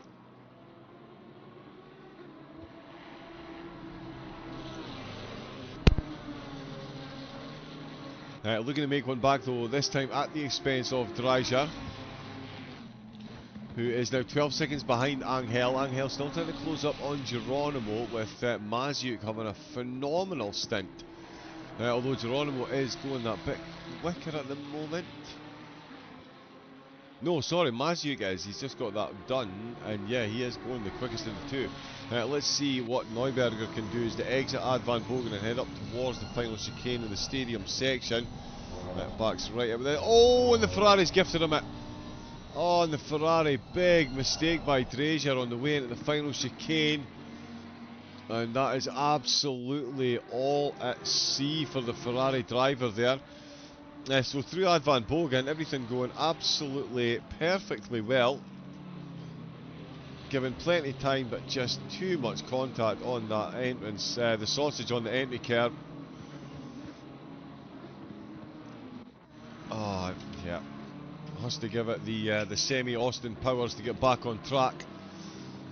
And that is Neuberger then, up to 7th position. So the podium all closing back in on themselves. 757 still got Jake Spinner out on track, one of the cars that's made and lost spots. Currently down 17 on where they started. Jordan Lead behind the wheel of the 76 McLaren. They're up 26 spots on where they started so far, so some big gains in and around the field still. Of course, PRL down 39 positions. They have made back 5 in the previous stint, and then have lost another 11 positions. So those extra pit stops really costly early doors. Hive Motorsports are up 13 places overall. They've actually made up another one since coming out of the pits. Same with ACCI, Severa behind the wheel. They've made up 32 places. Sorry, they've made up 21 places overall. They were at one point down 11. So great comeback drive by them. Spirit Sim still holder of the highest gain in the race, from 59th to 40th position for the OLR car. A couple of cars not setting lap times. It turns out that was a fairly astute move on their part, it has to be said.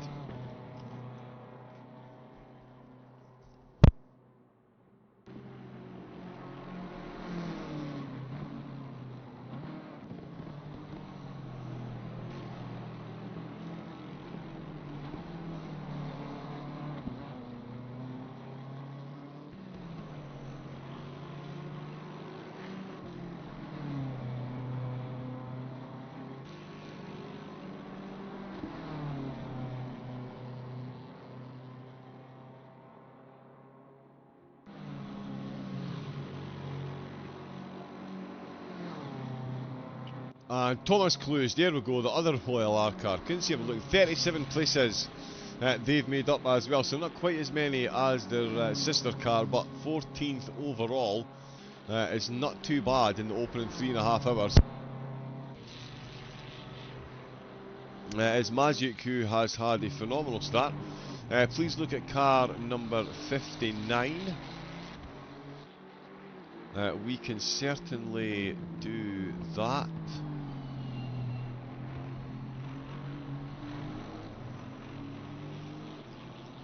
I think. Where's car 59, sorry?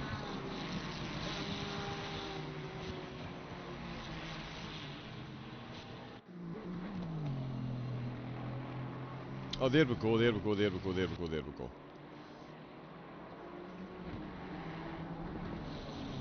Hofratter. Oh, just having a little contact with the wall there in car number 59. P40, so they have lost a couple of positions over the race so far, but they are still out and running, and in fact made up 4 places between the second and third pit stop. Have dropped a couple more. I've dropped 3 since then, so they're still up net 1 over the last few stints. Just on the outside of the top 40. Very nice livery they've got as well.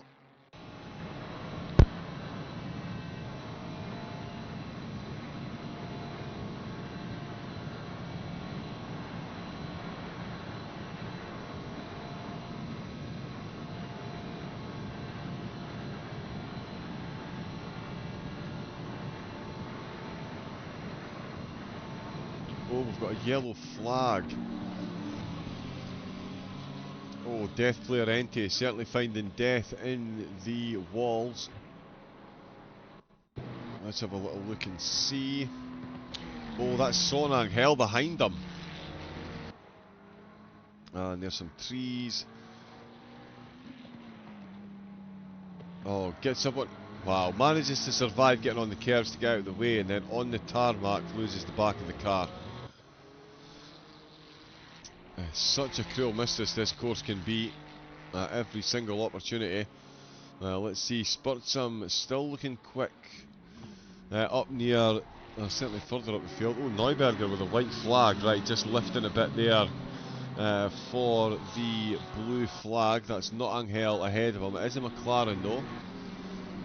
And he is certainly getting close. He's going to be through there sooner rather than later. Oh, and the McLaren carrying damage, doing well to keep that going. Another blue flag appearing as well as that Drazier. No, Drazier's a bit down the road still. Herman, in fact, not too far behind Drazier at this point in time, only 1.3 seconds down. So starting to lurk ever so slightly. Cue the Jaws music. Certainly got a taste for the overtakes so far, made up twice as many places, and about to take another one as well. Drazier with a big mistake out with the carousel there. That is, sorry, the mini carousel. That is not how that is done, and you've got to think that the Ferrari is going to get outgunned by the BMW along this Dottinger straight. Let's see if it does play out as many of us suspect it might. Although as I'm saying that, I'm realising that he's got a very good exit out with turn 53 and is tearing his way along that Dottinger straight. The Ferrari doing really well here. The BMW is starting to close up now, but this could be too little too late unless he gets an absolute slingshot past him. Yeah, nowhere near close enough.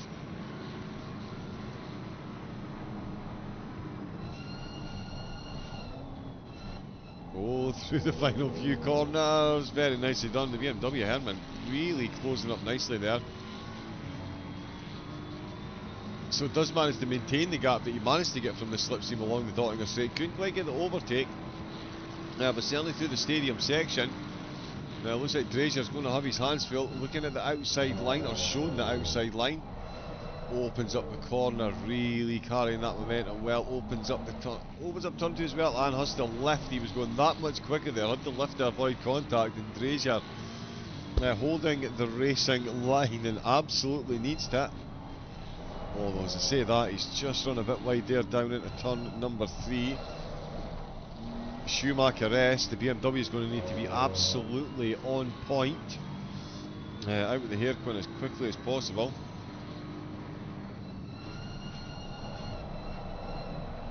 Oh, and round they go. Lots of tyre squeal there, out of the hairpin. That could negate any battle on the exit to the Schumacher-esque between the two of them. Although as I say that, the Ferrari looking a bit lively through there to say the least. He really is absolutely stalking his prey at this point in time. Oh, extra steering input put in there by Herman. His wrists are getting put through the ringer at the minute. He is absolutely hanging on, but so too is Drazier. He is firmly hanging on to P number 8, not looking to give up any more spots. He's had 3 gained so far, more than happy to keep them, as we see cars from the top 15 come back into the pits.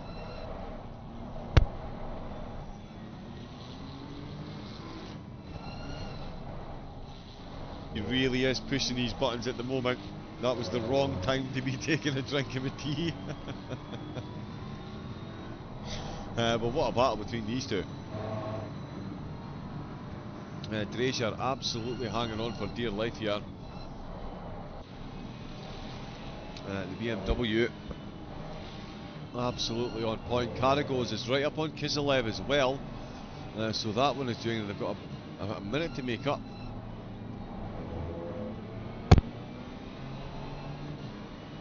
Oh, and here we go. The BMW just so much quicker on the corner exit. Slightly more defensive lines, of course, being taken by Drazier, and that is going to compromise your exit speed, and it's going to make it difficult.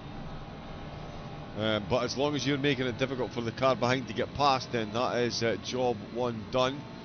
It's going to be costing them time to Neuberger ahead. Mazuk with a white flag, yellow flag. Mazuk with a big yellow flag. It's registered. Let's have a look at the replay.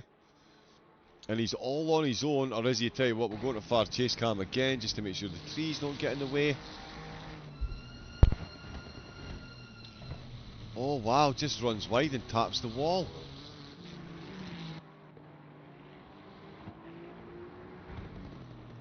Ah, no one around him.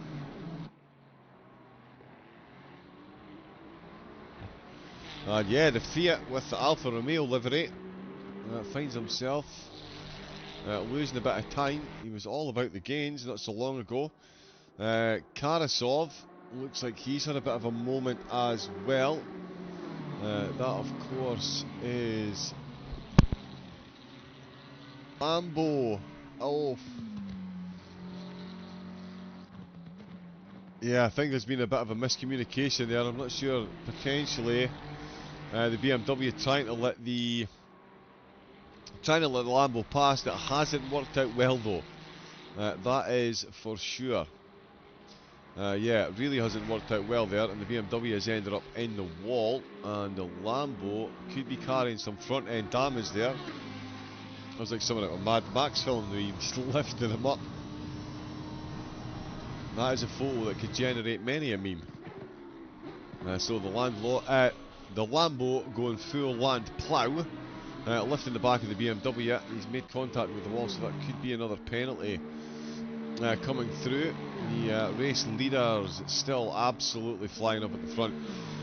Their lap times are slowing down slightly as the track temperature increases, but the rest of the field are slowing down at the same rate, so they're still 4 to 5 seconds ahead of their closest rivals on track.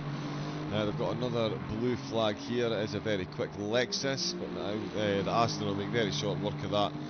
Into turn number 1. Yeah, the blue flag waving, so that is 26 laps complete. Still got the fastest lap of the race, this car 41. They've still got the lead of the race, and it is over a minute now. Karasov still trying to get past Kiselev as well. As we fast approach the 4-hour mark. These two have been absolutely entrenched. Ferrari on his tail as they go through the twisty stuff, but of course, as soon as they go through, get onto the straights, it is bye-bye Lexus.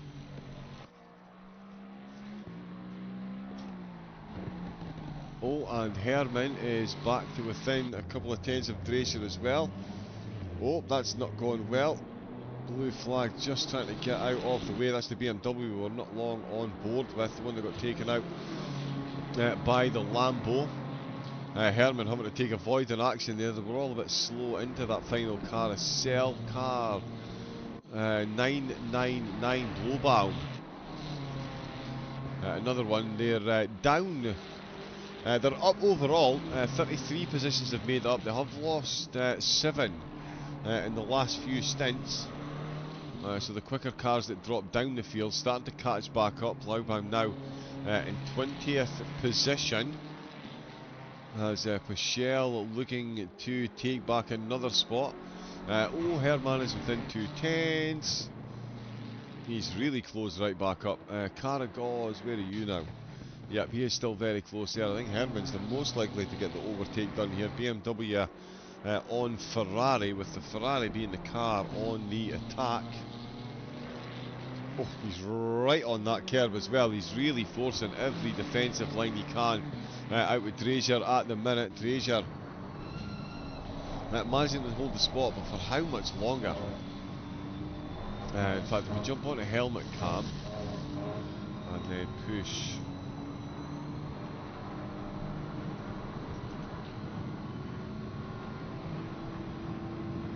Yeah, 24 minutes left of his stint. So yeah, 24 minutes left for the BMW, so another couple of laps at least. That'll take them past the 20-hour mark.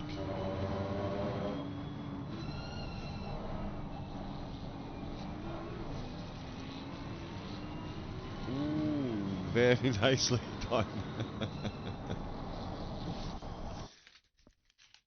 Oh,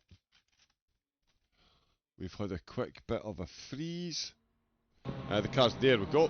Cars have reconnected, sorry. Oh. Gone a little bit glitchy. Bear with us a moment, folks. Slight technical issues. We'll be right back.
Okay, folks, apparently this just seems to unfortunately be an issue at my end.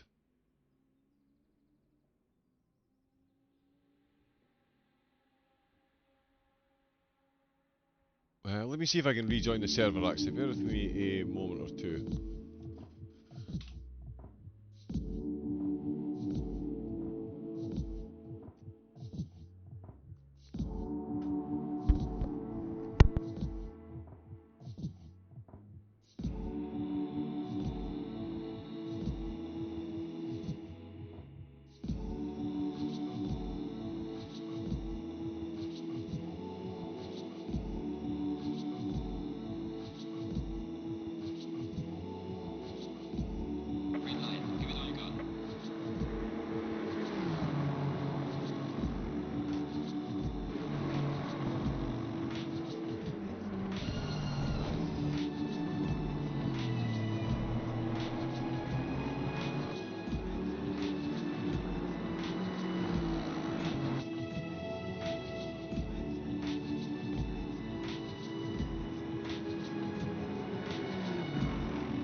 Okay, there we go.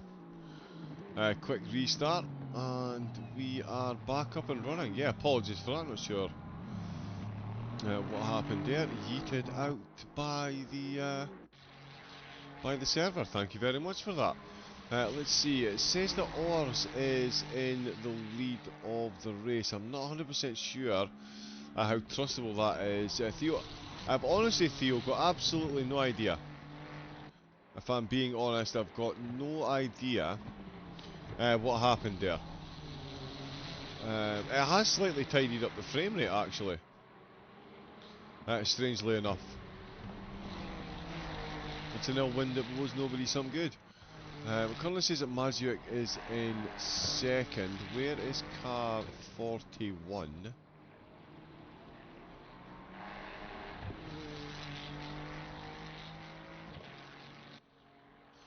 Okay, so we're down to 57 cars. I'm wondering if maybe somebody disconnected just as I was on board with them, and it's caused a bit of a shimmy.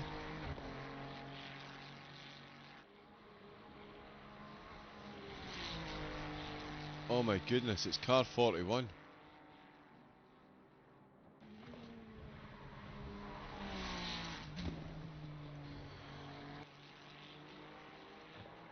Some technical difficulties, should be fine now. Yep, we are up and running. It does look though as if the race leaders have disconnected. Car number 41 is no place to be seen in the server. Oh, and there they are. Okay, those technical difficulties just kicking in a bit more there. They've ironed themselves out. We'll see what kind of gap they've got out the lead. They were 71 seconds ahead. Yeah, they are still a fair gap, so that gap is building back up. There we go. So yeah, so it is still car 41. Thankfully, that was just a visual glitch at my end. They are still in and they are still running. Thank goodness for that. Certainly thank goodness for them. It's been quite an effort that they've put in so far. That is Madura and Spinner coming in to the pits. A few more updates. Yeah, the timing tower is going to take a second or two to update. Just because I've only just reconnected. Gregory Cornett coming out in the 814 Lexus just out of the pits. Lucas Repa in the Aston currently in the pits. Yeah, Spinner in there as well. So 3 cars in the pits at the moment. Let me just see. Okay, so he's only just come back out. Right, so he was maybe in the pits when I joined the server then. So yeah, still got an hour left of his stint. So that's on the, just at the 20-hour mark.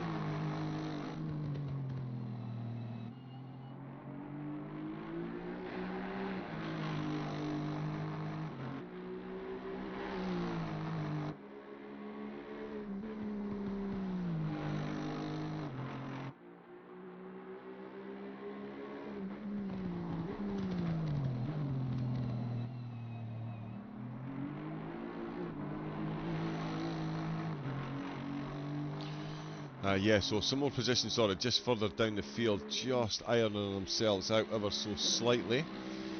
There is Fluger, and yeah, that has drastically increased the frame rate, which is wild. Fluger back out, he's just out the pits himself actually. Leszewski is just out as well. Janis Jokers for OLR, they've just pulled in.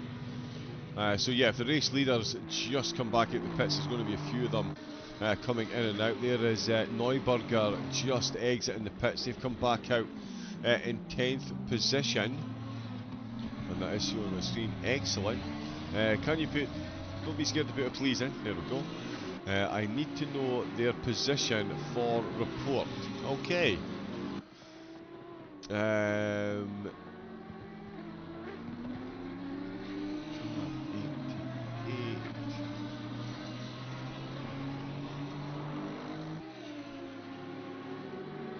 Oh no, that's 89, sorry.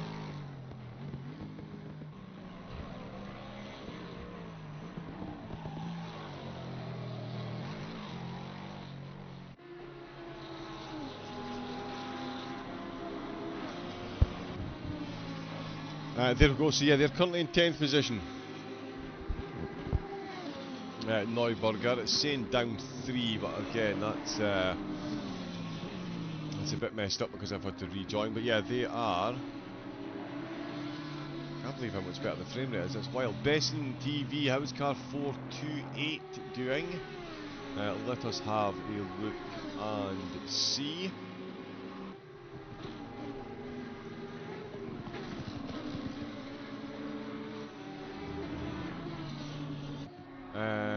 428. Oh, the 555 Ferrari facing the wrong way.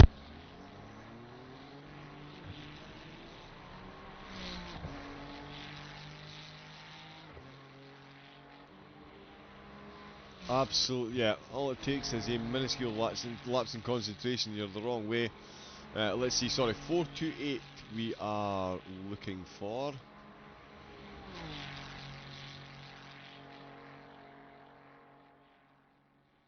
Uh, 428, 428. Oh, De Wolf. Just facing the wrong way.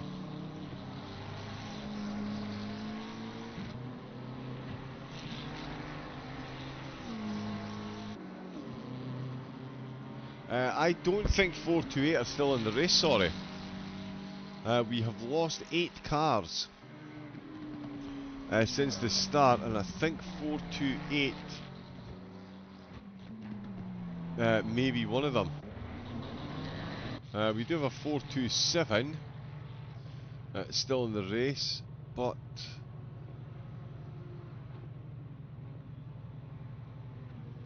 yeah, I unfortunately can't see them.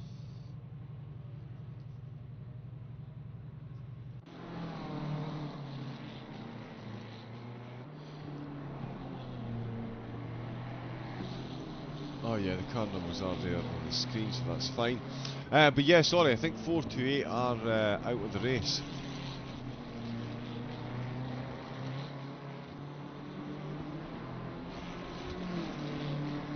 We'll see, and what I'll do as well, actually, we'll just get a quick update, of course, on the... We'll see how the penalties are looking at this stage. Oops, got a bit far. Oh, now, will we actually get to see them because I've rejoined? Yeah, so Cornet with the stop go 32nd. Speeding in the pit lane rights, yeah, so they're in 26th position. Yeah, things are sorting themselves out now that we're back in Udistria, sorry, got 5 seconds, and Timofeev with 15. Down at the back of the grid, still stationary in the pits. Been half a dozen or so teams already come at the pits since I connected again, so it's going to come thick, fast and furious. Sidoric in the pits.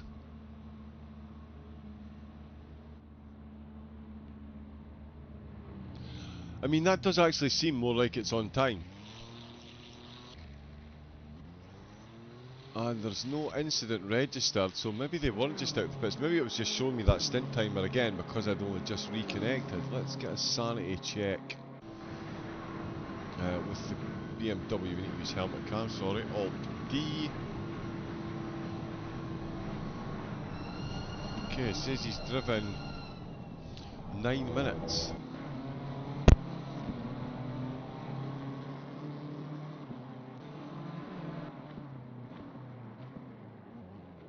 No, he's coming to pits, right, so those stint timers aren't quite accurate, unfortunately. No, well, let's not try and change that now. So that's Ferez in the pits, Sudoric back out of the pits. So Ors, I think, will be coming in as well, Mazyuk. So that means Son Angel's probably been in.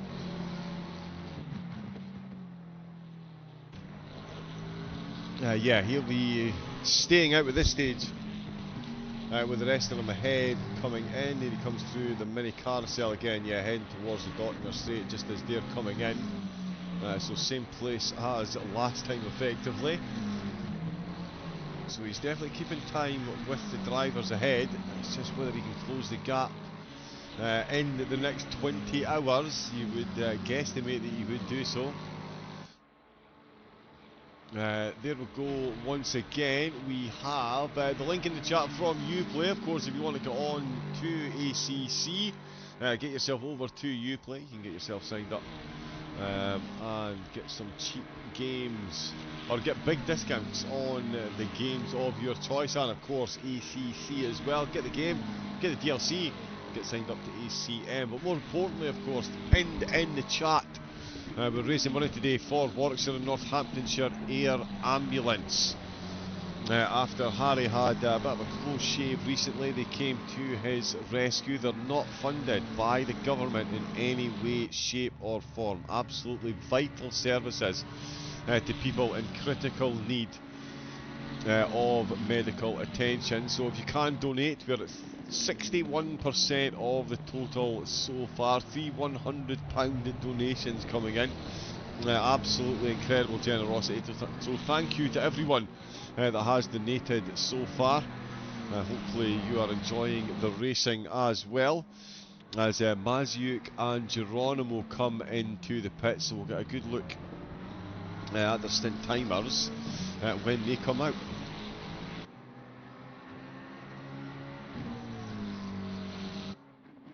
Pretty sure Angels is going to say something like a few... Oh yeah, the Porsche's having a bit of a wiggle there. Son Angel in third.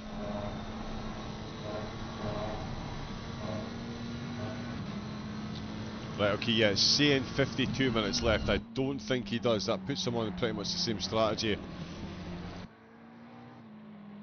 Oh, well, actually, maybe that is correct. He was a lap or two down. A lap or two earlier than the rest of the field when he took his first stop, so that might be actually where he is. It does say on my screen Ors is only 2.4 behind him. Got some traffic to get through there as well. Mazyuk looking to close in. Geronimo as well, only 6 seconds down. Erman did get past Drazier, and Orenz is in the pits with those two. Schwadner is going to make back a few spots after his out of turn pit stop.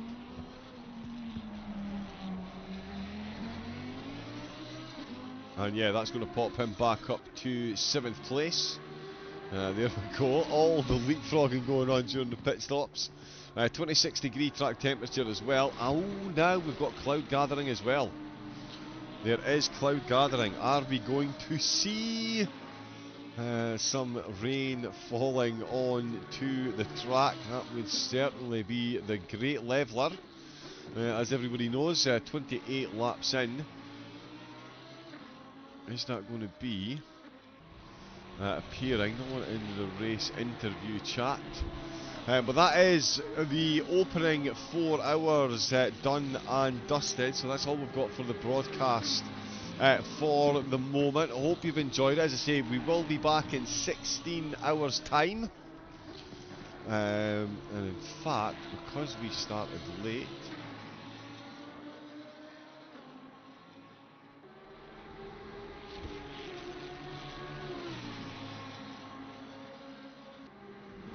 there we go. So yeah, we will be back for the closing 4 hours. For the penultimate 2 hours, it will be George Cook, the wonder from Down Under, taking us through all of the action. And then I'll be here for the closing 2. The link for the charity will still be available right through the race, so make sure, if you can, hugely appreciated. Let me just share that link. There we go. We may even have Flynn during the night for some more coverage as well midway through the race. That's work dependent for our commentating driving extraordinaire. And in fact, has he made it out on track?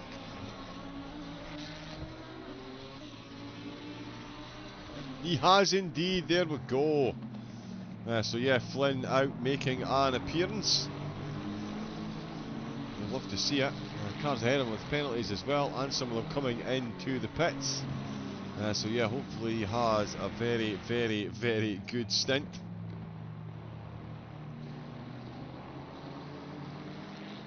Yeah, all the best to him and the rest of the drivers. Thank you to everyone in the chat today as well. We've had gifted subs and resubs from Darkness Within. Again, hugely appreciated. Thank you very much for that. And of course, make sure you get signed up to the ACM website and SimGrid page. They have a phenomenal structure for racing, so make sure you get yourself involved. All the information will follow at the end of the broadcast. So until 16 hours from now, when we're back for the end, that is all from me. Until then, stay safe, take it easy, and have a great rest of your weekend. Welcome to ACC Career Mode by ACM Racing. ACC Career Mode is back and better than ever, with a 3-month-long series containing over 50 races with mixed formats and challenges. Team up with friends to manage your finances, car performance and sponsor contracts, or go solo and manage your favourite car across the whole season, utilising the daily, weekly and monthly challenges to add some spice to your online racing. The best thing? You decide your career, with 7 different paths to choose from. Minimum effort is no effort. ACC Career Mode Quarter 1 contains 5 races a week, all stewarded and commentated live with a range of formats from 4 to 12 hour endurance races to 25-minute sprints. The full race calendar is available at acm-racing.com, with individual race sign-up taking place on SimGrid. Only available on a Serie Corsa Competizione PC European-based league.